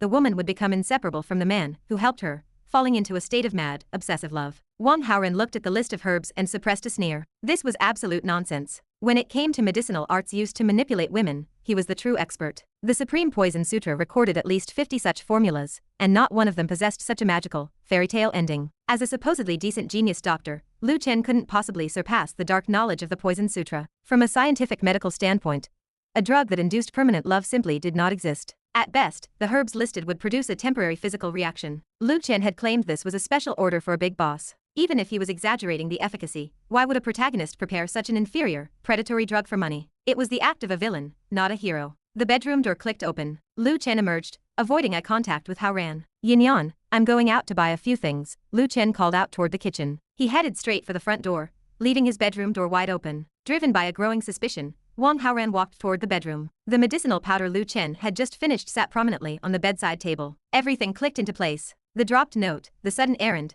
the open door. Lu Chen was deliberately creating an opportunity. The powder wasn't for a client. It was bait, meant to be stolen. Lu Chen likely believed the powder worked exactly as the note described. He also knew Wang Haoran's reputation as a man who couldn't resist a beautiful woman. Earlier that day, Lu Chen had watched Wang Haoran fail to charm the stunning Yun Xuan. He was gambling that a frustrated Wang Haoran would take the shortcut offered by this magical powder. But the trap had teeth. If Wang Haoran used it on Yun Xuan, she would react for a few minutes, then her martial arts training would kick in. Her blood flow would accelerate, the drug would burn out of her system, and she would wake up in a murderous rage. Given her incredible strength, she wouldn't just be angry, she would kill the man who drugged her. Lu Chen was trying to use Yun Xuan as a knife to eliminate his rival. This kid is truly sinister, Wang Haoran muttered. For a moment, he considered simply walking into the other room and ending Lu Chen then and there. But a more elegant solution began to take shape in his mind. He picked up Lu Yan's phone, which was sitting on the counter. He scrolled through her photo gallery until he found several clear shots of Lu Chen frontal views, profiles, and various angles. He bundled the photos and messaged them to his own phone. Then, he forwarded the images to Bulletin Fei Yan with a specific set of instructions. Help me make a human skin mask of this person. The more realistic, the better. How long will it take? As an elite international assassin, Bulletin Fei Yan was a master of disguise. There was no one better for the task. Are you in a hurry? She messaged back. The sooner the better. I'll source the materials tomorrow morning, she replied. I can have it finished by evening. Perfect. I'll wait for your news. Wang Haoran set the phone down, a cold smile playing on his lips. Lu Chen wanted to borrow a knife? Fine. Tomorrow evening, when the mask arrived, the protagonist could find out exactly how sharp that knife really was. Chapter 393. The Mask and the Trap. The sun had barely crested the horizon when a sharp knock sounded on Lu Yan's bedroom door. Yin Yan, Lu Chen called out. Inside the room, Lu Yan's heart hammered against her ribs. Her face flushed a deep crimson, but she forced her voice to remain steady. Brother, what's the matter? The client who ordered that medicine is in a rush. I have to head out now to deliver it, Lu Chen said through the heavy wood of the door. Get yourself some breakfast, or head out to eat. I might be gone a while. I see, Lu Yan responded quickly. A moment later, the front door opened and clicked shut. In his own space, Wang Haoran let a slow smile spread across his face. Lu Chen's performance was transparent. That early morning wake-up call wasn't for Lu Yan's benefit. It was a signal to Haoran, a nudge to convince him the magical powder was in high demand, and that the coast was clear for him to find a target and use it. Call your brother, Wang Haoran told Lu Yan once they were alone. Tell him you won't be coming back here today. You'll be staying in the school dormitory. Lu Yan tilted her head. Why? Exams are coming up. I need to spend the night catching up on homework, so I won't be able to keep you company. There is no sense in you staying all the way out here and commuting twice as far for school. You have to study. A flicker of disappointment crossed Lu Yan's face at the thought of an evening without him, but she quickly masked it and dialed her brother. Yin Yan, what is it? Lu Chen's voice crackled over the line. Brother, I'm staying at the school tonight. Is the villa uncomfortable? Lu Chen asked, his voice probing. How could it be? A house like this is a dream to live in, she replied. Oh, I see. Did Wang Haoran say he didn't have time for you tonight?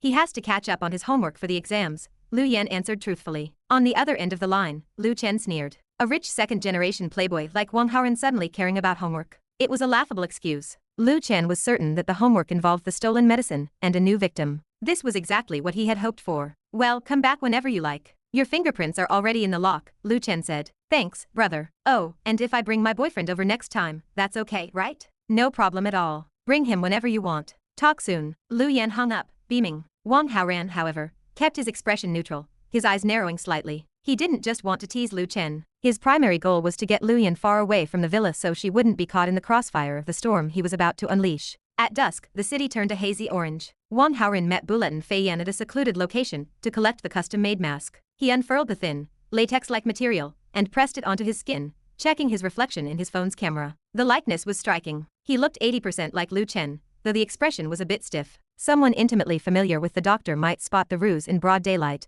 but for Wang Haoran's purposes, it was perfect. If I had more time, I could make it more realistic, Bulletin Fei Yan said, her eyes scanning his face for imperfections. Is this enough? I can take it back and adjust the tension. No, this level is plenty, Wang Haoran assured her. That's good then. She smiled, though a hint of reluctance lingered in her eyes. I'd love to stay and talk, but I suppose you're busy? I have a lot to move into place. Thank you, Fei Yan. After parting ways, Wang Haoran drove to the hospital where Yan Yuntian was being treated. He knew from Yuning that Yun Xuan was currently bedside, and would likely return to the Yan mansion later that evening. He parked near a library with a clear view of the hospital's main entrance. Activating his perspective vision, he focused on the heavy glass doors. Yun Xuan would have to pass through them eventually. He waited, the minutes ticking by, until a familiar figure appeared. It wasn't Yun Xuan, but Biansu Wen. She carried several bundles of medicinal herbs wrapped in yellow paper. She was likely delivering cures to Yan Yuntian, a task that was essentially funneling money into Wang Haoran's pockets. 10 minutes later, Biansu Wen emerged from the building. She stopped near the gate, pulling out her phone and tapping the screen. In his car, Wang Haoran's phone buzzed against his thigh. He answered.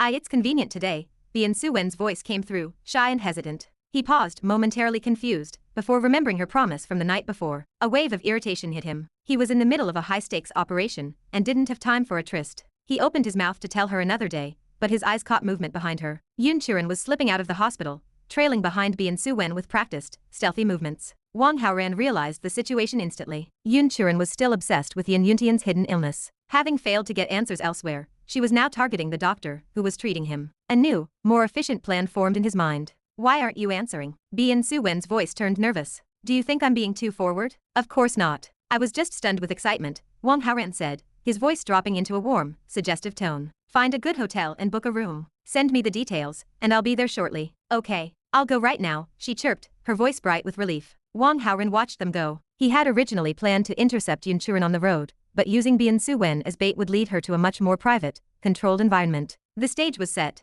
Chapter 394. Squatting and being squatted. Yun Xuan trailed Biansu Wen to the entrance of a glittering 5-star hotel. From a calculated distance, she watched the doctor approach the front desk. Biansu Wen secured a room, took the key card, and disappeared into the elevator bank. Biansu Wen lives in Qingling temporarily, Yun Xuan mused, her eyes narrowing as she watched the floor indicator climb. With her status, it makes no sense for her to lack a private residence. Suddenly opening a hotel room? She must be meeting someone. Could it be Wang Haoran? Driven by a need for the truth, Yun Xuan approached the desk and requested the room directly adjacent to Yan Yuntian's. If she caught them together, their excuses would crumble. She boarded the elevator, unaware of the cold gaze following her from the shadows of the lobby. A phone buzzed. Wang Haoran checked the message from Yan Yuntian, noting the hotel name and room number. He sent a brief confirmation, then pulled a thin, lifelike human skin mask over his features. In the mirror, the face of Lu Chen stared back at him. Using his perspective vision, he peered through the hotel's concrete and steel. He located Yun Xuan in her room, then moved through the hallway, quietly disabling the security cameras near her door. Inside her room, Yun Xuan pressed her ear against the wall. The sound insulation was high-end, but her refined senses picked up the subtle rustle of movement from the next room. Only one person. Yan Yuntian was still waiting. Yun Xuan settled into wait. Her plan was simple. Once the guest arrived, she would pose as a waiter, knock on the door, and catch them red-handed. If Wang Haoran and Yan Yuntian were in that room together, it would prove they were behind Yan Yuntian's mysterious illness. Then, she would let Feng Rao handle the fallout. Dong, dong. Hello, supper is here, a man's voice called out. Yun Xuan frowned. She hadn't ordered anything. The waiter must have the wrong room. She swung the door open to correct him, but before she could speak, a cloud of fine white powder hit her full in the face. The world spun violently. Panic flared in her chest as she realized she'd been drugged, but the darkness claimed her before she could scream. In the final, flickering seconds of consciousness, she saw the face of the man standing over her. As her knees buckled, Wang Haoran wearing Lu Chen's face caught her. He dragged her inside and locked the door. He set to work with a collection of carefully prepared props, fake blood, a topical ointment to make skin appear red and swollen, and a specialized concoction that would induce morning sickness and a false pregnancy pulse. He even had a student ID card ready to go. He briefly considered taking things further,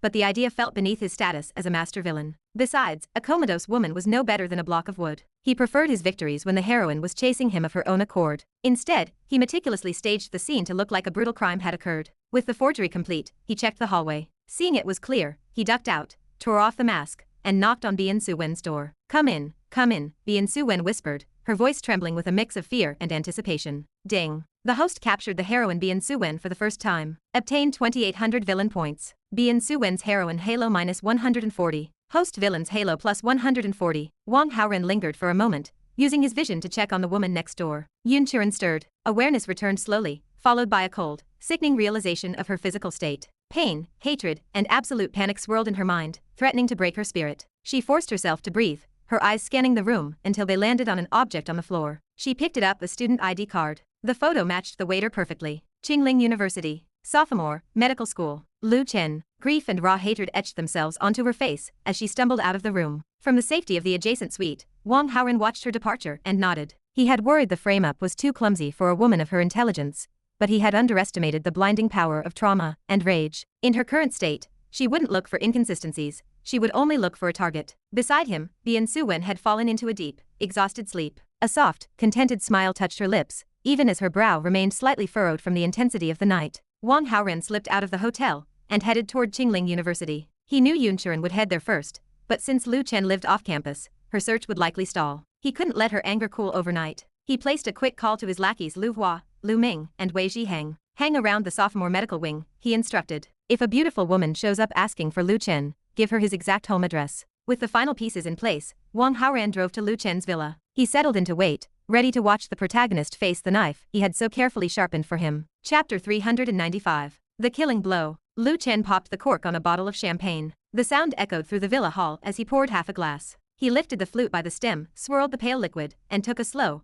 deliberate sip. Relief washed over him. His mood was electric. Rich second-generation dog, Lu Chen whispered to the empty room. Did you really think such a miracle medicine existed? You actually stole it. Now, let's see how you die. He smiled, savoring the success of his plan. When he first conceived the idea of using Yun Xuan as a weapon, he worried Wang Haoran might see through the ruse. The notes on that prescription were almost too good to be true, but the fool had fallen for it, hook, line, and sinker. Haoran had even lied to his own sister about schoolwork just to clear his schedule for a night of anticipated debauchery. The clock struck 11. If Wang Haoran had used that powder, the trap had already snapped shut. Lu Chen leaned back, letting the music fill the hall as he finished the bottle. A satisfied hiccup escaped him. It was late, but his adrenaline was spiked too high for sleep. He decided to work. He gathered several medicinal herbs and began grinding them into a fine dust. His reputation among the wealthy elite was growing. After several high-profile successes, his business was booming. One particularly powerful boss, struggling with the limitations of age, had requested a formula to regain his youthful vigor. The man had already wired $1 million deposit,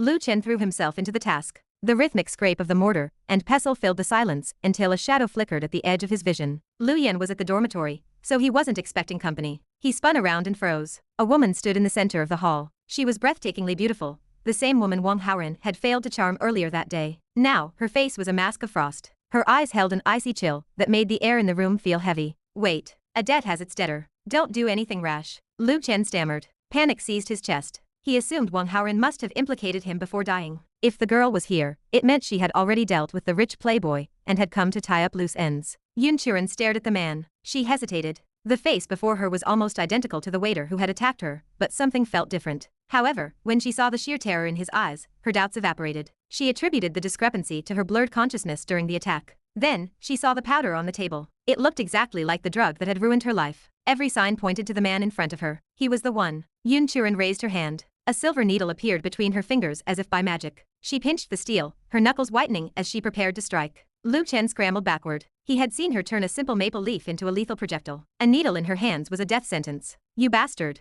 How dare you insult me? Go to hell. Yun Xuan's voice was thick with killing intent. Did I bully you? You've got it wrong. Lu Chen pleaded. At most, I was an unintentional accomplice. I don't deserve to die for that. Yun Xuan's hand faltered. Accomplice? The word gave her pause. He had mentioned a debt and a debtor before, and now he was calling himself an accomplice. But the rage in her heart was too hot to be cooled by semantics. Don't believe me? I can prove I couldn't have done it. I have evidence. Lu Chen reached for his waistband, desperate to show her the physical truth that would exonerate him from a crime of passion. The sentence ended in a wet thud. Lu Chen's body hit the floor, his eyes wide and vacant. A single silver needle was buried deep in the center of his forehead. Ding. The host manipulated events from behind the scenes, causing the protagonist Lu Chen to be killed. Gained 5,000 villain points. Yun Xuan stood over the body. She felt no thrill of revenge, only a hollow numbness. She looked at the evidence Lu Chen had tried to show her. The truth was undeniable. Lu Chen was a eunuch. He physically couldn't have been the one to violate her. She didn't regret the kill. He had confessed to being an accomplice, and in her mind, that was enough. But with the accomplice dead,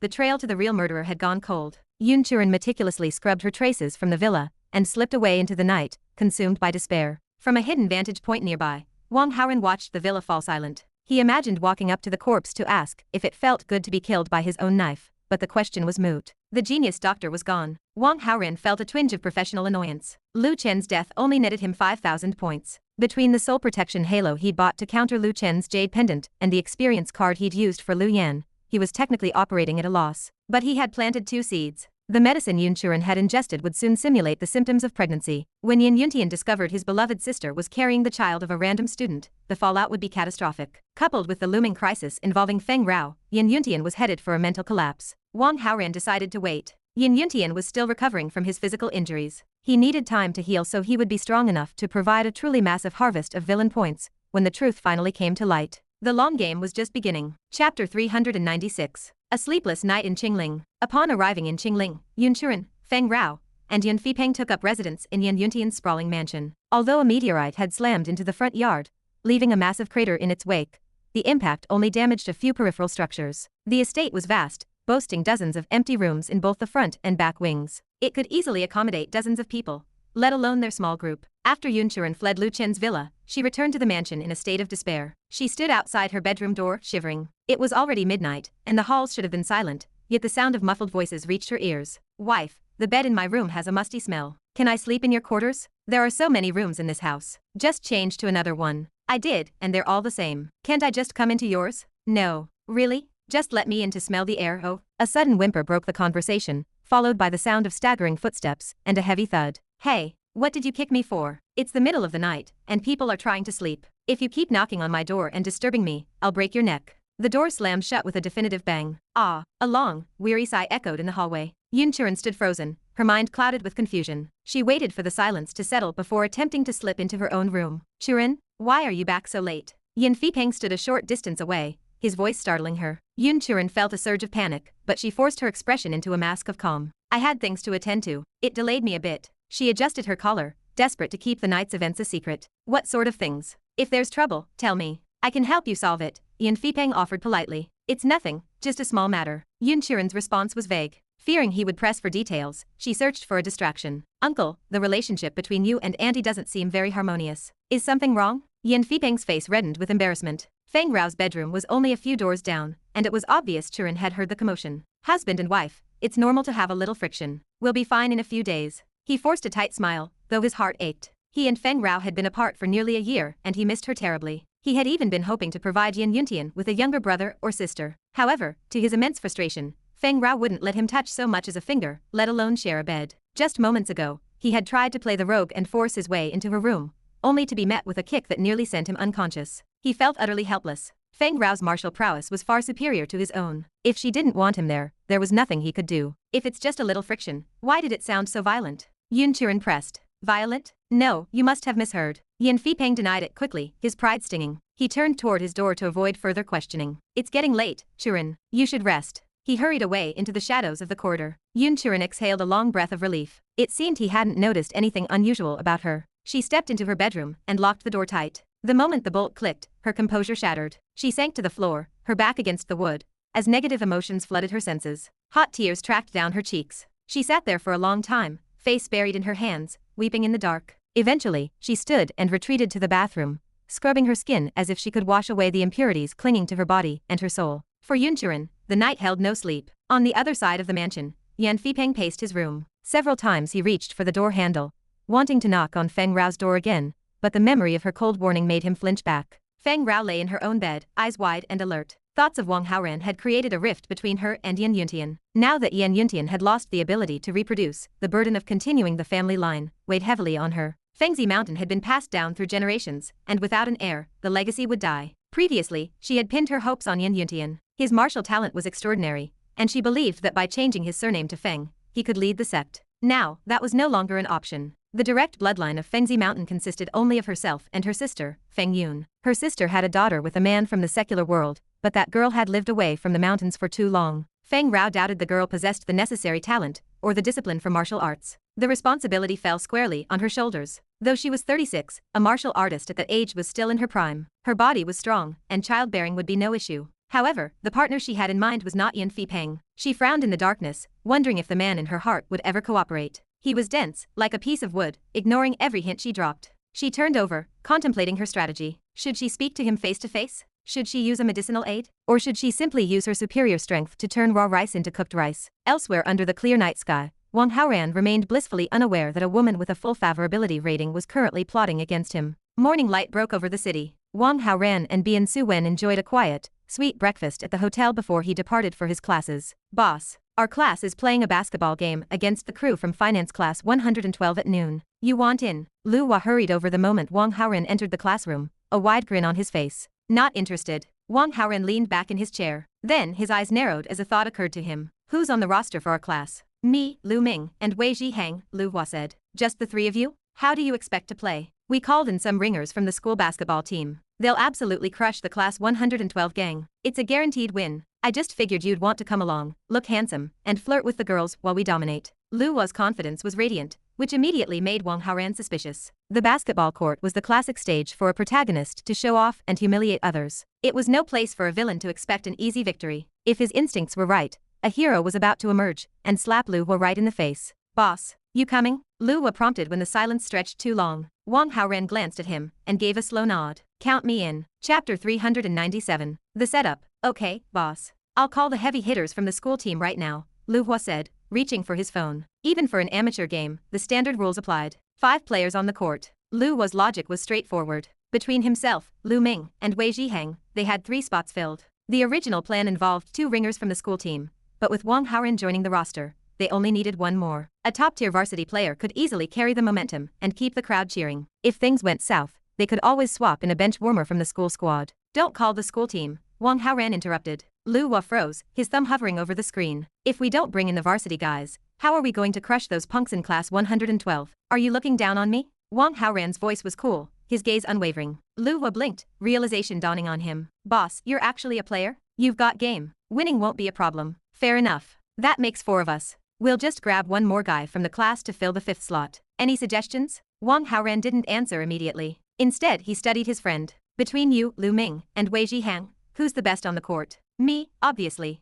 Lu Hua slapped his chest, grinning with unearned confidence. You're sure about that? Wang Haoran's eyes narrowed, scrutinizing him. Lu Hua straightened his back, puffing out his chest. Absolutely. If you don't believe me, ask the other 2. Fine, I believe you. Wang Haoran's expression turned icy. You're benched. I'll find 2 others to play instead. The grin slid off Lu Hua's face. He stood there, stunned, processing the rejection. Boss, I'm the best one here. Why am I the one sitting out? Do I need to explain my decisions to you? No, of course not. Lu Hua waved his hands frantically, forcing a nervous laugh to hide his confusion. At the same moment, the atmosphere in the finance class 112 classroom was thick with frustration. A group of boys huddled near the back, their voices rising in heated debate. That Lu Hua from 113 is a snake. He's recruiting school team players for a class match. How are we supposed to compete with that? If they're getting ringers, we should too. With what? Lu Hua is a rich kid. The varsity guys give him face because of his wallet. Who do we have? Nobody's doing us any favors. Forget it. Let's just bail. No, show them. We can't do that.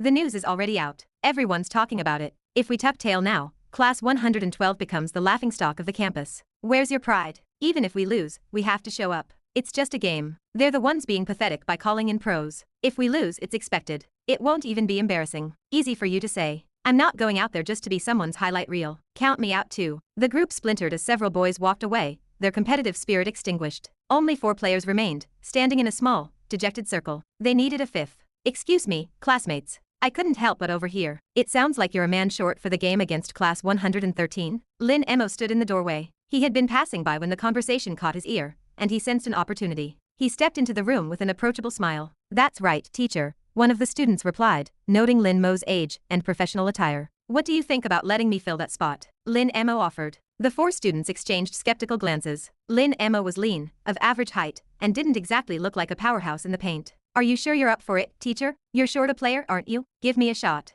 I'll keep things modest. The boys looked at each other and shrugged. They had no better options. All right. We appreciate the help, teacher. Lin Emo nodded and turned to leave. He knew what they were thinking, but he didn't care to correct them. The court would do the talking. As he walked toward Lu Yui's office, he accessed his system interface. He didn't hesitate, exchanging every bit of his hard-earned recognition value for advanced basketball skills. In an instant, the muscle memory of 1,000 games flooded his body. He transformed from a novice into a master of the court. The loss of his accumulated points stung, but the pain was brief. He could already imagine the massive influx of recognition he would receive once he dominated the game in front of the student body. He knocked on Lu Yui's door and entered, carrying a stack of papers. Professor Lu, I've organized all the materials for your next lecture. They're right here. MHM. Lu Yui didn't look up from the book on her desk. She gave a curt, distracted nod. Lin Emo noticed the title of the book she was studying. Professor, are you reading up on basketball rules? I didn't know you were a fan. I used to play a bit, but it's been years. I've been asked to referee a game at noon. I didn't want to make a fool of myself by forgetting the specifics. Is it the match between class 112 and 113? Lin Mo's heart leaped.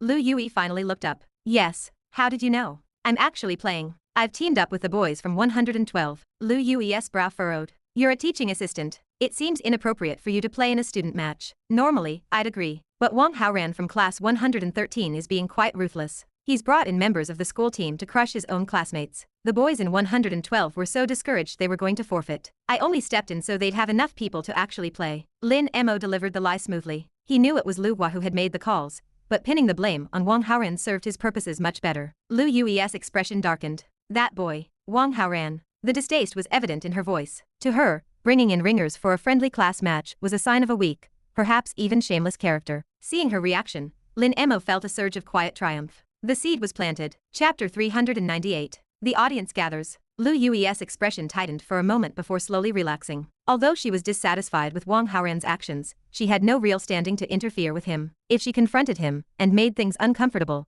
he might complain to the 7th sister or that mysterious husband. She pushed the thought aside, choosing not to entangle herself in his drama. Lin Emo, do you actually play basketball? She asked, her curiosity piqued. In her mind, Lin Emo was a man devoted entirely to his studies. She had never seen him so much as touch a ball. Lin Emo offered a confident smile. I know a thing or two. A little bit, well, as you like. Lu Yui didn't want to discourage him, so she let the matter drop. Lin Emo watched her, his anticipation building. He could already imagine the moment her jaw would drop at the sight of his superb skills on the court. The morning classes passed in a blur. By the time lunch was over, a massive crowd had already swarmed the basketball court. Most were students from the Department of Finance, though a fair number had drifted over from other departments. They had all heard rumors of the lopsided match and wanted to see the spectacle for themselves. More specifically, they were there to see the school's golden boy. Wang Haoran's popularity at Qingling University was immense, and his fan base was out in full force. Among the spectators were the reigning school beauties. Qin Yunhan and Sum Weian had arrived early to secure prime seats near the sidelines. Their presence immediately drew the wandering eyes of every boy in the vicinity. The two girls were used to the attention. Boys shouted their names from the stands, desperate for a glance or a wave. Qin Yunhan and Sun Muian ignored the noise,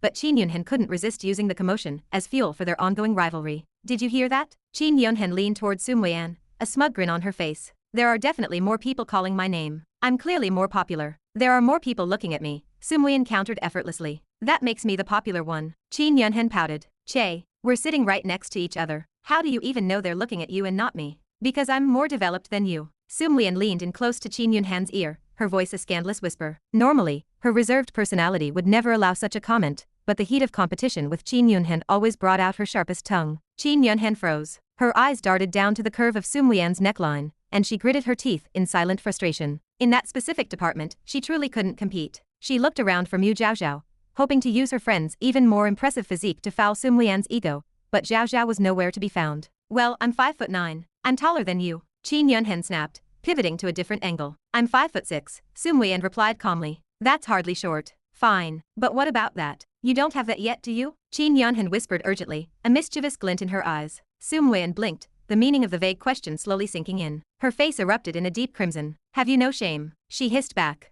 Are you envious? Hardly. Who would be envious of you? Sun Muian turned away disdainfully, though a pang of insecurity struck her heart. She had told him she was ready, but he hadn't made a move toward anything substantive in a long time. She was worried, but she wasn't bold enough to take the initiative herself. Suddenly, the buzz of the crowd shifted. Look at that girl. She's incredible. Wow. I think I'm going to faint. She's gorgeous. Who is she? I think she's from finance class 112. Her name is Yu Shiking. Yu Shiking? The girl with the birthmark? No way. A wave of shock rippled through the stands. If I had known she looked like that under the mark, I would have chased her months ago. This freshman class is insane. We just found another school flower. The heated discussions shifted the spotlight. The eyes that had been glued to Qin Yunhan and Sun Muian were now fixed elsewhere. Both girls stopped their bickering, following the collective gaze of the crowd. A girl with stunning features and a perfect figure was walking slowly toward the stadium. Unlike the two seasoned beauties, this newcomer seemed incredibly restrained. The weight of so many eyes made her uncomfortable, and she kept her head lowered as she moved. She found a seat a few meters away from Qin Yunhan and Sun Muian. Her name is Yu Shiking?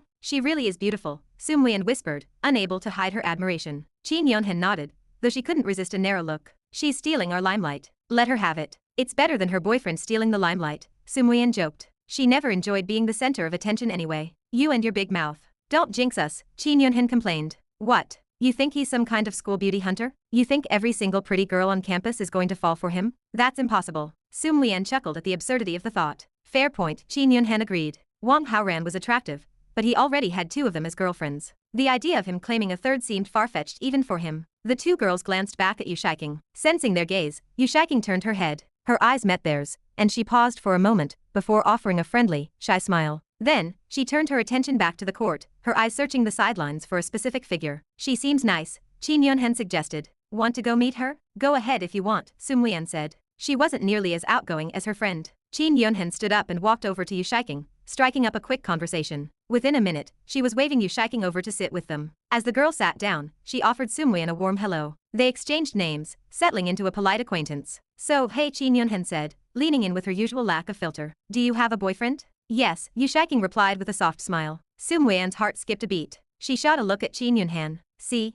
I told you I wasn't jinxing us. Qin Yunhan beamed. If Yu Shiking already had a boyfriend, there was no threat of her joining their complicated circle. It was a relief. Yu Shiking, meanwhile, looked confused by their sudden change in mood. So, who's the lucky guy? Qin Yunhan pressed, her gossip mode fully engaged. Chapter 399. The Rivals and the Ringers. Yu Shiking had spent years trapped behind a mask of low self-esteem. The birthmark that once dominated her face had robbed her of friends and isolated her from the world. No one had wanted to play with her then, and the shadow of that loneliness still lingered in her withdrawn nature. Although the mark was gone and her beauty had finally surfaced, the habits of a lifetime remained. Shyness was her default setting. When she heard Qin Yunhan's prying question, her heart hammered against her ribs. She didn't dare answer truthfully. Wang Haoran was the golden boy of Qingling University, a literal legend on campus. If she claimed him as her own, she feared the ridicule. Surely the crowd would say she wasn't worthy of him. Can I keep it a secret? Yu Shiking asked, her voice small and embarrassed. What's there to keep secret? Qin Yunhan leaned in, her curiosity only sharpening. She didn't understand the girl's hesitation, but she didn't push for a name. Instead, the gossip moved to the next logical step. Is he from outside the school, or is he a student here? You can at least tell us that. He's a student, Yu Shiking replied. There was no harm in that much truth. Well, is he handsome? Yes. A soft, intoxicated smile pulled at the corners of Yu Shiking's mouth. He is the most handsome boy I have ever met. More than that, he has a wonderful heart. Even back when I was ugly, he never looked down on me. Qin Yunhan and Sun Muian traded a knowing look. To them, the story was clear. This was a classic case of beauty being in the eye of the beholder. If this mystery boyfriend had liked Yu Shiking back when she was unattractive, then he was likely no prize himself. They imagined a pair of outsiders finding solace in one another, a deep friendship born of shared struggle. They kept these thoughts hidden, of course. It would be far too impolite to suggest her most handsome boy in the world was probably a toad. Do you two have boyfriends? Yu Shiking asked. She noticed the easy rapport between them and wanted to keep the conversation flowing. I do, Qin Yunhan answered instantly. Me too, Sun Muian added. As they spoke, a faint spark of competition flared between them. You're both so beautiful, Yu Shiking said, genuinely impressed.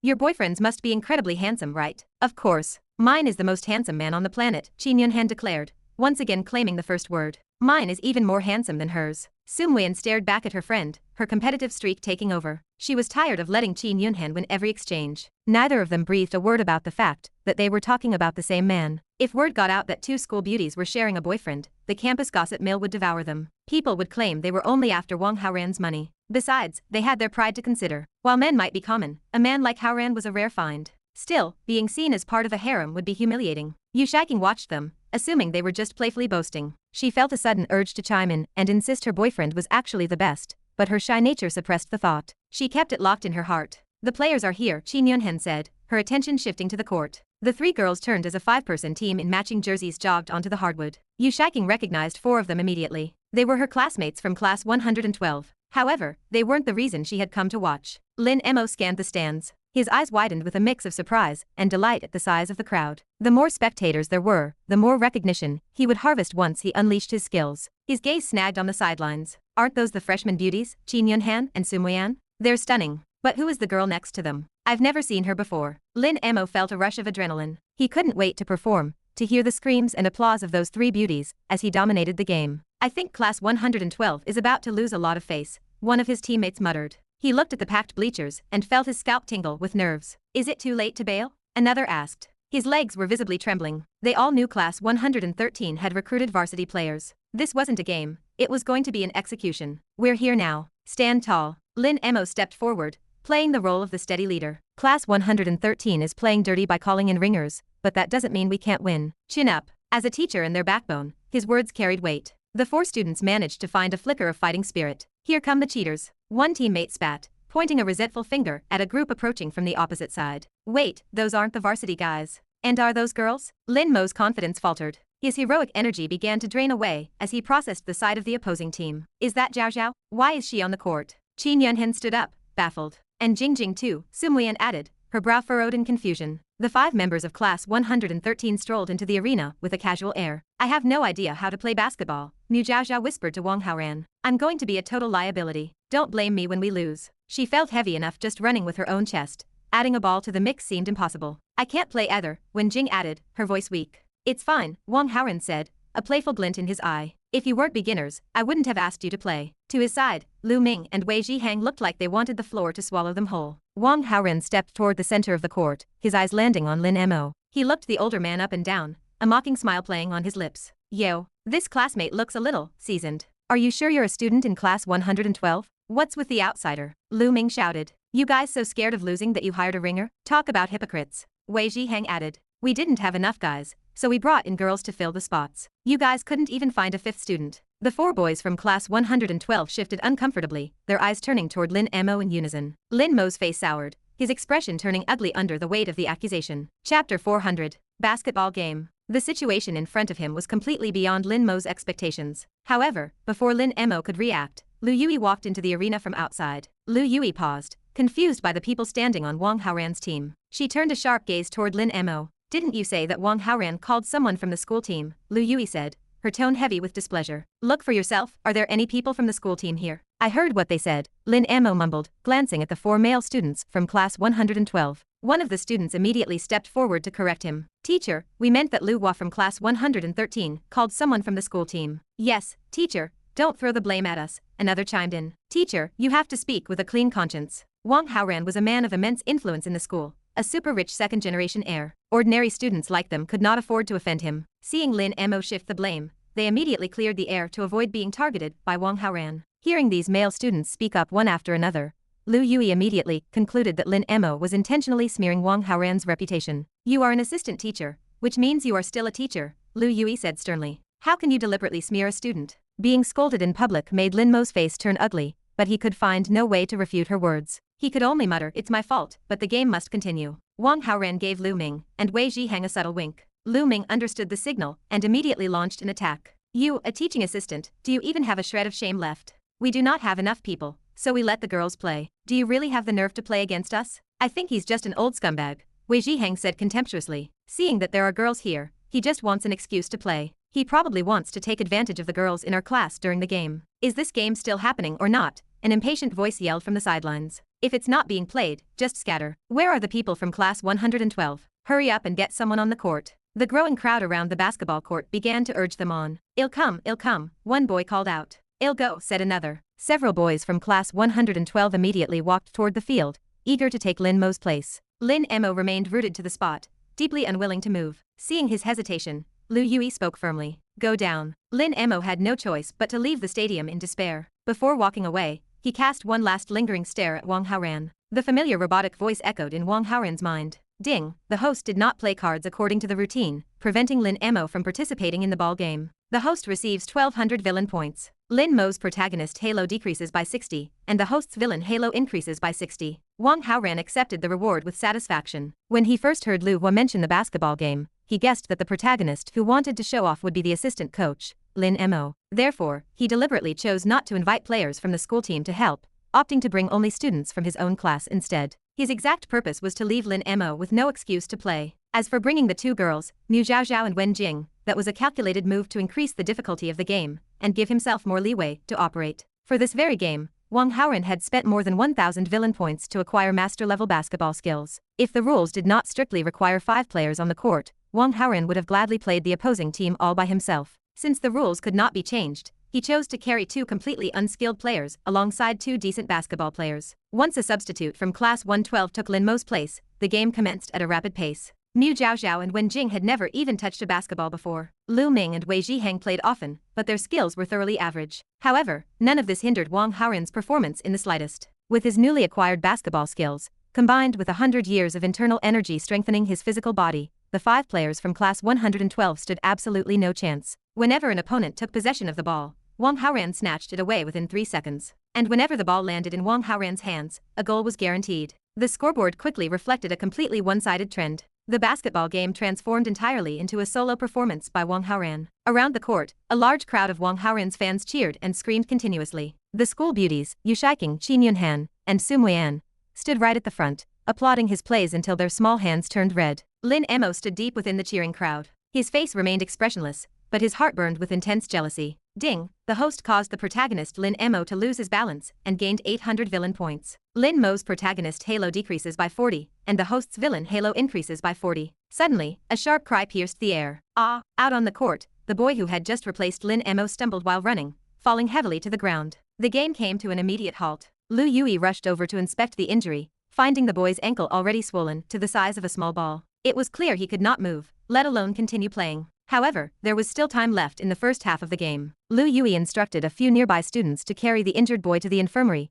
forcing class 112 to send in another substitute. The game resumed. Within 2 minutes, the new substitute was also carried off to the infirmary with a sudden injury. Class 112 subbed in yet another player. Strangely enough, in less than a single minute, this new substitute was also sent packing to the infirmary. This time, no one else from class 112 stepped forward to volunteer. Who would want to go to the infirmary next? Who would dare to step onto that court? Wang Haoran frowned, sensing that something unnatural was at play. He shifted his gaze toward Lin Mo's direction. Sure enough, Lin Mo was already walking toward the court, making a straight line for Lu Yui, who was currently contemplating how to solve the manpower crisis. Professor Lu, everything we do must have a beginning and an end, Lin Mo offered smoothly. No one from class 112 is willing to step up, but the game has to continue. Let me play. What if something similar happens to you? Lu Yui asked. If I get injured as well, then we can simply cancel the game. What do you think? Lin Mo replied. Lu Yui did not give an immediate answer. Instead, she sought the opinions of the remaining 4 members of the class 112 team. All 4 of them agreed with Lin Mo's proposal, since they were not the ones risking a trip to the infirmary anyway.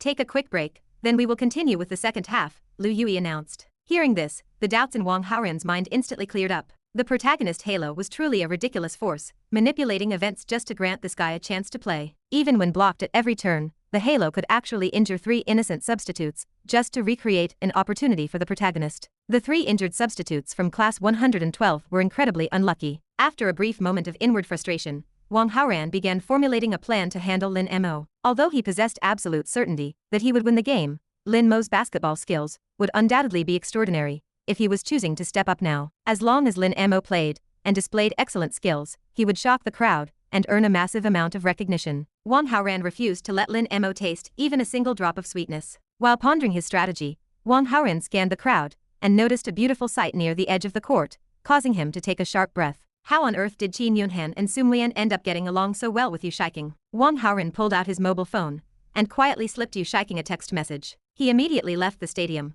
walked over to the campus store to purchase a fresh bottle of water, and then headed toward a secluded spot with very few people. Yu Shiking was already waiting there. When she saw Wang Haoran approaching, her eyes lit up with joy. "Have you told anyone about us being in a relationship?" Wang Haoran asked. "No, didn't we agree that I would only announce it after I got more used to the idea?" Yu Shiking replied, tilting her head. "That's right," Wang Haoran nodded. He still felt a lingering sense of worry, so he added, "We really should not tell anyone about our relationship for now, understand?" "Why?" Yu Shiking asked, curious about his sudden solemn expression. "There are far too many girls who like me," Wang Haoran explained seriously. "If they find out that you are my girlfriend, they will definitely grow jealous and constantly look for ways to cause trouble for you. I cannot be by your side every single second, and I am genuinely afraid you might get hurt." "You are being so thoughtful," Yu Shiking said, her heart warming. "I will definitely keep it a secret." She felt his words made perfect sense. After all, as the ultimate school heartthrob, it was only natural for countless girls to adore him. If their relationship became public knowledge, she would instantly become the target of immense public scrutiny. "Give this to assistant teacher Lin Mo to drink," Wang Haoran said,